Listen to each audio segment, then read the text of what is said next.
The large group of young masters and ladies stayed in Westwind Town, with nearly 100 people, representing nearly 100 noble families with great influence. From the Lord Chamberlain to a baron, there were also children from rich families like Marion. This group of people were different from the adults who came to Westwind Town before. Many of them here were teenagers, and the youngest one was only 7 or 8 years old, and the oldest one was only about 20 years old. Robb asked and knew that the daughter of the Lord Chamberlain was only 17 years old, and Marion was also 17. However, they were growing fast, so Robb did not see that they were still under age. This group of people came here for no political purpose. They just came to seek refuge, so they were not like the nobility who came to Westwind Town with a sense of investigation before. The first thing they thought of when they arrived at Westwind Town was playing. Some young masters and ladies Robb, who were not familiar with him, directly scattered in the town. And those who had a little relationship with Robb, or who had fought against the orcs in the Black Pine Mountain last time, surrounded Robb and said with a smile, "Robb, Canty, George, this is your home. If there is anything interesting, you have to take us to see it." Before Robb could say anything, Canty licked the girls and said, "Of course I'll take you to see it. Let me tell you, the most interesting place in Westwind Town is the technical school in Westwind Town." A technical school? The young masters and girls were confused. Isn't it the same as our magic school? It's just a place where craftsman teachers teach students skills. Is there anything more interesting than our magic school? George chuckled and said, "If it's a place where ordinary craftsmen teach ordinary students, of course it's not interesting. But Westwind Town is different. There's a special thing that Godfather took out for the craftsmen to study. I'm sure you'll be shocked when you go to the technical school." Hearing what he said, the young master and the ladies were interested. They had long heard that Mr. Robb, the leader of Westwind Town, known as the Godfather, knew a lot of magical knowledge. Many of the knowledge had been spread to Bright Road, which opened up the eyes of the people on Bright Road. Of course, they were happy to see what was related to him. Marion, in particular, had been told by her father to come here to look for business opportunities. Of course, she was interested in what Robb had invented. Let's go. Let's go to the school. Before that, let's meet Godfather first. It would be impolite if we don't greet Godfather when we arrive at Westwind Town.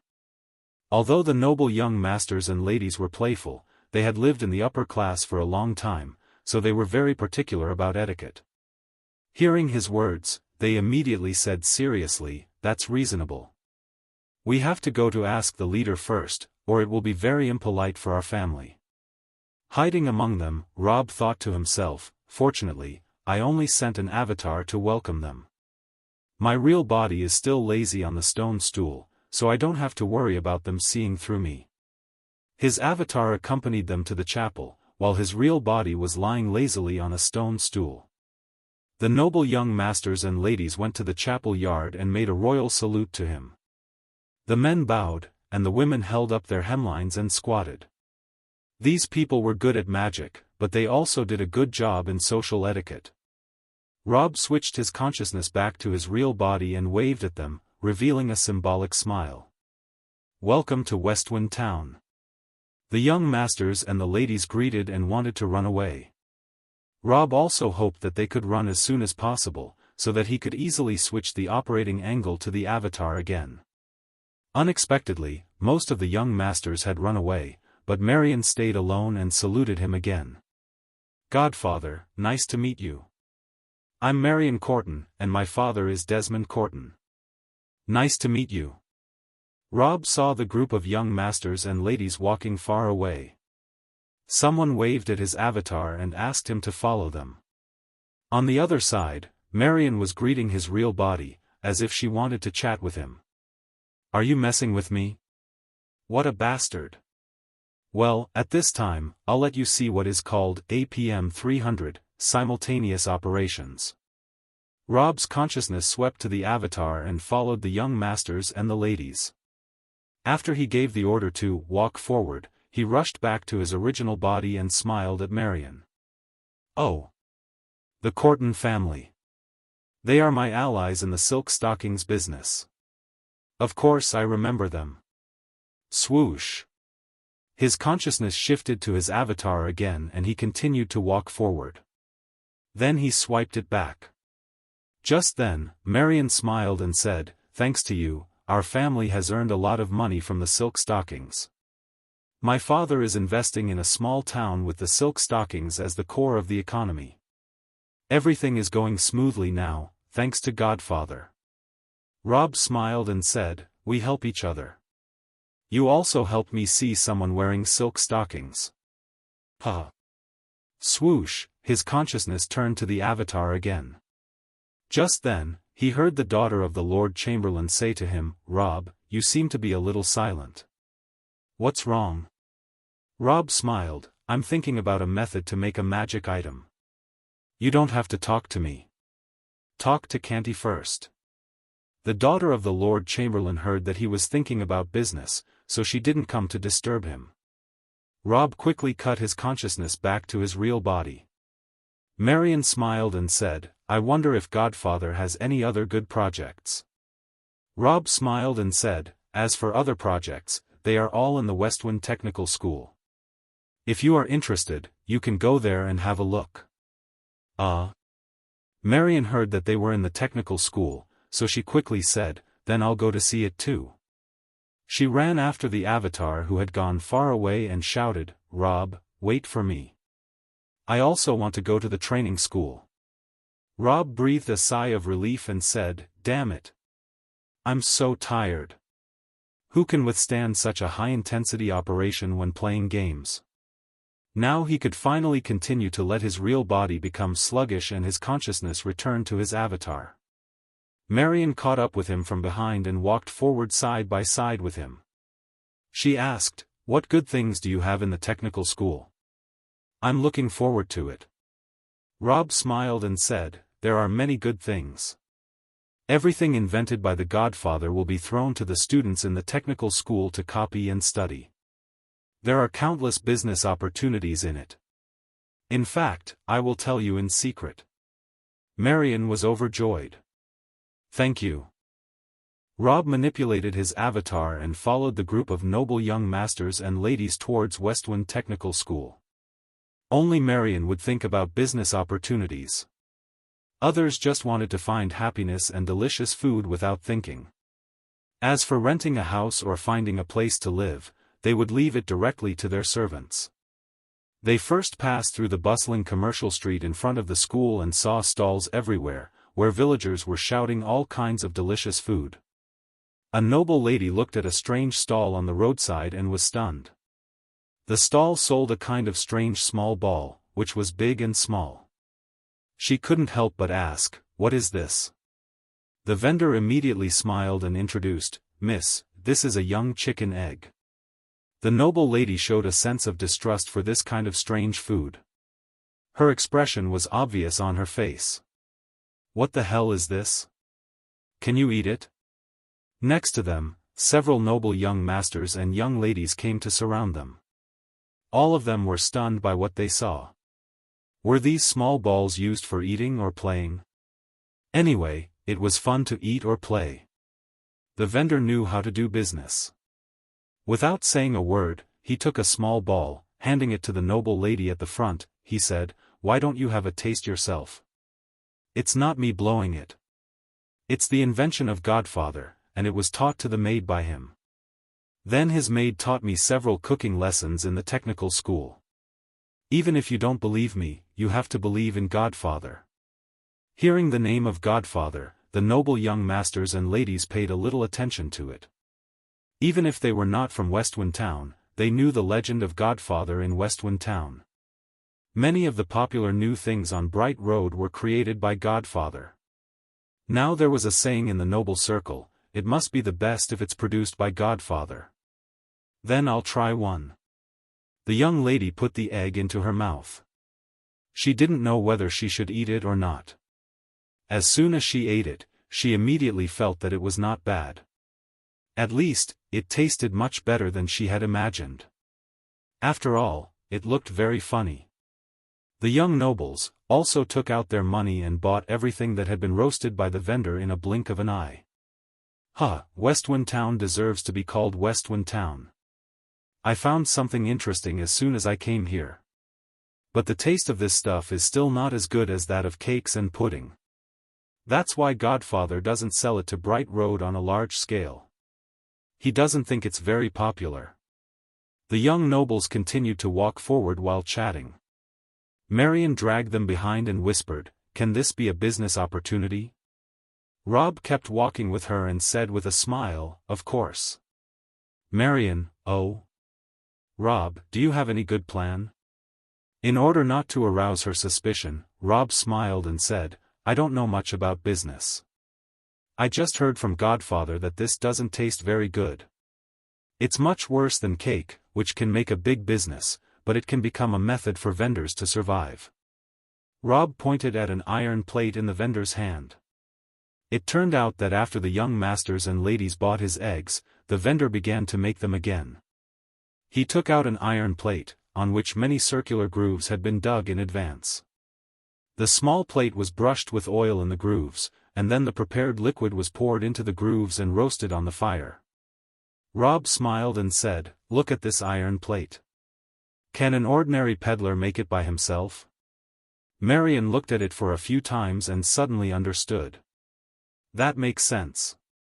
The vendors can't make this kind of iron plate with circular grooves themselves, so they have to ask a blacksmith to make it. Robb clapped his hands and said, "That's right. It's troublesome for them to make this thing alone. In order to make it for them, the blacksmith has to forge it slowly with grooves. It's very troublesome. Why don't you find an excellent blacksmith to make an egg iron plate mold first, and then pour the molten iron into the mold, making thousands of such iron plates in batches? You can sell them to the egg sellers, so that they won't have to ask the blacksmith for the trouble to make it. Isn't it enough to make a lot of money? Of course, no one knows how to make them on Bright Road now, but it's not a big problem. You can build a school and hire the vendor to be a teacher, and teach them the skills of making eggs. The students pay a tuition and learn the skills, and after that, you need to take a sum of money to buy the tools needed."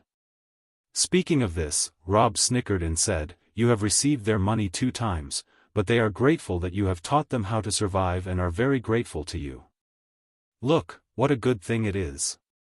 Marion was speechless. After a few seconds, she sighed, "It turns out that business can still do this?" Robb smiled and said, "Don't look at me like a villain. I don't understand. It's Godfather who taught me this."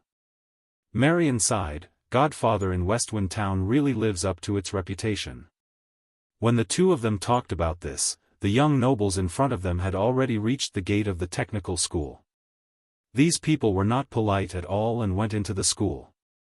When the security guards at the school gate were about to stop them, Canty quickly walked up to them and said with a smile, "They are the young aristocrats who were allowed to travel in Westwind Town by Godfather." The security guard stepped back.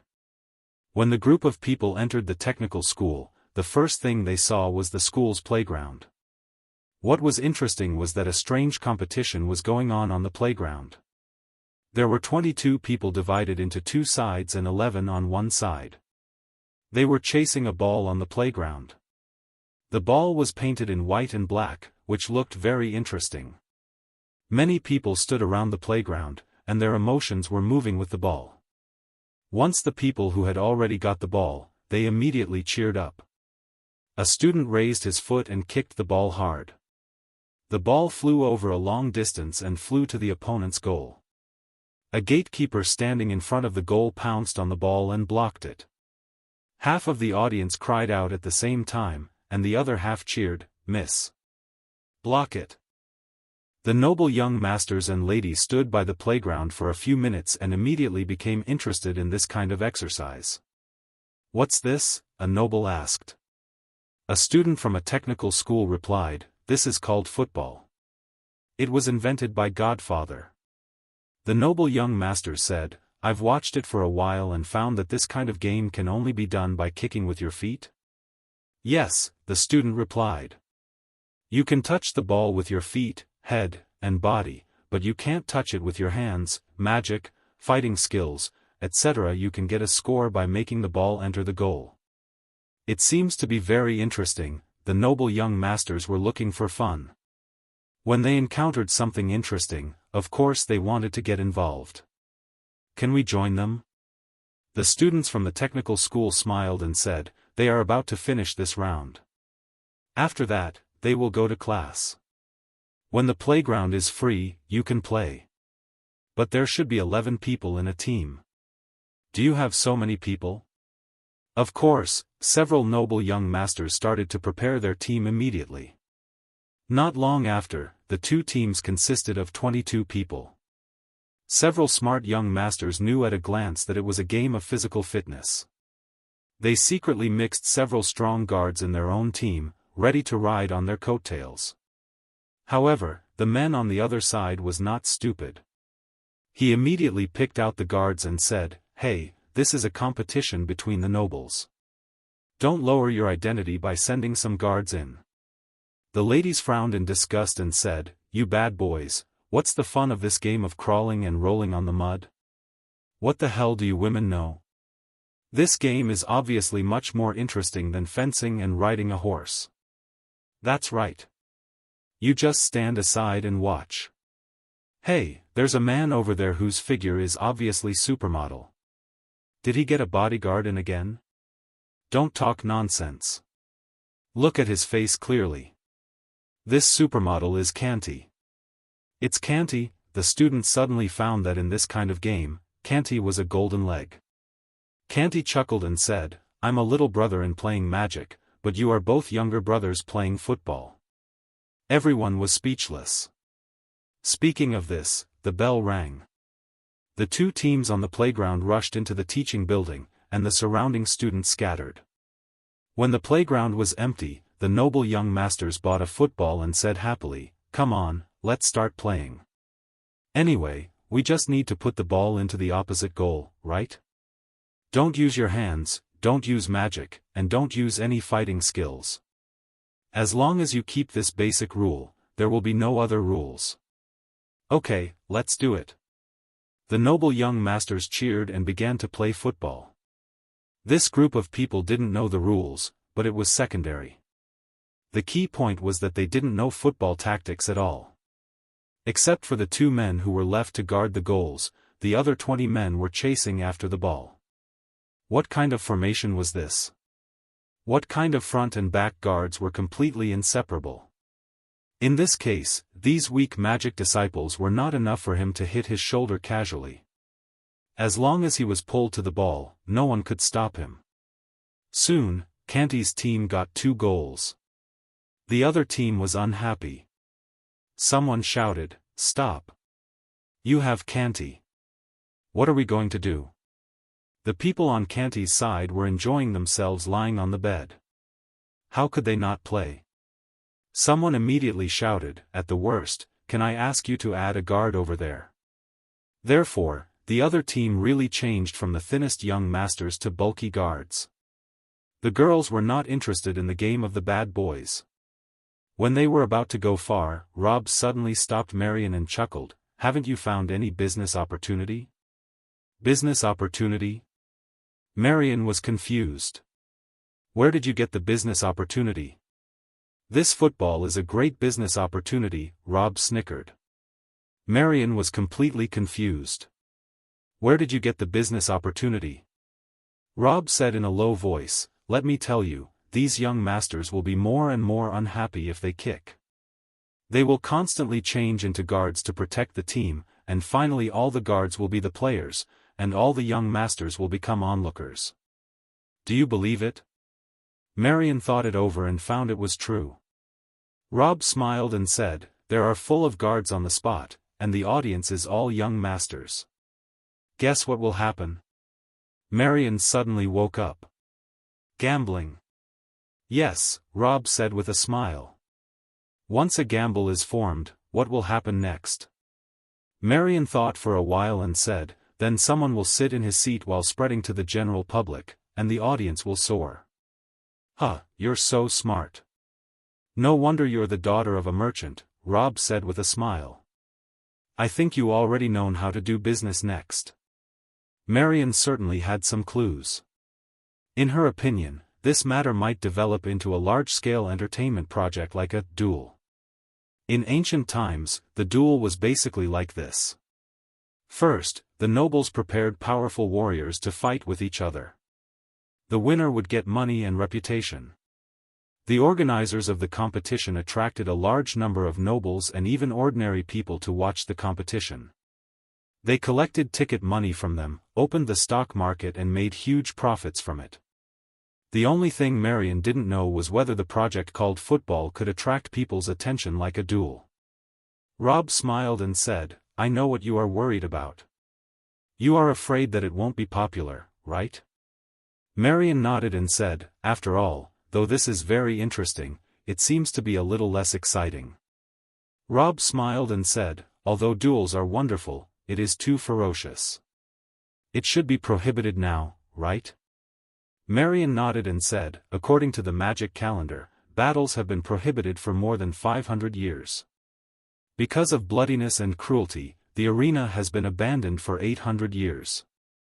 800 years? It's really been a long time, Robb said with a smile. But this football is not cruel at all. It can only be regarded as sports. I think the Queen will not forbid it, and even promote it. As long as the upper-class members like it, there is no reason for the lower-class people not to follow it. At that time, it will be very popular. Marion was interested in the game. The other girls had gone to the playground to have a rest, but she stood there watching the boys' competition with interest. She saw the noble young masters playing around. Sure enough, they kept changing nobility and guards. Not long after, even Canty had volunteered to leave. After all, he was also a noble, and didn't want to play with a group of guards. 11 guards vs 11 guards. At this moment, the competition became more intense, and the physical confrontation became more intense. The atmosphere of the battle spread, and the ball was kicked fiercely. The guards had already received some cooperation and group training, and soon they found that it was stupid to run after the ball in a group. They should consider kicking as a marching battle and set up an array. There should be an offense and defense, and a goalkeeper. Without the orders of the noble young masters, they automatically separated into the simplest array. They were divided into two simple halves, one for offense and the other for defense. Marion stood aside and looked at it carefully. After a while, she recognized the smell. This football didn't look good when it was under the feet of the noble young masters, but when it was under the feet of the guards, it's fun and interesting to watch. As a girl, she actually saw its appeal. Moreover, she tried to see the competition in the heart of the gamblers, assuming that she had placed a bet of 5 gold coins on one side, and then eagerly hoped that the team would win. This time, she seemed to find it more interesting. Every time the offensive and defensive transformation happened, she had a very nervous and exciting feeling. She really wanted to shout and cheer for her team. After watching the competition, she had made up her mind. Robb, you're right. This will become a very profitable industry. If our family can be ahead of others, we can become the leader of the industry. According to Godfather, the one who goes in the front will make the most money. I'll write a detailed plan tonight and send someone to hand it over to my father on Bright Road tomorrow. Marion said, let me think. We have to buy a piece of land and build a large football field. We have to set up seats next to it like an arena, and then open a casino. We will definitely make a lot. Robb smiled and said, running a stadium and a casino? This is indeed a path. But I have to remind you that gambling is not a good thing. It will be banned sooner or later, just like the arena. Although there is no risk of being banned at present, it still hurts your conscience. If you want to earn enough money, you can take the route of running a football club. What? What is the football club? Well, it's a long story. I'll talk to you about it slowly after the promotion of the football. It won't be too late then. You can start to mess with the football field first. Marion clapped her hands and praised, "Robb, I think you are awesome." "No, no, no. I heard it from Godfather." Robb smiled and said, "I specialize in wind magic and the making of magic items. I don't know anything about business. Look, I'm so poor." Marion smiled and said, "I know you're an expert in developing magic items. In this battle to defend Bright Road, you invented rocket launchers and mines to show your great power. Even our family has been praised by the Queen. I'm very grateful to you. I'll ask Godfather for more advice in business." Speaking of this, the two teams' football match was over. A young master was collecting money from the others. He laughed and said, "Ha ha ha, I've earned enough money. I've been the king of gamblers on Bright Road since I was a child." While paying the bill, the other noble young men said angrily, "You're just lucky. Wait and see. I'll ask my guards to set up a team later. If you don't fight, you'll be looking for teeth all over the ground." "Who cares?" The young master who received the money laughed and said, "Do you think my family can't afford to form a team?" Hearing their conversation, Robb couldn't help laughing secretly. "You are starting to form the start of the football club." It was estimated that for a long time, the football teams would be private teams of the noble families, and they would play with the families of the nobles. However, once this game showed a business opportunity and was accepted by more and more people, it would not be as simple as a private team. Of course, it was a good thing for Robb. He could sit on a wheelchair in the future, let Lillian push him to watch a football match, and start his life step towards a modern life, happy. The only unhappy thing was that he couldn't sit at home and watch TV. Alas! Hey, look, there seems to be something interesting next to the teaching building. A noble young master shouted, "It seems to be a strange machine, still smoking." Hearing his words, the young masters and the ladies came to their senses. They happened to be tired of playing the football and needed some fresh excitement. They turned around and saw a large group of students, surrounding an old craftsman, pointing at a strange machine. There was still smoke on it. The young masters and ladies were all good people, so of course they had to come over and have a look. The large group of people instantly rushed to the strange machine. When Robb saw the machine, his eyes lit up and he quickly followed them. Because the machine was a project he gave to the blacksmith class of the technical school, and he had been waiting for their results. Now it seemed that they had found something. A large group of people surrounded. In the middle of the crowd was the teacher of blacksmiths in the school, who was actually the royal expert-level blacksmith of the Queen. He had been in the technical school of Westwind Town for a long time.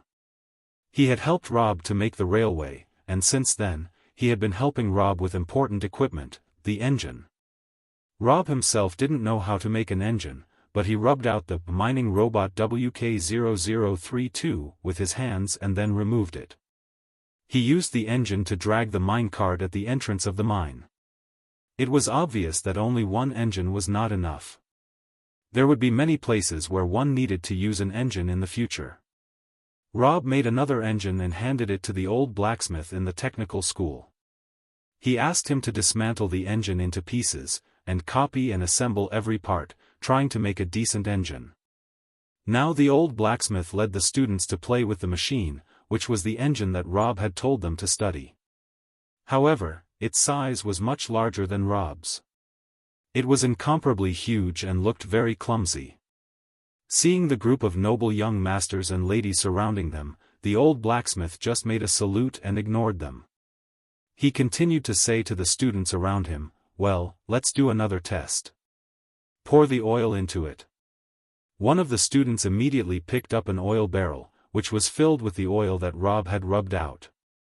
He poured the oil into the hole on the engine and then covered the lid. The old blacksmith said, "Get ready. 3, 2, 1. Start." A student suddenly pressed the "start" button. A starting sound immediately rang out, and smoke rose from the machine again, accompanied by the pungent smell of the burning oil. Then, a gear wheel in front of the engine suddenly spun quickly, and the rope that had been wrapped around the gear wheel was immediately tightened. The noble young masters and ladies didn't know what the machine was doing at all. They only heard the sound of the bowl for a while, and then suddenly saw it begin to roll up the rope. They were confused. A few seconds later, the rope was loosened and straightened. Then they suddenly understood and quickly looked along the rope. After the rope was tightened, it was pulled back and wrapped around the gear of the engine. At the other end of the rope, it was placed on a high area, hanging a huge stone using the gear. The stone weighed hundreds of pounds at a glance.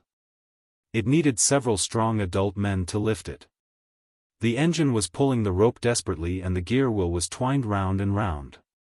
The more the rope was tightened, the higher the stone ends up in.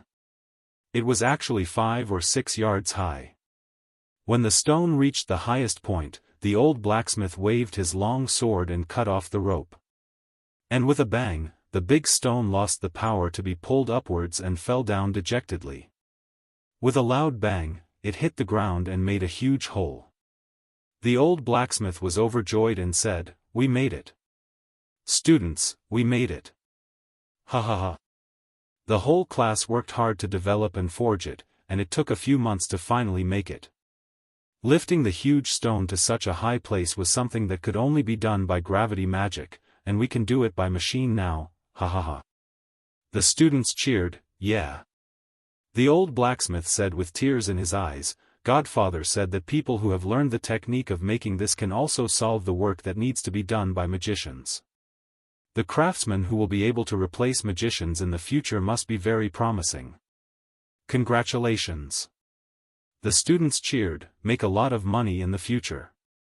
"Oh, right." A student jumped up and said, "Godfather said that the first thing to do after this thing is done is to install a large fan." "That's right." Another student also jumped up and said, "We're ready to put the fan." Several students came over with a huge leaf and put it in the gear wheel. After that, they pressed the switch again.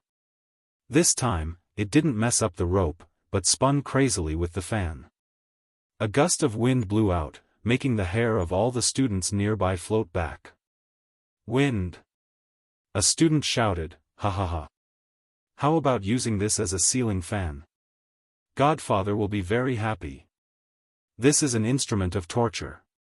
It's my duty to turn others into a dead person. By the way, why do I feel it's better to use it to cool myself down?" The noble young masters and ladies looked at each other and were at a loss for a moment. What kind of damn machine could blow such a strong wind? It seemed to replace wind magicians. Besides, the giant stone it had just pulled up seemed to have the capability to replace gravity magic. This thing was a little amazing. Marion immediately jumped up and said, "Sir, I want to ask if you can sell the machine for money?" "Of course." The old blacksmith smiled and said, "But we can't sell it now. Godfather said that we have to wait for him to play with it first. When he is about to play it, he will naturally take it out and sell it to everyone." "Little girl, I'm not bragging. Only in Godfather's hand can we play with flowers. With other people's imagination, holding this thing will only be wasteful and can't be used properly." Marion thought about it carefully and agreed. It seemed that she couldn't do this business for the time being. She would come to talk about business after Godfather put it into use. Robb was also very happy to see the results of the blacksmith's work. Now that the engine was so powerful that it could drag the huge stone, its kinetic energy was enough to drive the wheel. Haha, didn't that mean that there was a very wonderful thing that could be put into production soon? Just asked me to tell you to meet him in chapel this evening. He has something to tell you. The old blacksmith quickly said, "Okay. Thank you for telling me, young master." Then, the noble young masters and ladies continued to circle around the school. They visited the tailoring class with great interest, watched the silk stockings embroidery class, and learned a lot of embroidery techniques. The boys ran around the school, and even went to make trouble in little Yi's class. As a result, they were chased by the angry big loli waving her holy sword. In fact, the big loli didn't dare to really kill people, but the young masters didn't know that this assassin of Bright Road wasn't going to kill them with her holy sword. They were scared out of their wits, and they didn't even dare to go to the technical school anymore. They quickly ran to the villa prepared by the servants. In the evening, they went into the hot spring pond dug out in the courtyard of a villa and ate the kebabs sent by the vendors. Suddenly, they realized that life here was much more comfortable than on Bright Road. However, when they were enjoying their lives, Robb couldn't enjoy them, because as soon as evening came, the old blacksmith came to the door. With an obedient look, he stood beside Robb's stone stool with his hands down and listened to his orders. "I asked you to come here this time to set up a new railway," Robb said with a smile. "The iron tracks?" The old blacksmith said, "Are we going to dig another mine?" "Not only that." Robb smiled and said, "I need a very long, 150-mile-long iron track. It starts at Westwind Town and ends at Stone Canyon." "What?" The old blacksmith was shocked. "This is a huge project, isn't it?" "Yes, it's a huge project." Robb smiled and said, "I didn't dare to think about it in the past, but now it's no problem. The ability of producing high-quality steel in our mine is strong enough. It's no problem to support the 150-mile iron track." The old blacksmith wiped the sweat on his forehead and said, "Godfather, if we want to make the iron tracks, we just need to spend a little more iron and wood. It's not a big problem, but what should we use to pull the small minecart running on the iron track? We can't use a 150-mile-long rope to pull the minecart, right?" I won't use the rope this time," Robb said seriously. "I want it to run by itself." "How? How could that be possible?" the old blacksmith asked. "Are you going to use magic?" "Don't always think of magic," Robb said. "After the situation becomes too big, magic will not be enough. Try not to use magic to solve problems. Come on, let me help you open the door of thinking." "Speaking of this," Robb said in a long voice and chuckled, "what do you think will happen if the engine you developed during the day is equipped with a big wheel instead of a fan?" Hearing this, the old blacksmith was stunned for a moment and tried to think about it. Because Robb mentioned the fan on purpose, the old blacksmith first thought of the fan that was spinning so fast that no one could see it clearly. Then he heard Robb say the big wheel, and naturally thought of a car wheel that was constantly rotating in his mind. He had been pointed to this point. If he didn't understand, it was really a worry about his intelligence. The old blacksmith's eyes lit up. "The wheels can rotate by themselves? Is this a minecart that can run by itself? Not bad. You are smart," Robb said with a smile. The older blacksmith thought about it carefully, and the more he thought about it, the happier he became. But after he was happy, he said dejectedly, "Godfather, no, the engine is too huge, big and heavy. The kind of small minecart that can only accommodate one person can't carry the engine. It is impossible to put it into the minecart. So, make a huge minecart." Robb quickly took out a drawing and put it on the table. He smiled and said, "Look, this is the drawing I've drawn a long time ago. It's called an oil train. Its train head is very huge, so it's not a problem to install the engine in it. Moreover, there are several different sets of engines for different tire groups." As soon as the old blacksmith looked at the drawing, he immediately understood that it was obviously an upgraded mining car. At the front of the car was a huge train head, in which there was not much space.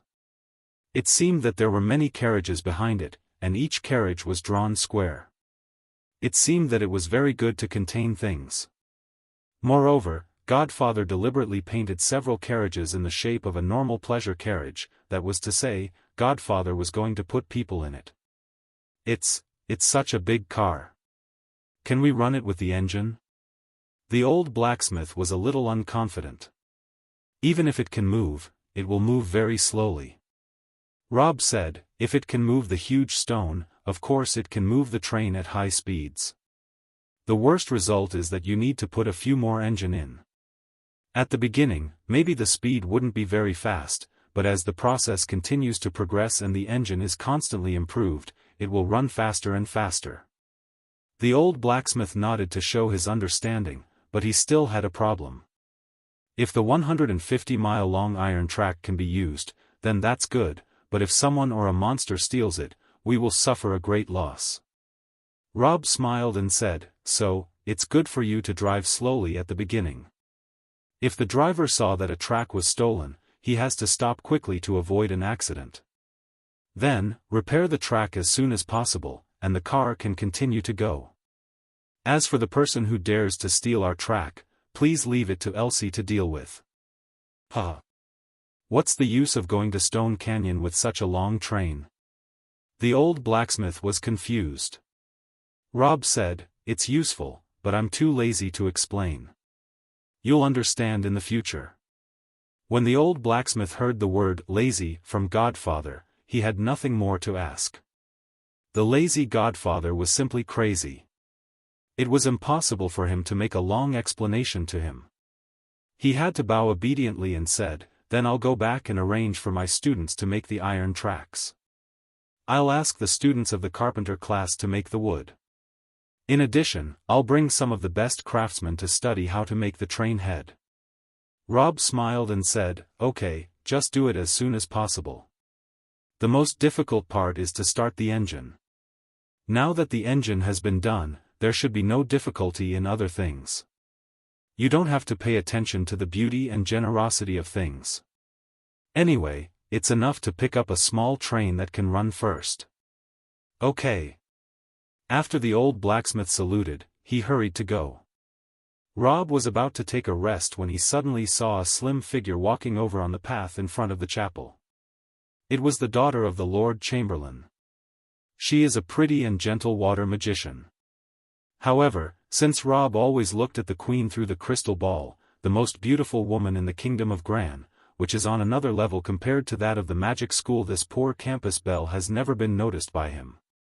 She walked to the front of the chapel, bowed to him and said respectfully, "Good evening, Godfather." Robb had to pretend not to know her, so he put on a curious face and asked, "Who are you?" "I came from Bright Road." She said respectfully, "I came to meet you earlier with my classmates at noon, but there were many people at that time, so you might not have noticed me." Okay. Robb pretended to be enlightened and asked, "What do you want from me?" The daughter of the Prime Minister blushed. "Well, I'm here for Robb. I'm not familiar with the place in Westwind Town, and I don't have a friend, so I want to talk to him and have him take a walk with me. Only ghosts have time to talk to you." Robb pretended to be old and vigorous. He continued in a serious tone, "Why are you taking a walk? Young people like you always know how to loaf. Did you practice the magic runes well? Robb has no time to talk to you. He is crazily reciting the wind magic book in the chapel now. It's impossible to play with him.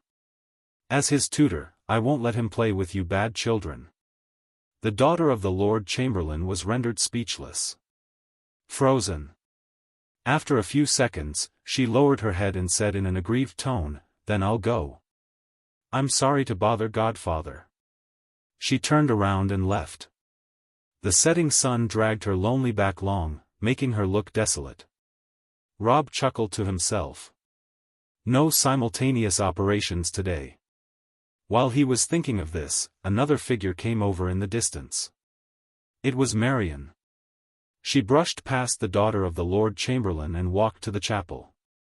She bowed to Robb and said, "Godfather, good evening." Robb cursed in his heart, another one. But it didn't matter. No matter how many people came, he would block them directly. "Are you also here for Robb?" With a serious face, he repeated the lines he had just said to the daughter of the Lord Chamberlain, and finally added, "Don't interfere with Robb's studies." "Godfather, you misunderstood me." Marion smiled, "I'm not here for Robb. We are just partners.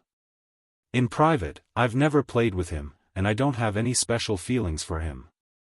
Robb asked, then, what are you doing here? Marion smiled and said, I'm here for you. Me? Robb deliberately lowered his voice and said in an arrogant tone, your husband and you aren't that familiar with each other. Do you have anything to talk about with me? Hearing that he called himself her husband, Marion didn't say anything. Instead, she showed an admiring face. You are the greatest businessman I've ever seen. You can make everything powerful and miraculous. My father often tells me the story that you told him you can cut cake into 8 pieces and 16 pieces to sell, and also tells me the story that you charge a year in advance for running water, and the advertising game you taught my father, all of which benefited our family a lot. Robb was speechless. Marion blushed and said, I adore you so much. I want you to be my teacher like Robb. He'll study wind magic and I'll learn business skills. Is that okay? Robb was speechless. It was very embarrassing. Robb was willing to teach people. When he was interested, he would teach people around him all kinds of knowledge. But if he wanted to be a teacher and teach them how to do business in a systematic way, it would be impossible. On one hand, he was not in the mood, and on the other hand, he didn't have the ability to do that. Being a teacher was something for a university. In this world, talents could not be found everywhere. Moreover, Robb did not think he was very talented. What he knew was all kinds of business common sense borrowed from modern generation. Robb shook his head and said, No, I don't want to teach you. I'm not familiar with you. You came to me for no reason. I haven't even brushed my teeth yet. Marion, I will pay a very generous tuition. Robb continued to shake his head. I don't lack money. Marion felt very sad now. She pouted pitifully, turned around, and was about to leave. Seeing her pitiful look, Robb felt a little sorry for her. When I first went to the magic school, this girl took good care of me. She asked for money and materials. She helped me a lot, so I have to take care of her, he thought. What could he teach her without effort? At the same time, if this news spread, it would improve the world. Ah! Robb suddenly said, Marion, I don't have time to teach you how to do business, but it's okay to lay a foundation for you. I want to ask you, your family often needs to calculate the number of guests, right? Hearing Robb, Marion turned around with great joy. Yes, we often have to settle accounts. Then, how do you calculate the math? Marion cheered up and waved at the servant who followed her. The servant brought a strange set of tools and placed them on the table in front of Robb. Robb took a closer look and found that it was a large board with several parallel lines drawn on it. There were also many boxes, like a chessboard, on it. Each of them was made of copper with a diameter of about 2 or 3 centimeters. The numbers of 0 to 9 were marked on it. Marion said with a smile, This is a threaded abacus. Our family uses it to settle accounts. It's very fast. Oh. Robb was very interested and came up with a simple math problem. Seeing that Marion was quickly setting up the board, he quickly thought of one. With a smug smile, she said, Godfather, I'm not bad at calculations. My father has trained me to use the threaded abacus since I was a child. My calculation speed is faster than my father's. I'm the best in the Corton family. Robb smiled and said, Yes, you're right. It's really fast, but it's still not as fast as I am. Look at it. Robb waved his hand and took something from the air. A piece of wood flew over. He rubbed it and the wooden block turned into a Chinese-style abacus. It turned out that this was a decoration produced by the carpenter class in Dark Blade. When Robb was in college, he had taken a few classes of abacus calculations. Although it was not very good for calculations, he was still made to use it. He put his abacus on the table and said with a smile, If you say you are the best in the Corton family, how can I make you the best in the whole kingdom? Marion looked at the calculations and was confused. What's this? This is also an abacus. Robb smiled and said, come on, calculate this bill, I'll solve it with you. Marion looked at the string of beads with a puzzled look on her face. She didn't know what it meant, but there was no problem with the payment list. It cost X gold coins to purchase, and it also earned X gold coins to sell. Robb listened to her counting and quickly played with the abacus beads in his hands. Fortunately, he didn't forget the few abacus counting classes in his university, so he managed to keep up with her. It was so embarrassing that he almost wanted to pretend to fall if he couldn't keep up with her. Fortunately, the grinding emperor is the grinding emperor. Back then, he was also very good at calculations. Although he was not very skilled, it was enough to destroy the threaded abacus. After Marion finished, Robb just finished it. He stopped and pretended to be calm. The answer is that you have a balance of 1032 gold coins, right? So soon? Marion was shocked.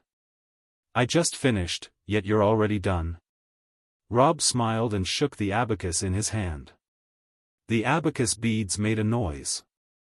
This is the power of my abacus. I don't want to teach you anything else, but I will teach you how to use this abacus, which is also a part of business. Marion looked at the abacus in Robb's hand and then looked at her own threaded abacus. There was no need to hesitate. She quickly threw her abacus far away, and then gave a salute to Robb. Thank you, Godfather.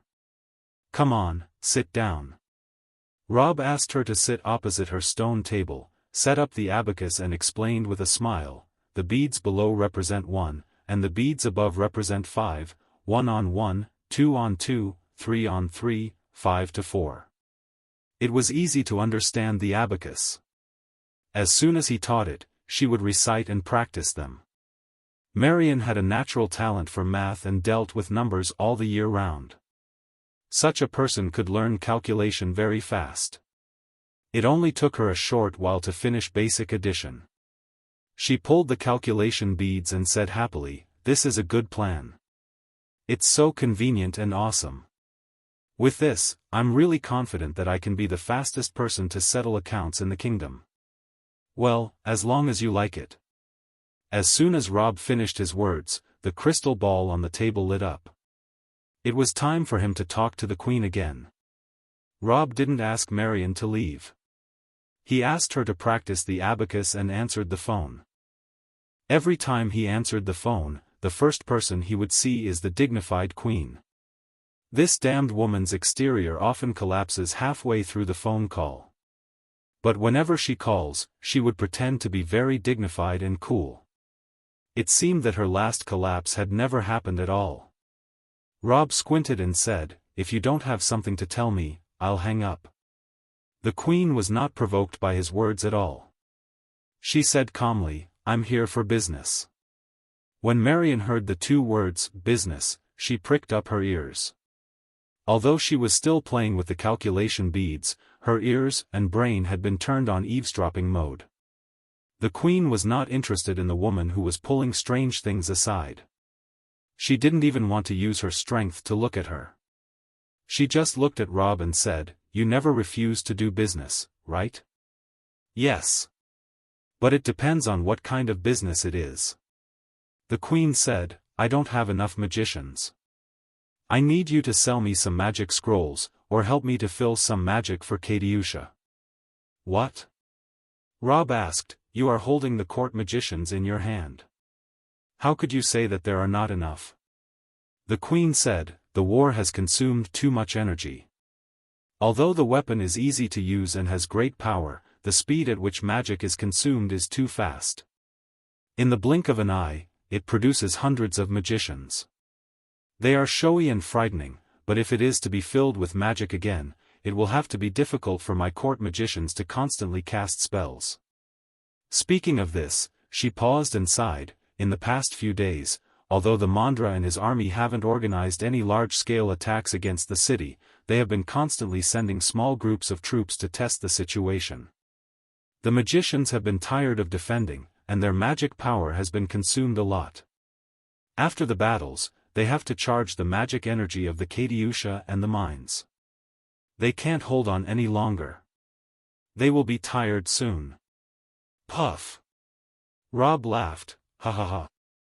The queen saw him laugh at her, but she was not angry or anxious at all. She didn't even change her expression when she saw him laugh back and forth in the crystal ball. After a few seconds, Robb suddenly stopped laughing. He raised his head and asked, "Is your furnace still working?" The queen sighed slightly and said, "Not now. I have transferred the 2 fire magicians who are responsible for burning the furnace to guard the city, so the mine is temporarily suspended. Now I find that your big fire box is very useful. You can store a lot of fire magic in advance, so you don't need to have someone to be on guard all the time.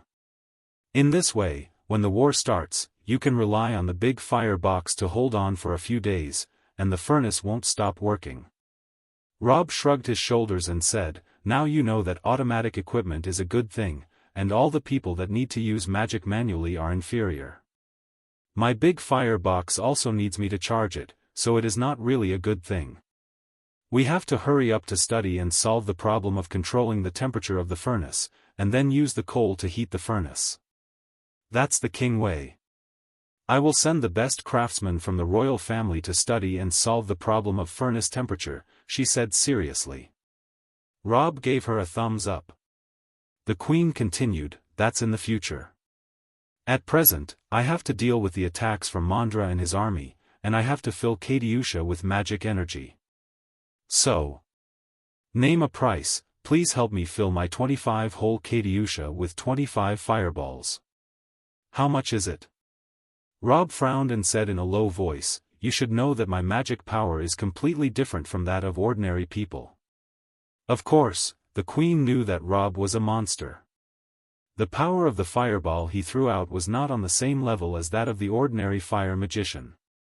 She even had no doubt that Robb could throw out the same power as Thor's roar of the desert kingdom with just a forked lightning. With the energy given by Robb, she would be able to defeat Mandra and his army. At least, she would definitely be able to do so before the energy in Katiusha was used up. Robb said seriously, "You should know that I have always maintained a neutral attitude towards the war between you and Mandra, and will help neither side. Therefore, I can't provide you with magic to deal with Mandra." The queen said, "You once provided me with iron swords and iron armors. That's different." Robb said, "Those 2 things have little impact on the war, but the magic I charge myself is completely different. Each fireball can take the lives of over 100 people. I can't give it to you and turn it into a dangerous weapon to kill humans." In Robb's view, the iron sword and iron armor he made was at most the feeling of adding a grain in the war, and the fireball skill he makes was the weapon of mass destruction. A descendant who loved sunshine, delicacies, games, and new kindness, forgiveness, and mercy would more or less have a sense of rejection towards weapons of mass destruction. Robb did not want this kind of thing to fall into the hands of others and be used to slaughter other humans. The queen's eyes flashed quickly and returned to normal, but she couldn't help but feel a little angry. She pounded the table and said, "I can't hold on any longer. Are you so unwilling to help me? Will you be happy if you see me killed?" Well, Robb didn't want her sister to be killed. Although he didn't want to admit it, he didn't believe that he felt nothing for the female netizen who talked to him on the phone every day, even something that exceeded friendship seemed to be sprouting. Robb rubbed his chin and said, "Well, indeed, it doesn't seem to be good if I don't help you, but it's easy for me to lose control of my firepower if I help. What should I do? Let's make a gentleman's agreement." Robb said to the queen with a smile, "The weapons I provide you can only be used to deal with the monster army. You have to deal with Mandra by yourself. If you agree to this condition, I will help you replenish your magic. If you don't agree, then there will be no negotiation." The queen thought to herself, "After you give me your magic, I will use it happily. At that time, I will attack Mandra as I like. It's none of your business." Unexpectedly, Robb immediately added, "I know what you are thinking about. I have to remind you that if you violate the rules of use and defeat Mandra and his army, I will help him resurrect as many people as you have killed. Do you believe me?" The queen was rendered speechless. Robb's words almost choked the queen. After a long time, she calmed down and said angrily, I'm taking back my kingdom. I'm carrying out a righteous war of returning the kingdom to its rightful owner. Why don't you help me? What benefits did he give you? Why do you have to remain neutral? Robb shrugged and said, You're only so young. Can you really manage a kingdom? From the point of view of the kingdom, isn't it better for the people to change a king? I really don't think it's a big mistake for Mandra to usurp the kingdom. Instead, I think it should be an adult who actually knows how to govern a kingdom. The queen was unhappy. You're wrong. The Grand Kingdom was passed down to me by my parents. Robb smiled and said, In my final analysis, there is something wrong with the hereditary system. The queen was rendered speechless. Well, there was no reason to argue with him. The queen found that Robb's strength was not only outrageous, but also his consciousness was outrageous. The hereditary system had always been a tradition, but he actually said that something was wrong with it. This person had already been devious to the point of being difficult to talk to.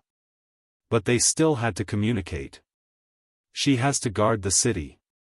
The queen had no choice but to say angrily, Okay, I promise you that I won't use the weapon you provide to deal with Mandra, but only to deal with the monster army. Is that okay? No problem. Robb smiled and said, Although I am neutral between you and Mandra, I will firmly support you between you and the monsters. Hearing this, the queen felt warm in her heart. However, Robb immediately added, You are much more beautiful than an orc. Who else can I help but you? The queen's nose almost twitched. **T. She really wanted to slap the crystal ball and hang up the phone, but before the matter was over, the queen wouldn't stop the negotiation just because of her mood. She took her hand back and put on a serious face again. I can't bring you the Katiusha and mines through land transportation. It takes too much time to be transported, and they can't be air-freighted. You know, the manticores can't carry too much stuff, so you want to use the transmission portal, right? Robb smiled and said, Okay, you can use it. Well, I have to inform you first before using the transmission portal. This is etiquette. The queen said indifferently, At least I don't shrink into a small person and run through the transmission portal to other people's territory like a certain someone. How vengeful. Robb said, Can't you use your memory on serious state affairs? If you always remember my little things, you will lose your hair. Let's get down to business. The queen said, You haven't told me how much you want. About the reward? Robb smiled, I want. Before he could say anything, the queen interrupted him and said, Don't ask too much. You should know that I don't have a father or mother. Hey, don't always lower the price by selling yourself miserably. Robb said crossly, You always put on a dignified and proud face, and yet you sell yourself miserably when you talk about business? The queen ignored his complaint and pretended not to hear it. Robb smiled and said, Well, I don't need your money. I only need 2 skills. What? The queen was taken aback. What skill do you want? If it's a secret of the royal family, I can't give it to you. Robb smiled and said, No, I don't want that kind of thing. What I want is the technology that your alchemist developed not long ago to make steel in a certain proportion with carbon, and the temperature control technology of the furnace that you are about to study. Hearing this, the queen was a little confused. What do you want these 2 skills for? You can rub steel with your hands out. What's the use of the skill you want? I also want the skill of rubbing things out with your hands. As for the furnace temperature, I don't think it's a difficult thing. As long as the craftsman studies it carefully, it won't take long to see the result. Robb smiled and said, It's none of your business. I just want these 2 skills. The queen carefully considered her financial situation and whether these 2 useless skills would bring harm to her kingdom after handing them over to Robb. She thought about it for a long time and seemed to think that giving him technology was better than giving money. She immediately said, Okay, deal. Then I'll ask the alchemist who knows how to mix steel to go through the transmission portal to Westwind Town and teach you the technology. As for the furnace temperature system, I'll give it to you after I finish my research. It's not to teach me, but to teach my craftsmen. Robb smiled and said, you have to add one more lesson in my Westwind Technical School. The Queen thought for a moment and said, okay. The two of them finally finished talking. The Queen suddenly reached out her hand and slapped the crystal ball. At the same time, she said angrily, don't compare me to orcs. Bang, she hung up the phone. Robb looked up at the sky and sighed, even if you lose temper, you hold back. Only after the negotiations did she erupt. What the hell? At this time, Marion, who had been practicing her abacus nearby, suddenly appeared. Just now, Robb had negotiated with the Queen. As a daughter of a small merchant family, she really didn't dare to speak. Now that their call was done, she finally dared to speak. She carefully asked, Godfather, were you negotiating with the Queen just now? No, we were talking. Why did it sound like a negotiation? Robb shrugged his shoulders and said, it's her who has been trying to make the talk sound like a negotiation. This is a war. God knows who will win in the end.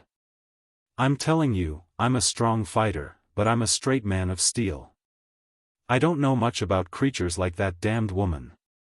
Marion was speechless. Marion didn't know what kind of trouble it was, so she decided to withdraw first. Anyway, she had memorized the formula of counting by heart. It would be better to go back and practice it slowly. She stood up and said goodbye to Robb. Then she quickly walked back to her temporary residence. The servants and guards guarding outside the chapel yard quickly followed her and disappeared in the night. On the second morning, a group of soldiers from West Grand passed through the transmission portal and arrived at Westwind Town. They carefully passed through the transmission portal, cautious in case that someone had set up an encirclement. And as soon as they came over, they shot arrows randomly. After passing through, they found that there was no one in this side of Westwind Town. Only a lazy priest was sitting in the distance and waving at them in a chapel yard. The soldiers heaved a sigh of relief and continued carrying a pile of mines, Katiusha and the experienced alchemist, who had accidentally exploded before. See chapter 354 for the alchemist if you forgot. A large group of people stood in front of Robb. The soldiers were very conscious that they didn't deserve to talk to a leader. After pushing the mines and Katiusha in front of Robb, they obediently retreated far away and stood solemnly, like statues. The alchemist, on the other hand, put on a serious face and walked up to Robb. He bowed and said, "Nice to meet you, Godfather from Westwind Town. I've long heard of your name, and I've been doing steel research thanks to your teachings. It's my honor to meet you." Robb looked this guy up and down carefully. He was about 50 years old, thin, with wrinkles on his face, and a pair of wise eyes. Obviously, he was a knowledgeable man. However, this guy obviously didn't like to be clean. His gray hair was in a mess and he was dirty. He hadn't washed for a long time. Seeing that Robb was studying him, he quickly introduced himself, "Kelly Langilan, a poor all-rounder magicians, but I'm very confident in alchemy." "An all-rounder? Isn't that also a professional grinding emperor?" We got along well with each other. He quickly smiled and said, "Being an all-rounder magician is kind of handsome." Kelly immediately bowed and said, "Godfather, I'm flattered. I only learned the entry level of every type magic, just to make myself understand and control all kinds of elements. I can't use incomparably proficient magic like Godfather. How is your research on steel going?" Robb asked with a smile. "I have fully understood what Godfather said. After the iron and the carbon element are combined in a certain proportion, they can become both flexible and rigid." Kelly smiled and said, "I have never thought about this before. After being reminded by the Godfather, I used the magic of the Earth system to extract the carbon elements from the coal, and then fuse these elements with iron. Step by step, I finally made real steel, which is much better than the steel made by the weapon refiners themselves with the method of heating. Robb asked with a smile, has Miss Queen started the large-scale production of the new type of steel you've studied? It's being made. Kelly smiled and said, I've already passed on the method of making the steel to other alchemists. The Queen has a special team, and they are making a lot of this kind of steel. Then they will hand the steel to the blacksmith to make the latest weapons and defensive equipment. This time, when Mandra attacks the city, our new steel has come in handy. Another battle? Robb was displeased. Why do you always think about fighting? With good steel, you should spend more time on the people's livelihood. Kelly didn't dare to answer his question. After complaining for a while, Robb smiled and said, forget it. Let's not talk about that damned woman. Let's talk about the next thing. I invited you to Westwind Town through a deal this time. I hope you can teach a class in my Westwind Technical School and teach some students how to make steel. Kelly asked, are there many magicians who want to learn this? No. Robb said, only a group of ordinary blacksmiths who want to learn. Embarrassed, Kelly said, it's just that if it's an ordinary blacksmith, I can't teach them well, because to make steel, you need to know how to use and manipulate the element. An ordinary blacksmith can't control the elements, and only know the basic magic of the earth system. Not really. Robb waved his hand and took something from the air. A square iron box flew into his hand. Kelly recognized it at a glance. It was a magic container. Robb smiled and said, this magic container is specially used to contain the element of carbon. In the future, my craftsmen don't need to know magic. They just need to extract magic from someone who knows alchemy in advance and put the element into this box. When the craftsmen make steel, they just need to mix the element in this box into iron in a certain proportion. Oh, Kelly said, that's a good idea. But in this way, the division of labor is very thin. The production of a piece of steel can only be handled by one alchemist, but now we need to send out an alchemist, a craftsman, and even a magic container. Won't it become very inefficient? Robb laughed and said, if only a small piece of steel is produced, the division of labor will be more and more inefficient. But if we produce a large amount of steel, the division of labor will be more efficient. Kelly was confused and didn't understand what was going on, but he didn't complain to Robb. He just listened to him.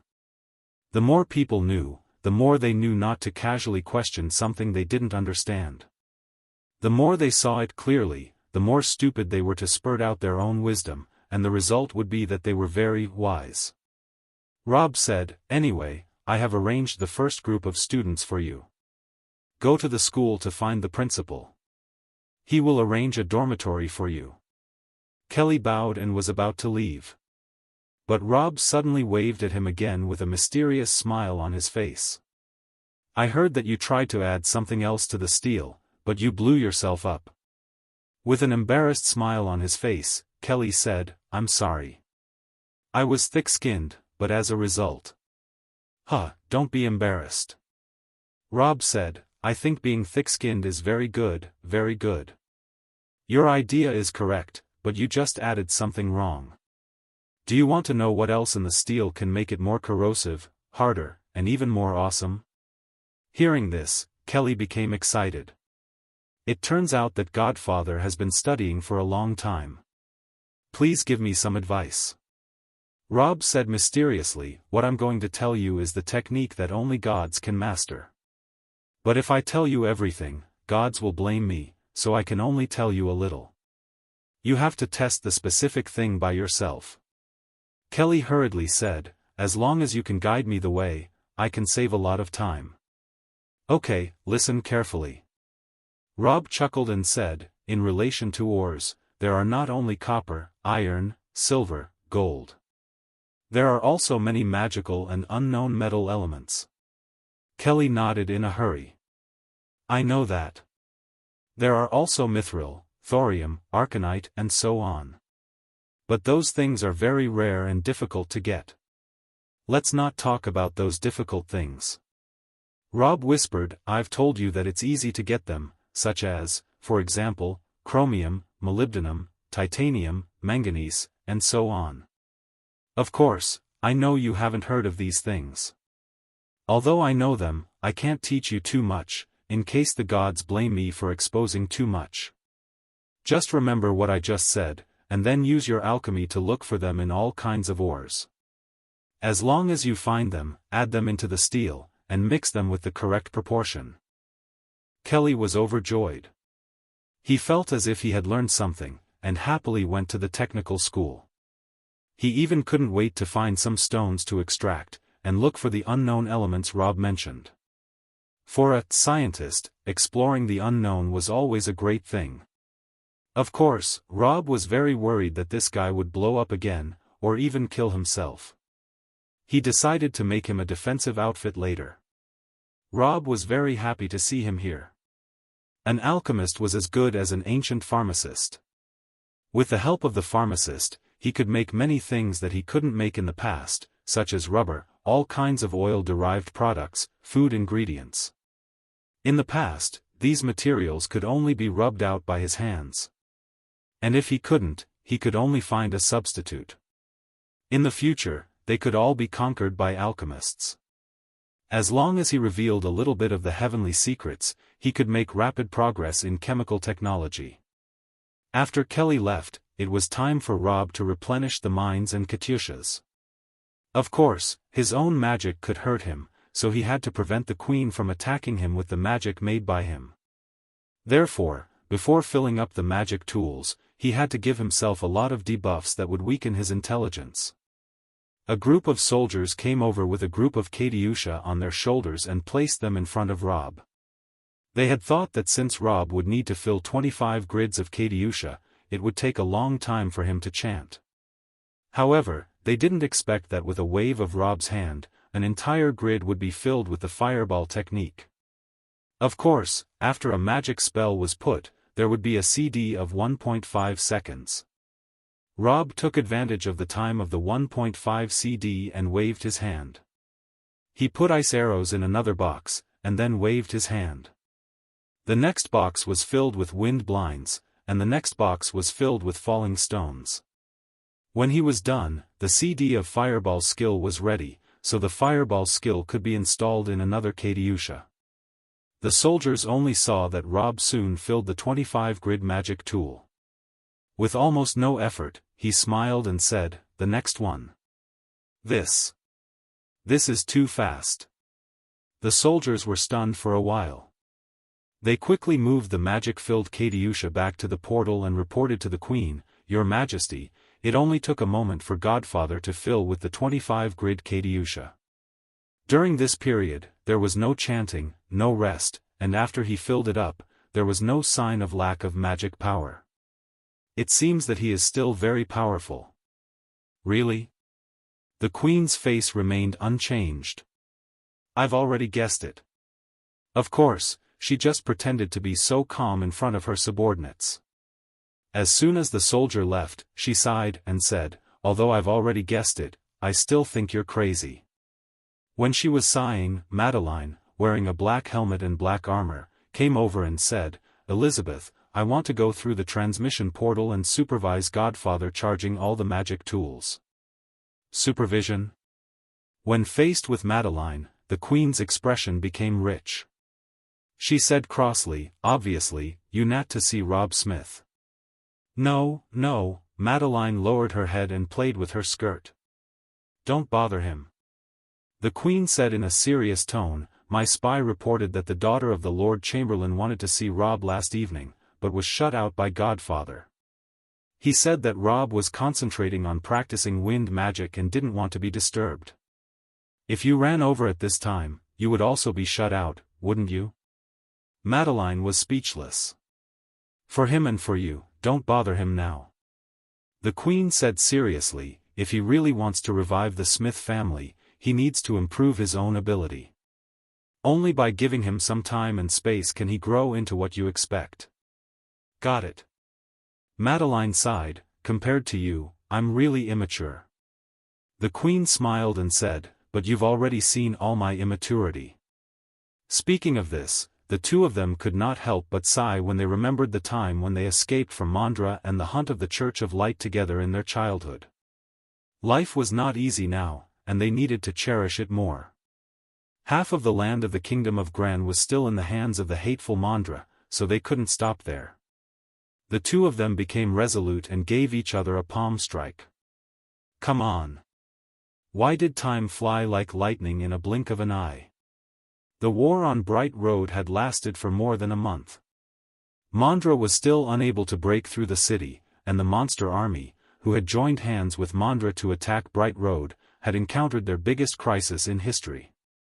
The Queen took out some special magic items to deal with these monsters. For example, once they stepped on it, it would blow up all the monsters who were hundreds of miles away to the sky. One of them was enough to blow up hundreds of them. And the horrible Katyusha. With just a fireball, a huge crater with a diameter of 100 yards would be created in the army. The power of this terrifying magic item could only be described as abnormal. After suffering several losses, the monsters were beaten into obedience. They no longer dared to attack Bright Road anymore. The monsters retreated to the depths of the Black Pine Mountain and hid themselves again. At the beginning, Mandra and his army were a little worried that these terrifying magic items would be used on themselves, but they were surprised to find that West Gran could only use these magic items to deal with the monsters, not to deal with them. Therefore, they could still be shameless and continue to organize attacks outside the east gate of Bright Road. The Queen was not reconciled to be in a defensive position all the time. In addition, she also wanted to retrieve her land. After expelling the monster army, she sent a few troops to counterattack. With the armor and weapons produced by high-quality steel, and some magic items with novel functions, she gained a great advantage in the war, and unexpectedly beat Mandra's army back one after another. However, it didn't take them a long time for a Sisa battle to begin again. The hottest time of summer came. In 1345 in August, the air was hot and dry, and everyone's clothes were thin. Robb wore beach shorts and a short-sleeved t-shirt, which were specially made for him by Lillian. Of course, he dressed more like a farmer rather than a leader. Robb wore ugly clothes, but he was no longer in the realm of pretending to be powerful with clothes. Everyone knew that he had the ability close to a god. No matter how lazy he was, no one dared to look down upon him. Moreover, his dressing style had become the target of the nobility. In the past, Robb wore a priest's uniform every day, and no one dared to follow him, which was an act of blasphemy. But now he was wearing a short-sleeved t-shirt, beach shorts and a pair of wooden slippers. Everyone could imitate him. Nolan was the first one to learn from Robb. He completely forgot his gentlemanly demeanor and dressed like a second-class man. He was very proud of himself and bragged when he saw others. "I look very noble today, right? Ha ha ha. I learned it from Godfather." The man who had seen Nolan's second-class appearance was about to say something, but when he heard the word Godfather, he couldn't say anything. Moreover, the more he looked at Nolan, the more handsome he felt he was. He even had an illusion that a noble should wear such clothes. After all, it was the way Godfather dressed. Following Godfather, he grasped the hand of the dream and walked farther and farther happily. Godfather was always the fashion of Westwind Town. Therefore, the large group of nobles also wore short-sleeved t-shirts and beach shorts, especially the group of young nobles who came from the magic school to seek refuge in Westwind Town, one dressed cooler than the others. Nowadays, the dressing style of the nobles was the trend of the ordinary people. They usually wore too high-end clothes, and the ordinary villagers couldn't afford to follow them.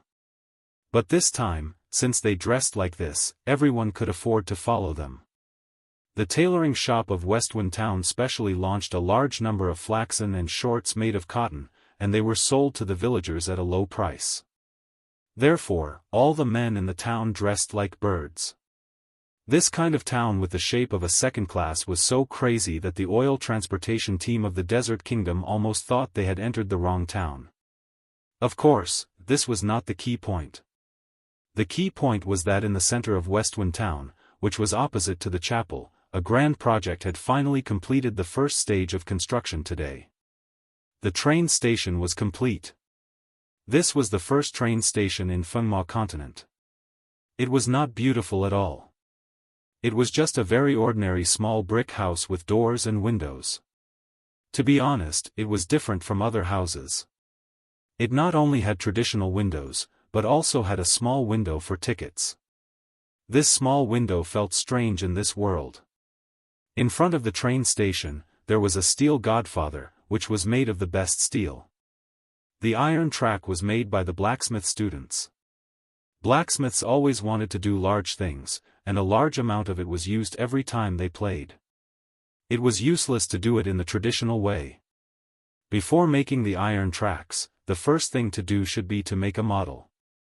Although it took a lot of time to make the model, once the model was finished, it would be easy for mass production. As long as the steel liquid was poured into the model and cooled down, an iron track would come out in an instant. It was much easier to make a piece of iron track than to do it one by one slowly. Then the carpenters helped the pillows, and the blacksmith helped with the sleepers, nailed it, and docked it. A beautiful iron track came out of the train station and extended all the way to the north gate of the town to the direction of Stone Canyon. Of course, with the current engineering and technical ability, even with the help of Robb, the iron track couldn't be done with just a little more than a month. At present, this new baby-like iron track was only for more than 20 miles. It had a heavy and ugly train head, with a lonely carriage hanging behind it. Now it was quietly parked on the track in front of the train station, surrounded by onlookers. Early this morning, Robb asked the newly appointed commander to inform the whole town, "Today, Godfather will show you the view of the West." Of course, no one knew what the words, "view of the West," meant. The people could only deduce from the context that it should be the meaning of a new thing, but why did new thing have to be described as view of the West was a little difficult to understand. Anyway, no matter what it was not wrong for everyone to come to see it when Godfather came as well. At dawn, some people came to the railway station to watch the fun. As the sun rose, more and more people gathered around the station. At about 9 o'clock in the morning, the station was already full of townsmen, and many of them lined up on both sides of the railway station and extended out. The new police chief was trying his best to maintain public order with a large group of policemen. From time to time, their angry curses came from the crowd. "That idiot, what are you doing on the train? Do you want to block the train and court death? Get out of here. Take care of your children. Don't run to the track all of a sudden. They will die. Watch out. Don't kick the small stone onto the iron track." The most excited people in the crowd were not the ordinary villagers, but the group of young nobles and ladies who came to Westwind Town for refuge. They were young people and didn't have any life pressure. They just needed to play every day. When they encountered new things, they ran faster than anyone and were in a better mood than anyone else. The group of people were shouting at the side of the railway, making it as lively as a festival. Under the gaze of the crowd, Godfather came from the chapel opposite. He was sitting on a wheelchair and pushed over by his maid. His disciple, Robb Smith, followed him. Of course, Robb used the avatar technique. His real body was sitting on a wheelchair and asked Lillian to push him, but he himself controlled his avatar to come over. It was troublesome, but in order not to expose his identity, he had to do so. Seeing him, the townsmen cheered, "Godfather is coming. Is the view going to begin?" The so-called view should be this big iron carriage. It looks very heavy. How can it run? How many horses does it take to pull this? I'm afraid it's not just 100 or 200. I heard from a friend of mine who's majoring in blacksmithing in the technical school that this thing is using a fuel engine. What the hell is that? Well, you'll know when you see it. The townsmen began to discuss. At this time, Robb also sat down beside the iron track. He first made his avatar wave to the noble young masters and ladies as a greeting, and then he quickly cut his consciousness into his real body. He took out a crystal ball and called the queen. The call was connected quickly. Not only the queen, but also a large group of ministers appeared on the opposite side of the crystal ball. It turned out that Robb had already made an appointment with the queen to make this call today, and asked her to call all the ministers she trusted. As soon as the phone was connected, the queen said in a dignified voice, "You asked me to call all the ministers here. What on earth do you want to show me?" Robb held the crystal ball in his hand with a smile and turned it to the train. "Look! A train." In fact, it was difficult to judge the size of an object from the crystal ball, but there were many townsmen standing beside the train. Once the size of the train head was compared, it was very clear. The queen had always been calm and composed. She was not easily moved by anything, so she didn't say anything. However, the ministers standing behind her exclaimed at the same time, "What a big iron carriage! How heavy is such a huge iron carriage? How many horses does it need to be pulled?" The discussions of these fellows came through the crystal ball, which made Robb laugh. Just now, the townsmen of Westwind Town were also talking about this. He didn't expect that the ministers of the queen also reacted the same. "Are you sure that you have the insight?" Only one minister put forward an interesting opinion. "It's the same as the minecart in the mine, but the minecart is pulled by a rope, but this seems to be planning to run by itself. Moreover, the minecart is empty, but this isn't empty. We can only see a narrow driver's seat, and there are not many things in it. What can it do? Don't you see that there is a carriage hanging behind the train head? Use the carriage behind to load things. Of course, I think it's not important how many things can be loaded. The biggest problem is how much strength it needs to pull it to run." After the ministers finished talking, the queen said calmly, "Don't keep me guessing. Just demonstrate it. I have a lot of government affairs here. There is no time for you to keep showing your monkey tricks to my ministers. As soon as you opened your mouth, you said I am acting a monkey play? Not that I am acting a monkey play, which proves that you have guessed that this thing is very good." The queen did not deny, but her attitude had already expressed her opinion. "Well, I also hate to waste time. Let's start the test," Robb said with a smile. "In fact, I'm not sure whether this thing can run normally or not. I won't know until I try it." He waved his hand, and the blacksmith teacher of Westwind Technical School climbed into the driver's seat of the train, followed by 2 students. "Get ready to drive. Strictly follow the operation manual of the train." The old blacksmith roared, and the 2 students immediately agreed. Wah! Wah! Smoke rose from the train. Black smoke rose from the burning oil, accompanied by a pungent smell. The townsmen surrounding the car held their noses and took a few steps back. Just as everyone showed a look of disgust at the train, the huge train head actually moved. It moved very slowly forward. Its snail-like speed caused the ministers in front of the crystal ball to sneer. However, before their smile could be widened, they saw that the snail-like train began to speed up. Its speed became faster and faster. The huge train head dragged the carriage behind and began to roll forward. When the carriage passed by Robb, Robb suddenly stood up from the wheelchair, took a big stride and got on the train, sitting in the carriage behind. Therefore, the person on the other side of the crystal ball also turned his view from outside to inside of the train. Only then did they see that the carriage was full of pillows and iron tracks. It was so heavy that they didn't know how many horses it would take if all these things were pulled by a carriage.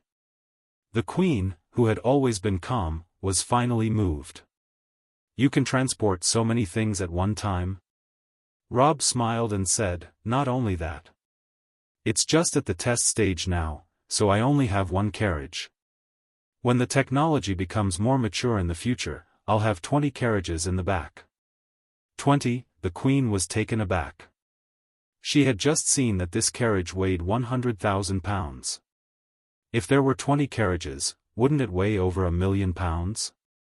If the train was really so powerful, it would be terrible. At this time, the speed of the train was getting faster and faster. Through the crystal ball, the Queen looked at the scenery outside the train window and silently estimated its speed. After dozens of seconds, she suddenly smiled. Just now, I was shocked and thought it was a great thing. But now, I can see that its speed is not as fast as a running horse. The ministers also echoed, yes, it's obviously not as fast as a running horse. Moreover, the more carriages you hang, the slower the speed will be. That's not a big deal, ha ha ha. Robb smiled and said, that's right. The train in the early stage can't run as fast as a horse. After all, I still have a lot of technical problems to deal with here, and the engine is also a very preliminary imitation. The most important thing is that the iron track is only 20 miles long. If we move fast now, won't we reach the end in an instant? Look, it's pulling all these iron tracks and sleepers, isn't it to help make the rails faster? Only then did the Queen understand why there were so many things in the carriage. Just now, she thought that Robb was deliberately increasing the weight of the carriage to carry out the test. Now after thinking carefully, she understood, if you use this train to finish the rails, the extending speed of the iron track will be greatly increased. Yes.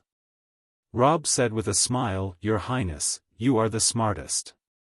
At the very beginning, my train was built very slowly, because at that time, I had to send a large number of carriages, ox carts, camel carts, and a large number of people to transport the sleepers and rails to the place where they were needed to be installed.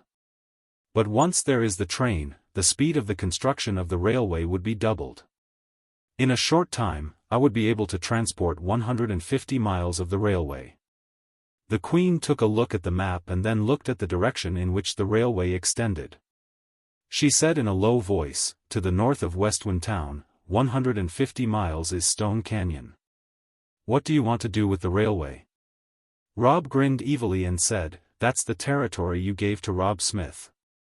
He is my apprentice in magic. On one hand, he wants to learn magic from me, and on the other hand, he wants to manage his own territory. What should I do? That's, of course, the railway. If I transfer the railway to the other place, he can be on duty in 2 places. The Queen didn't believe that the reason why he built a 150-mile-long railway was to commute between 2 places. This excuse was so lame. She glared at Robb angrily. After a few seconds, she said in a low voice, Is it for the gemstone mine in Stone Canyon? Robb chuckled and said, You are so smart that it's not easy for me to lie. The Queen pounded the table and said, That's my territory. Even if I gave it to Robb Smith, it's still my territory. You are so crazy to pry into the mineral resources of my kingdom. Well, it seems that you have the ability to dig it out. Robb smiled and said, Since you know there is a gemstone mine there, why don't you mine them out? Come on, discuss it in detail. The Queen didn't say anything. She was good at keeping silent and turning her head to look at him. However, a stupid minister behind her popped out his head and said, We don't know where to mine for the ores. Our kingdom is vast and there are treasures everywhere. Why do we have to go to the remote mountain areas like Stone Canyon to mine? There are too few people there and we can't build a large mine. It's not convenient to dig out some small stones. We don't like it. Bingo. Robb smiled and said, Thank you for your cooperation and answering my question. The Queen rolled her eyes at the minister. The minister seemed to think of something and immediately became embarrassed. Robb smiled and said, The wise minister has explained it for me. Miss Queen, you must want to change the topic as soon as possible, but I still want to say it, because I have to say it out to piss you off. When my train can drive to Stone Canyon, I can transport a large number of steel, wood and people to the canyon, and then make a large mine there, just like the mine we dug for iron, and put an iron railway there as well. At that time, the gemstone mine can be dug out randomly like steel, and then transported to Westwind Town by train one by one. The queen was rendered speechless. Robb said, "Don't blame me for not reminding you. Hurry up and sell a lot of the gemstones in your hands. When my mine starts, the gemstones will drop in price. At that time, even an ordinary person can afford gemstone ornaments." "Do you believe it?" The queen said calmly, "What does this have to do with me? I don't have any gemstones in my palace. They are all sent to be magic items." "Huh." Although she was smiling, the officials behind her looked embarrassed. It turned out that these people had a lot of gems hidden in them. They were not as poor as the queen. The train soon drove more than 10 miles away. The scenery outside the window slowly retreated and Westwind Town had already been thrown far away. At the beginning, many onlookers followed the train. The noble young masters and the ladies even rode the horse to run with the train. But after a long time, those who chased the train all went back.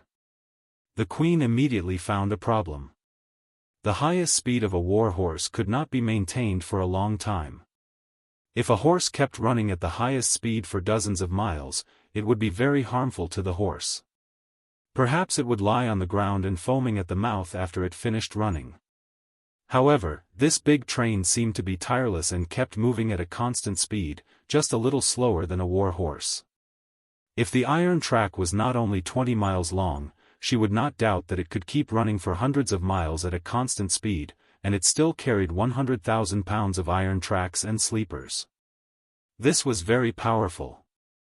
Once it was widely spread, it would have a great impact on the whole kingdom, no, the whole world. She couldn't imagine what would happen next. In the future, no matter what ores, equipment, weapons, food, they could all be pulled by this kind of big train, which weighed millions of pounds at a time. Carriages, ox carts and other things could only be turned into tears of the times. The queen's heart became warm. She wanted to get the train, no matter what. Her emotion was not shown on her face, but in her eyes. Robb smiled and said, "Oh, do you want the technology of the train?" Being seen through by Robb, the queen didn't blush at all. She said calmly, "Yes, I do. But I'm afraid that you won't give it to me." Robb smiled and said, "This is how you treat a gentleman with your heart. In fact, I have never thought of keeping it a secret. I'm not as stingy as you are. You can take it if you want, but even if I give it to you, you can't afford it." The queen, "What?" Robb smiled and said, "Do you have so much iron to make the iron tracks? Not only from Westwind Town, but to Stone Canyon as well, and the huge railway network that will connect your whole land, all the big cities. Come on, let's study. How much iron do you need?" The queen was rendered speechless. She was very angry. The queen felt like her throat was blocked by something. She couldn't say anything and wanted to jump up and beat him. "Look, if you want my big train, you have to build more iron mines, build more small iron tracks, small mine carts, and large smelters. All these things have to be done." Robb tried his best to persuade her, "Don't talk about the war and pay more attention to the development of the internal affairs." The queen said, "If I'm not prepared for battle, Mondra will come to beat me." Robb chuckled and said, "It's obvious that you haven't played StarCraft before. Let me tell you, a real Star Master will only use the minimum amount of resources to create troops and defend at the beginning of the game, and only if they're in danger will they put more. All the other resources will be used to deal with internal affairs." His phone call was in a mess, and there were some words that the queen couldn't understand, such as StarCraft. But the queen was so smart that she could guess even if she couldn't understand, and she could actually understand his words. She frowned and thought about it seriously. It was not easy to determine the result of the battle between East and West Gran. After all, Mondra had been in charge of the kingdom for 16 years. Now, the territory occupied by the East Gran was the richest and most populated area in the kingdom. His country had sufficient military sources and a developed economy. On her side, there were small towns on the border, either mountains or forests. Except for Bright Road and Lost City, there were other small fish and shrimps. At the beginning, the queen relied on the tactics of surprise to quickly take over a large area of the territory, but once she entered into a long-term battle, she did not have the confidence to end the war in a short period of time. If the time of the war is prolonged, Robb's proposal is worth considering. She will only defend with the minimum force and develop internal affairs crazily. She'll mine dozens of high-yield mines, and at the same time, new technologies such as windmills and waterworks will be made to vigorously engage in food production, focusing on the development of internal affairs. The kingdom will boom, and when the time comes, she will send troops again. All soldiers will wear the best steel armor and take steel weapons. The rare gems are dug out like minerals. The magic items will also be unlimited in supply. Soldiers all over the kingdom use this kind of big train to transport materials and equipment directly to the front. Materials and energy sources from all parts of the kingdom will also continuously be sent forward. When the time comes, it's just Mandra. He's nothing. His little sister's heart beat. She suddenly found that this was the latest time for her to realize her dream of restoring the kingdom. Although she was determined to restore her kingdom in the past, she always felt that the goal was far away, and did not know when it would be achieved. But now, as long as she considers this idea provided by Robb, she felt as if it is near at hand, as if she could touch it with her hands. However, Her Majesty found a blind spot. At this time, since the train was driving along the foot of the mountain in the southwest of the Black Pine Mountains. Looking out of the window on the right, there was the vast Black Pine Mountains outside. With a flash of her eyes, Miss Queen saw a goblin's head sticking out of the forest, and looked at the big train passing under the mountain with fierce eyes. She could not help frowning. In Fengma continent, there are monsters everywhere. The railway is 20 miles away from the town. No, the railway is 150 miles away from the town. I don't know how you can defend it. Did you see that goblin? He should be thinking of how to rob you. Robb smiled and said, "How would you do it?" The queen said solemnly, "First, remove the rails, or put a huge stone on the rails to block the way and force the train to stop. As soon as the people on the train get off, they will attack at random. Well, the iron and sleepers in your carriage are very good, so in the next second, I will also take them." As soon as she said this, the train stopped. Because the speed of the train is not fast, it is not as easy to have accidents as trains in modern generations. The blacksmith teacher said, "Godfather, they threw a big stone on the track in front of us, forcing us to stop and making it clear that they are going to attack us." Robb smiled, "Miss Queen, you are a raven." The queen smiled, "I'm flattered." At this time, there were bows and arrows coming from both sides of the railway track, but since the whole train was made of iron, arrows could not come in. Only a few arrows flew in at the window, but Robb was alone in the carriage, and he didn't care about these arrows. In front of the locomotive, the old blacksmith and two students had no problem. They pulled up a window, which was made of steel wire. The arrows could not enter it. His queen sister said happily, "I know you are very powerful and that it's easy to clean up these goblins, but this is your situation of the train. If you are not on the train may fall into the hands of goblins and be dismantled into a pile of scrap iron." "Of course I was prepared for what you said." Robb smiled and shouted to the front, "Hey, driver, don't think I will go out to clean goblin, and deal with it according to the contingency plan I told you." The old blacksmith and two students in front were in a hurry. They hurriedly read the plan. It was a thick book. When they read it, a large group of goblins appeared on the hillside outside. They were afraid there were hundreds of goblins. These goblins were carrying rusty swords and broken shields, mixed with several ogres and half-orcs, and they rushed towards the train with strange cries. Seeing this scene, the three of them were even more frantic. Fortunately, the old blacksmith finally turned to the corresponding page of the response plan. After looking at it for a few seconds, he was suddenly overjoyed. First, he sounded the siren. The train made a sound of woo-woo-woo, and a high black smoke rose up like a wolf. Then, the old blacksmith rushed to the train window, looked for the rune under the window, and brushed the ground to tear it off. The queen and the ministers could see at a glance that there was a switch of magic items, which had been covered with the rune paper before. Now the switch was exposed when the rune paper was torn. Magic item. The queen immediately understood, this train is capable of fighting. The old blacksmith suddenly pulled the trigger, and two huge fireballs flew out at the same time when two sides of the locomotive sounded boom at the same time. The queen and ministers knew what will happen next without looking. Because, in recent years, they have seen with their own eyes how terrible the power of whatever Robb fills his magic in.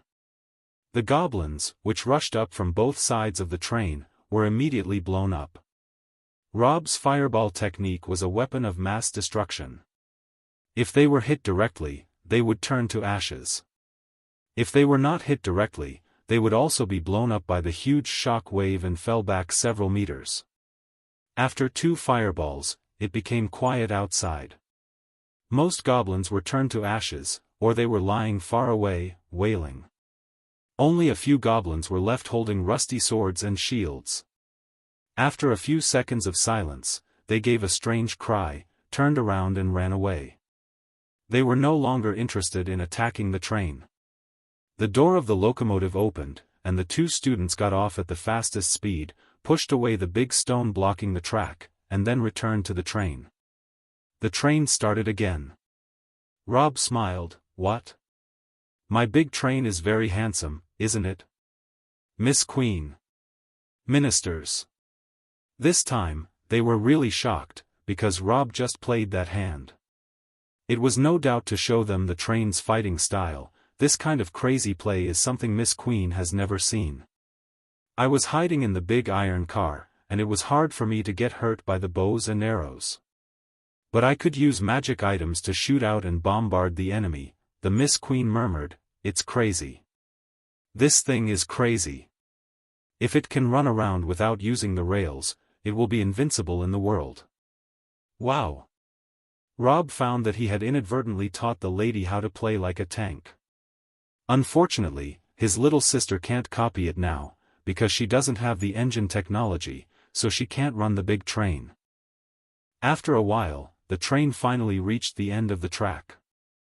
The queen was still indulged in her daydream of a big iron carriage that could attack, so the minister next to her woke her from her dream, and then she turned her attention to Robb again.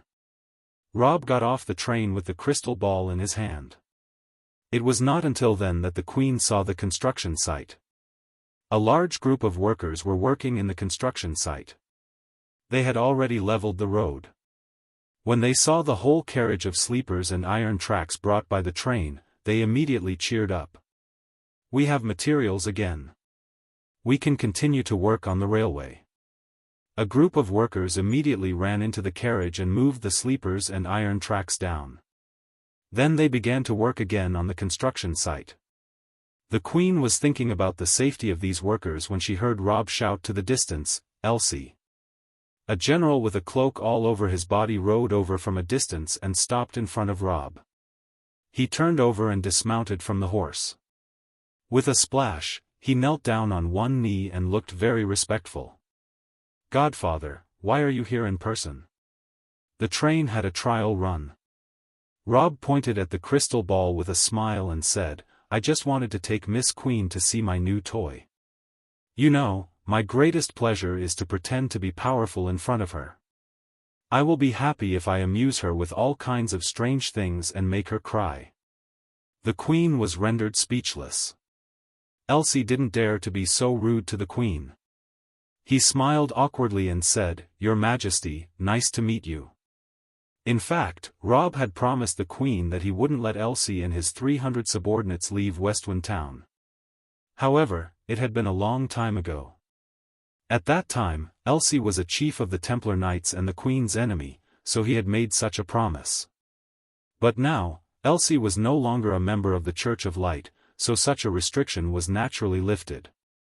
Robb smiled at him. The train was attacked by goblins on the way here, not far away from here.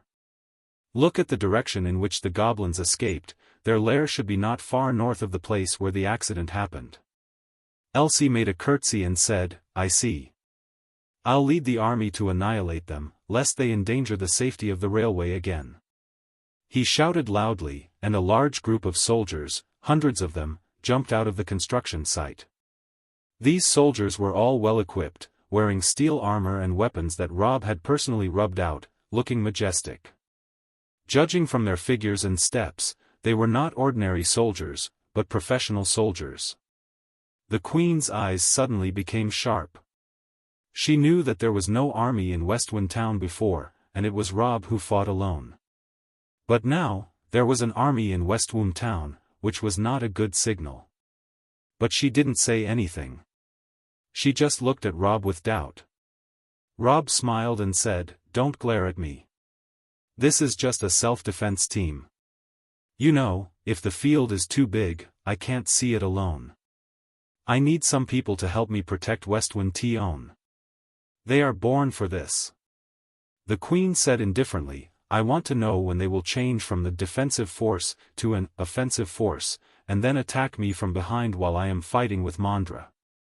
Robb threw up his hands and said, "Am I such a person in your eyes?" The Queen said, "Not yet, but it's hard to say in the future." "Can't you trust me?" Robb asked. The Queen said, 16 years ago, I used to believe in Mondra and the Church of Light." Robb was rendered speechless. Robb had to shrug and said, all right. You always doubt parts of others, which is a good quality. You have to keep it, but I can't be the suspect, because I won't bring these soldiers there when I really want to fight. I'm enough alone. Even if they want to follow me, they will only come to cheer for me. They won't hurt you in person. If you want to doubt them, you can doubt me alone. Don't doubt these innocent soldiers." The Queen was rendered speechless. Commander Elsie divided the soldiers into two halves. Half of them stayed to guard the construction site, and the other half got on their horses and ran back along the railway to find the fighting spot just now, and then chased after the surviving goblins. There was no mercy here, because humans and monsters could not coexist. Robb was very clear that these monsters would be like the wild animals that wanted to eat people in his own world. They would become less and less in population because of the process of humans' industrial development, and eventually they would be extinct. However, he was not a member of the Animal Protection Association, nor a person who loved his brother goblins. At this time, he would only firmly stand on the side of human beings. The Queen found that there was nothing to look at, so she hung up the phone. Robb knew that when she became jealous, she would definitely reconsider the balance between war and internal affairs. With her intelligence, she would soon find the right path and make great efforts in mining and refining. Of course, this was related to a kingdom. Specifically in the detailed match of internal affairs and military affairs, she must be much more professional than Robb. Robb believed that she would definitely do a good job. He turned to look at the Black Pine Mountain in the northeast and frowned. The goblins and orcs who had been driven away came to a place so close to Westwind Town. What happened in the mountains? That night, Robb was lazily sitting on his favorite stone stool. When Lillian sent dinner to him, 3 adventurers suddenly appeared on the hillside. The leader was Gorda, and the other 2 were, of course, Shuelu and Jike. The 3 of them looked very embarrassed, covered in mud and worn out. However, Robb was not surprised at all. As long as these 3 fellows went out to do missions, they would come back miserably every time. This time, they were just covered in mud, much better than before. He waved at the 3 of them and smiled, "Welcome home." Obviously, Shuelu moved fast with swift wind. She ran a long distance and jumped in front of Robb. She stretched out her hand and hooked Robb's neck with a smile, but she was covered in mud. Robb didn't want her to do that. He reached out to hold her forehead and pushed her far away from him. "Hey, talk nicely. Don't touch your hands and feet. We haven't seen each other for months. You don't miss me at all." Robb chuckled and said, "You always make trouble for me." "I think you just want to make trouble. Tell me, what did you bring to me this time?" Shualu pointed at the black pine mountain behind her and chuckled, 50,000 monsters. 50,000 monsters? Robb shrugged, oh. That's it? Shualu burst into laughter. I knew you would be so calm. Ha ha ha. Gorda and Jike also said that even if it's you who heard the number of 50,000, you would be nervous. But I said that you wouldn't care whether it was 50,000 or 100,000. I guessed it right. Robb said crossly, don't lead all the mess to Westwind Town just because I don't care. Gorda walked over and said seriously, Mr. Robb, we didn't lure the monsters here. Shualu said that on purpose to see your reaction. There are indeed 50,000 monsters gathering in the Black Pine Mountains, but they may not come to Westwind Town. Maybe. They are coming for the whole world. He began to elaborate. It turned out that a few months ago, the group of 3 adventurers couldn't stay idle any longer and ran out to take adventurers. They went to the nearby villages to look for any missions, but they were surprised to find that there were many villages nearby who commissioned to help kill monsters. It turned out that the monsters had become very rampant outside Westwind Town. Due to the power of capital, everyone in Westwind Town madly captured and drove away the monsters, forcibly creating a vacuum zone around the town, so the monsters rarely came to Westwind Town to make trouble. However, things were not so good outside the town. Once the monsters in the Black Pine Mountain became more and more active, all the villages and towns were constantly harassed by the monsters. They suffered heavy losses, so they had to hire adventurers to help. The 3 adventurers had planned to go back to Westwind to have a rest after doing a few missions. However, they didn't expect that this time they would go out, one after another, and there would be missions in every village. They either returned to the forest to kill goblins, or exterminated the orcs, or even killed a few double-legged dragons. Fortunately, the dragon they met this time was no longer at the elite level. It was just an ordinary one and was easily killed. The 3 of them had earned a large amount of money, but at the same time, they began to feel curious about what had happened in the Black Pine Mountain. After they finished their missions, the 3 bold and fearless fellows boldly entered the Black Pine Mountain. With their years of adventure experience, the 3 of them avoided countless monsters in the mountain and carefully dived into the depths of the mountain. They planned to investigate what had happened in the mountain and see if they had any money to make, and if there were any secret treasures or magic weapons to pick up. This time, they arrived at a deeper place than the last time when they went into the mountain to investigate the skeleton soldiers. The result of the arduous journey was that they found a monster army in the depths of the mountain. This army had a total of 50,000, and this was only the number of the main army, not including the orcs and goblins scattered outside the mountain. If they added all those thousands of troops, it would probably not be more than 100,000. This huge army had even selected a Devil King. Under the unified arrangement of the Devil King, they were preparing for some evil plot. The 50,000 monsters spread out in a large area. The 3 adventurers could only inquire about the news outside the army, but they couldn't go deep into it, so they couldn't find out what the Devil King looked like or what plans he had. They could only eavesdrop from the monsters outside. Then the 3 of them didn't dare to stay any longer and hurried back. After listening to their story, Robb couldn't help laughing. Why don't people stop for a while in this world? It's not easy for me to climb a technology tree here. Every day I fight, everyone wants to turn the world upside down. They are insane. Look, these monsters are going to hinder the construction of Westwind Town again. Don't you think it's interesting for you to take the initiative to attack unlike the Desert Kingdom army last time? And of course, take me with you. Let's kill the Devil King and save the world together. Robb quickly reached out his hand and pressed her forehead again, pushing her away. Don't touch me before you take a shower. What's the outdated setting with defeating the Devil King to save the world? It's so funny. Are you a brave hero from a game in the 70s? I've already been tired of this kind of crappy mainstream game. He often said something that others couldn't understand, and Shualu was used to it.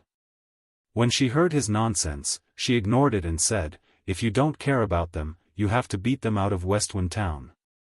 Many people will die, and you have to waste a lot of energy to revive them, which will bother you. Robb waved his fist and said, "Threaten me with my laziness. You are courting death. Then how are you going to protect Westwind Town?" Robb shrugged and said, "Didn't you just say that you aren't sure where they'll attack? The Black Pine Mountain is so big. There are countless cities and towns around it, including Bright Road. There are many places that can be attacked everywhere. If they go to attack Bright Road and even enter East Gran, it's none of my business. Why do I have to rush out in advance to attack them and make trouble for myself? But they might also come to Westwind Town. Let's talk about it when they come." Robb snorted said. "My principle is that I don't want to deal with the enemy before they try to deal with me. In other words, you don't want to jump without a stick. Hey, am I a toad? A lazy person is like a toad. Ha ha ha." Xiaolu burst into laughter and rushed into the chapel to take a shower. However, Gorda and Jike didn't enter the chapel. They just went back to their own cabins to take a shower and get changed, so that they wouldn't disturb Robb's lazy life. The two of them only looked at the newly built train station opposite the chapel with great interest. "I haven't been back for a few months. Something strange is happening here again." Robb smiled and said, "It's very interesting. With it, you can travel conveniently between different places in the future. Then let's have a good look tomorrow morning." Gorda and Jike also said goodbye and went back to the house. Robb lazily got up from the stone stool, changed into swimwear and went into the hot spring pool. Not long after taking a shower, he saw Xiaolu exit the chapel in a red swimsuit. She also soaked in the hot spring pool with a smile. "It's summer now. Why are you still bathing in the hot spring? Shouldn't you make the water colder?" Robb smiled and said, "Hot springs in summer can expand pores, which is better than cold water. What do you know? Hey, do you miss me?" "No." "Then why? Why did you put your hand around my waist secretly?" "Oh, my hand is being controlled by an evil devil king, and it is not under my control." "Damn devil king, Xiaolu, run." Robb said that he didn't want to talk to deal with the monster army, but he had an idea in his heart. He was not sure where this huge army would attack. If they were to attack Bright Road, they would be bathed by Miss Queen's magic items. It was not a big problem. As long as Mondra didn't take the opportunity to make trouble, the Queen should be able to withstand it. The key was in other cities. Robb felt that the monster army wouldn't attack Mondra. The last time when the monster army joined hands with Mondra to attack Bright Road, it was clear that something was wrong. If the monster army didn't go out from the east of the Black Pine Mountain, they could only go out from the west. First of all, they would go to his own Westwind Town, and then Stone Canyon in the north. In addition, there was a 150-mile-long railway between Stone Canyon and Westwind Town. With the help of this railway, the defense pressure suddenly became lighter. Maybe it was a better choice to take the initiative. However, Robb didn't intend to take the initiative to attack. In the past, Westwind Town was still a small seedling, which needed him to take care of and grow. But now, Westwind Town had become a mature big city, and it should know how to face some difficulties on its own. Of course, Robb also knew that if the 500 soldiers, which were just established by the leader of the Westwind Town, wanted to defend against 50,000 monsters, it is nonsense and impossible to achieve the goal. As the leader of Westwind Town, he had to make a response. On the noon of the second day, Robb sat on a stone stool as usual. The sun in August was poisonous, but he was not under any pressure because he had sunshade above his head and a magic fan beside him. The little girl was brandishing the holy sword in the yard. She was practicing her swordsmanship desperately. After Xiaolu came back last night, she told the news of the monster army to the girls in the chapel. However, the little girl suddenly became excited and shouted, "This is the time for the Guardian of Light to show her power." Ha ha ha. I, Russ Belmont Dracula, will definitely eliminate all the monsters and protect the new Church of Light." After roaring one sentence and 2 lines, she began to practice swordsmanship crazily. She knew a lot of swordsmanship skills, but most of them were just furnishings. Her favorite skill was the shrill lightning. Therefore, this was the skill she had been practicing all the time. She kept moving over and over, which made Robb tired of seeing her. Suafa had secretly sharpened her poisonous dagger.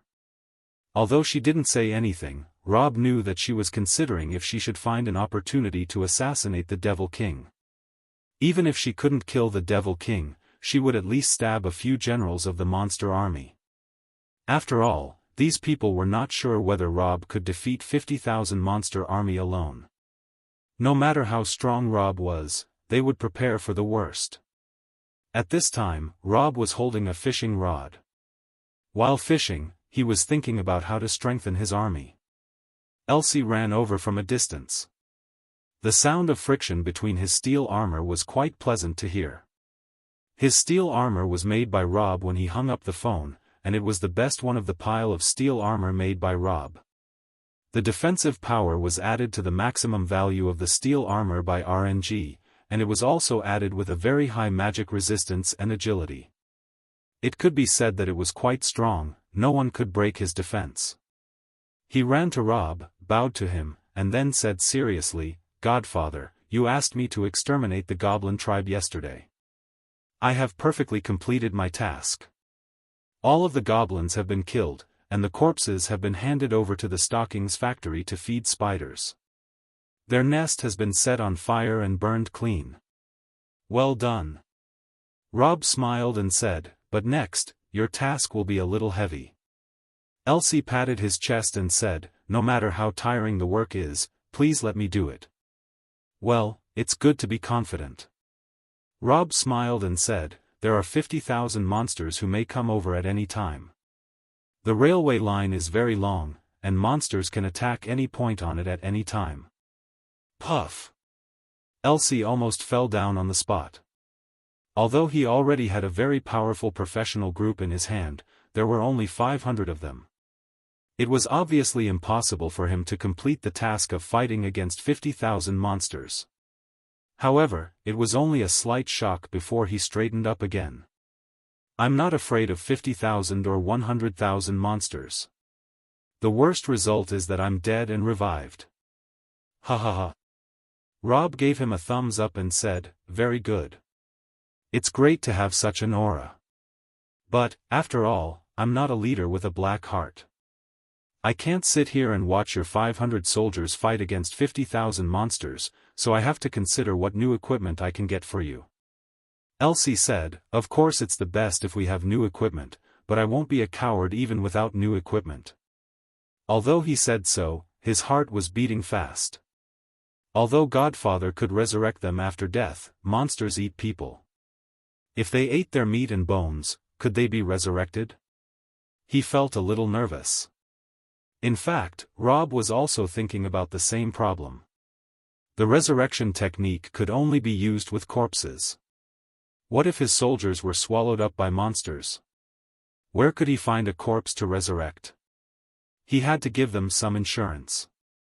When he was thinking of this, a voice shouted from afar, "Ah, my father, long time no see." It was strange that the man called Robb my father instead of Godfather. Upon hearing this, Elsie flew into a rage, turned around and was about to retort. However, Robb waved at the man and smiled, "Oh, it's him." The man was none other than the big merchant. The big merchant who had taken away the flying dragon leather armor from Robb and sold Lillian to Robb. He only sold high-end goods, not low-end rubbish. Since the war between the East and West Grand started, in order to avoid the two sides, he had simply taken a lot of hand-rubbed equipment from Robb to the Kingdom of Norma in the north to do business. At that time, Robb hadn't been called Godfather, so he called him my father. In the past few months, he had been contacting Robb by letters. It was him who had written to Robb about the Desert Kingdom attack. Of course, Pobo wouldn't come back alone. Behind him was a long group of private soldiers and bodyguards. He made his business from Norma. In the middle of the road, he also passed through the Black Pine Mountains, the Desert Kingdom, and other places. It was certainly impossible for him to run business without a strong private group to protect him. And on the way back to Westwind Town, there were all kinds of stuff bought from different places in the caravan. I haven't been back to Westwind Town for a long time. When I came back this time, I realized that the size of the town has increased a lot, and there are many novel things. Just now, I saw a big car outside the north gate and ran over from my caravan. I was really shocked. Robb laughed. What do you think? Is it interesting? It's really interesting. I'm wondering how much I can make from buying a train and selling it. This guy was really a high-end merchant. He wanted to sell the train as soon as he opened his mouth, which made Robb stunned. Then he laughed. Even if I'm willing to sell it to you, how are you going to transport it away and sell it to people? After pausing for a moment, he laughed and said, "Ha ha ha, I can't move it at all, but it can move me." Robb smiled and said, "By the way, thank you for sending me the news. If it weren't for your letter, I wouldn't have known that. It's not a big deal." "It's not a big deal," said Pobo with a smile. After greeting, they were about to get down to business. Seeing that Robb and the fat merchant seemed to have a good conversation, the Elsie came over and said, "Hello, I'm Elsie, the commander of Robb's personal guards." Hearing this, Pobo was stunned for a while, and then he understood who this man was. He shook hands with him and said with a smile, "I'm a small merchant." "Nice to meet you, Mr. Elsie." The two of them both felt that the other party had a very important position in Robb's heart and was worth fawning on. Instantly, they smiled as if they were a family. Robb looked at the relationship between the two angrily and scolded with a smile, "Stop talking nonsense, Pobo. Have you found the thing I asked you to help me find?" Speaking of this, Pobo immediately cheered up. I was lucky enough to live up to my order. Come on. Take it out and let us have a look." Pobo waved at his servants and ordered them to look for something.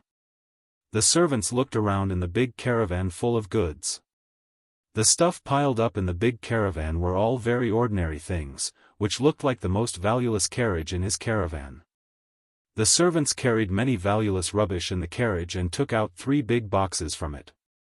The suitcase was so big that each suitcase was as big as an adult. Several servants lifted one suitcase with great strength, and they lifted the 3 big suitcases in front of Robb and put them down. With a loud bang, the boxes fell to the ground and made a dull sound, leaving a square groove in the mud. "It's so heavy." "What's in it?" Commander Elsie was intrigued. It's a good thing that father wants." When he opened the lid, he found that the box was filled with stones, one after another. Of course, Elsie didn't think that they were ordinary stones. He didn't even need to look at it with his eyes to guess that it was some kind of ore. He couldn't help but ask, "What ore?" "Ha!" He gave a thumbs up to the commander, praising his quick response. However, Robb answered on behalf of Pobo, "Silver." Hearing the 2 words, "silver," the commander was also moved. This was a very rare ore, even rarer than the mithril. If it was used to make weapons and defensive equipment, the effect would be astonishing. It could be said that all of them were holy and sharp weapons. Of course, this kind of thing was also very expensive. It was dozens of times more expensive than ordinary gemstones and crystals. Pobo chuckled, "It's hard to find it. I've traveled all over the Desert Kingdom and Norma. It took me a long time to get the clue of silver in a small village beside the mountain. Then I was introduced to the dwarves in the mountain and bought these 3 boxes of silver from them. You know, the dwarves like making equipment most. These silver are also an important raw material for them, and they were reluctant to sell it to others easily. I took out many refined weapons and defensive equipment made by father and asked them to give me these 3 boxes of ores." Speaking of this, he couldn't help but admire Robb. The dwarven race were the best craftsmen in the world. The weapons and defensive equipment they made were top-grade goods that both humans and elves scrambled for. When he first met the dwarves, they didn't want to sell anything. To his surprise, when he took out the weapon made by Robb, they were so shocked that they almost knelt down on the spot. Although it was hard to tell the value of the equipment, the dwarves had better taste. They only took a look at it, and the exquisite workmanship and magic enchantment took their eyes. On the spot, they wanted to buy the equipment from Pobo, take them back for learning and imitation. As a result, in an instant, Pobo changed from the passive side to the active side, sitting on the ground and asking for a high price, and tricked the 3 boxes of silver mine stones from the dwarves. Robb smiled and said, "There are 3 big boxes. That's great. You really helped me a lot this time. You have traveled almost half of the world to find this thing for me.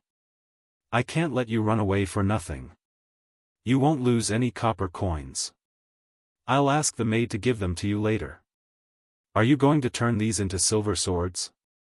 If so, I want to buy them from you and then find a buyer. It's great to make money. I've fallen in love with this feeling. Go." Robb angrily cursed, "Nonsense. How can precious silver be used to make a sword? What I want to do is a weapon that is 10,000 times more powerful than a sword. No, maybe 100,000 times." As soon as these words came out, the 2 of them, Pobo and Elsie, were both shocked. The sword was the king of weapons. Silver was such a good thing. What would he use it for? What else could be better than a sword? Seeing the confused look on the 2 men's faces, he shrugged and didn't explain. He smiled and ordered Lillian, "Go to the smelter and ask the workers to bring me 2,500 pounds of iron. Also, I need a cart of coal." 2,500 pounds? Pobo and Elsie were shocked by the number. What weapons need so much iron? He shrugged and said, "Heavy weapons. Don't you feel that it's very stressful for 50,000 monsters to attack us? I'll get you some heavy weapons so that you don't have to be afraid of only 50,000 monsters." This is too much. Elsie felt that he was under greater pressure than the 50,000 monsters. "I can't take such a big weapon." "Well, who wants you to hold it in your hand and wait quietly?" After scolding Elsie for a while, he gave Lillian the blessing. After a while, Lillian went to the smelter. Then, many carriages came with iron pieces. 2,500 pounds of iron was not light. It took the workers several carriages to bring them. The iron ingots were square in front of him. It was normal for Elsie to see so many pieces of iron, but since Pobo had gone far to the north for business, he hadn't seen the rapid development of Westwind Town with his own eyes. He was surprised to see that Westwind Town could take out so many pieces of iron now. He thought, now Westwind Town has become a strange town. Well, it's time to start. Robb shrugged and smiled. He used the silver ore to make 4 pieces of silver ingots. Then he took something from the air. Dense sand, that Matra had helped him last time for, flew out of the warehouse and landed in front of him. He used the dense sand to make the dense grinding wheel. Then he used the silver ingot and the dense grinding wheel to make 2 precise silver parts. When 2 precise silver parts appeared on the table, Pobo and Elsie almost went crazy on the spot. Silver. It was extremely rare and precious metal. How could it be used to rub 2 small parts? What the hell was this? It looked like a gear, but not very like a gear. What the hell was it? However, the 2 of them were not in a hurry to make a complaint, because they both knew of Robb's ability. They would not doubt Robb. What they suspected was their insight. Robb pointed at the pile of iron ingots again. He used gold to make gold energy core. Then he used iron ingot to make steel ingot. Used steel ingot to make steel shell. At last, he used steel shell, gold energy core, and precise silver parts to make This time, it took a long time to make it. Only Robb's hands were seen rubbing for 20 seconds. Then, the messy things he had just made were all mixed together and turned into a huge, weirdly shaped big car. The car had a row of wheels. The outside of the wheels was not wrapped with Robb's favorite rubber, but with a strange track. There was a round head on it, and a long barrel stretched out in front of the head. Even though Pobo was experienced and knowledgeable, he had never seen such a weird thing. Commander Elsie couldn't help asking, "What's this? A mini train?" "No," shrugged and said, "this thing is called the steam tank." It was also interesting. Robb had already made the oil engine and even an oil train by removing the parts of the mining robot WK0032. However, because he hadn't gotten the steam engine, he hadn't been able to make the steam tank. This time, he finally had the chance to make the steam engine with the help of silver. It could be regarded as the retrogression of technology. However, there was such a weird design in the game, which made him unconvinced. Fortunately, people in this world did not know what the steam engine and the engine were, and did not know that he was playing with the concept of retrogression. Robb stood up and opened a small door on the stomach of the steam tank. Then he asked the workers to put the coal into it and add water into the water tank. In this way, all the preparations would be finished. Elsie and Pobo were already dumbfounded, but the two of them were not real fools. On the contrary, they were much smarter than most of the ordinary people in this era. They could already guess what the big iron car was, but they were not sure yet. Robb opened the top cover of the tank and got in. The steam tank had been played many times in the game before, but it was the first time for him to experience it in the real world. There were a lot of messy devices in the tank, which were basically incomprehensible, because the operations in the game only used the keyboard, and after this thing was really created, the controls changed. It doesn't matter. He'll just press it randomly. He fumbled around. Fortunately, Robb was a modern man. Even if he didn't know how to operate a machine, it wouldn't be difficult to cover it up. After a while, there was a small whistle above the steam tank, and then the huge tank moved. Elsie said loudly, "The big iron car can run without an iron track." "Oh, new god of light." "What?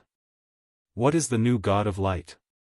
Why is there the word new in front of it?" It was not the right time to think about it. The huge tank had already started to move. It rushed out of Robb's yard and knocked down a section of fence wall. It turned its head on the open space in front of the chapel gate and turned its head. The long barrel pointed at the hillside behind the church. Then, boom! It fired. An explosion came out of the barrel of the tank and flew to the hillside in front of them. Then it exploded with a loud bang. Mud and dust flew all over the sky, and a huge pit was created on the hillside. The loud sound attracted a large group of villagers nearby to surround it, and everyone was pointing at this strange iron car. However, everyone knew that it must be another work of Godfather. With only one shot, Robb pushed open the top cover of the tank and came out. He waved at Elsie and said with a smile, "How about giving your troops 200 such things? Do you have the confidence to deal with the 50,000 monsters?" Commander Elsie had already been shocked by the attack. He looked at the big hole in the hillside in the distance, and then turned around to look at the huge iron car. Suddenly, he was excited. The perfect combination of attack and defense. "That's amazing. This thing is too powerful. If there are 200 such things, the monster army will be nothing." Not only Elsie was shocked, but also Pobo was scared to death. Just now, when Robb said that he wanted to make a weapon of 2,500 pounds of iron, he thought it would be impossible. He thought that it was too heavy. The sword was the most reliable and the king of weapons. But when he saw the steam tank made by Robb, he found that the sword was really weak. He was afraid that the thing in front of him was the real king of weapons. The stronger the defense, the stronger its offense, and it was obvious that they could add all kinds of magic items on it. Its huge body could even draw all kinds of magic defensive arrays. However, as soon as they were happy, they immediately became depressed. This thing needs to be made with silver, so we can't make it in a large quantity, right? We used a silver ingot to make this one just now, and these 3 boxes of silver ores aren't enough to make so much silver ingots. After all, the ore was just a stone, and it would take a lot of energy to extract silver from it. Robb had only rubbed 2 pieces of silver ingots, and used a full box of silver ores. In other words, the 3 boxes of silver ore could only make 3 tanks at most. 3 tanks were still not enough to fight against 50,000 monsters. Seeing the 2 of them looking at the silver box dejectedly, Robb understood what they were thinking. He chuckled and said, "You're thinking too much. In fact, it's just that the silver box is used to make the first tank, and the rest is unnecessary." "Why?" The 2 were surprised. Robb didn't bother to explain. Because the project in the game was very rigid. To rub out the steam tank, one must have silver, and without this material, it was impossible to make it. However, in the real world, it was very easy to copy a tank. As long as the whole tank was disassembled, all the key parts of the tank could be imitated with steel, and then reassembled, to make a tank. It was not necessary to have silver parts. Robb even planned to change the steam engine to the oil engine in the tank, so that the tank's horsepower would also increase a lot and its combat effectiveness would be stronger. "Elsie, don't worry. It's produced by certain energy. It's just a matter of time." Robb smiled and said, "Go and get the blacksmith of our school." Before he finished his words, he suddenly froze. The old blacksmith was working on the train and the iron track with all his students. If he was given another tank project, he wouldn't be able to do it at all. After all, Westwind Town only has a population of only 10,000 people, and it had a wide range of industries. How could he dispatch a large group of blacksmiths to study the tank? Besides, tank parts were much more precise than train parts. It was more difficult to copy and took more time. Wouldn't the old blacksmith and the group of students be tired to death? Robb let out a long sigh and said, "Alas. We still don't have enough manpower." He was depressed. He collapsed on his stone stool and said, "No, it's not fun. It's not interesting. Elsie, take this big tank as your tank first. If you have nothing else to do, drive it to run with the train. Patrol the safety along the railway, and beat the monsters hard. When the blacksmiths are free, I'll get you more." Hearing this, Elsie was overjoyed. "A super weapon made of precious materials like silver was given to me first, which shows how important I am in Godfather's heart." He quickly knelt on one knee and said, "I will devote myself to it." "Well, stop talking nonsense. Get on the tank and play with it yourself." Robb briefly explained how to operate the tank in the way he just learned, and especially emphasized, "Don't shoot randomly. If you accidentally collapse any building in Westwind Town and hurt anyone, I'll hang you." Elsie hurriedly said, "I'm not a person who doesn't know what to do. I'll definitely make good use of this weapon." He scurried into the tank and fumbled for a while. With Robb's explanation, it was not difficult for him to do it. Soon, the steam tank was driven on the street by him, and a group of soldiers followed behind the tank, making a scene for him. They swaggered through the town and moved everywhere. "Craftsmen! Craftsmen! I'm short of craftsmen from all walks of life. What should I do? Especially now that the machines are getting more and more advanced, and more precise, professional craftsmen are unable to catch up. If only there is a master level or even a master level craftsman available. My father. With your ability, you can grab a large group of craftsmen just by conquering any city, can't you?" "No. No. No." Robb shook his head and said, "It's wrong to rob other people's resources and manpower in the way of war. No matter what kind of situation it is, the one who gets resources in this way is evil, no matter how lofty the reason sounds. Because killing for treasures is really disgusting. I hate those kind of novels the most. That night, Pobo rested in Westwind Town. He had a big house in Westwind Town, which was supposed to be the largest mansion here. But when he came back this time, he found that his mansion had now become a very shabby building, because there had been a more powerful group of buildings in Westwind Town now. The other communities were much more luxurious than his mansion. He had to take his men to buy a house in the new community. Of course, he was ruthlessly extorted. A few days passed quickly. At night, the whole world fell asleep. The railway which extended from Westwind Town to the north also fell asleep. At the south end of the railway was Westwind Town, and at the north end was a construction site. The railway had been made to a place 50 miles away from the town. The workers didn't want to go back to the town in the dark, so they simply camped there. Of course, it was very dangerous to camp 50 miles away from the city. If a group of workers rested here, it could be said that they would have a narrow escape. Therefore, Elsie led 200 soldiers of the personal guard team to guard the workers here.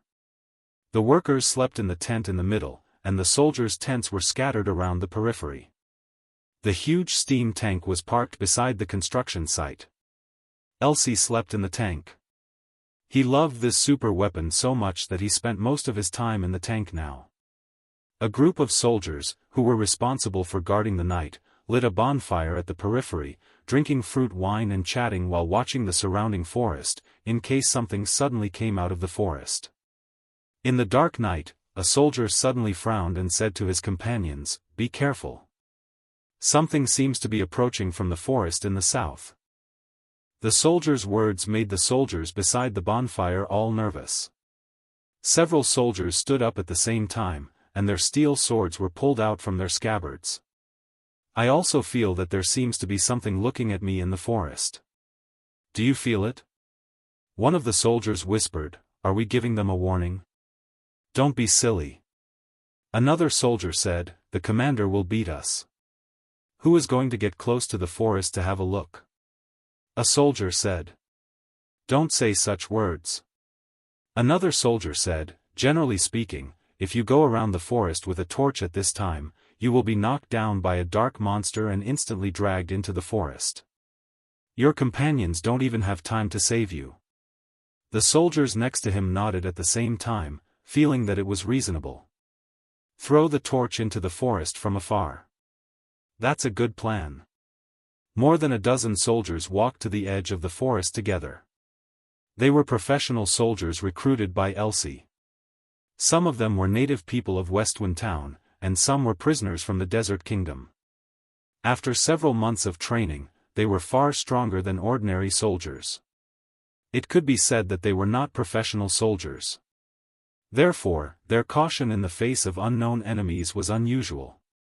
Although there were only a dozen night guards, they also showed good quality. The 4 men in the front row raised steel shields to protect themselves and their companions, and they were on guard against any monsters or arrows that would suddenly rush out of the forest. The soldiers in the back row raised their torches, pretending to get ready to throw their torches into the forest. At this moment, an arrow suddenly flew out of the forest.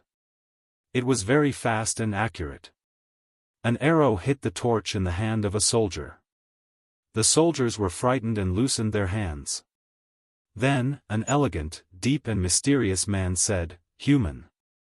Throwing a torch into the forest will be punished naturally." The soldiers were startled by the arrows and the sudden sound. Someone shouted, "Arrows!" Sure enough, there are enemies lurking in the forest. There is an army. Retreat. Call the police. Call the police. A soldier whistled. In an instant, the whole construction site came back to life. The workers were shocked and quickly retreated to the middle. The 200 soldiers all jumped up, raising their swords and shields at the same time to protect the workers. The first dozen soldiers on duty at night also retreated as fast as they could and returned to the camp. There was no need for the people in the forest to hide any more. An army came out quietly without making a sound.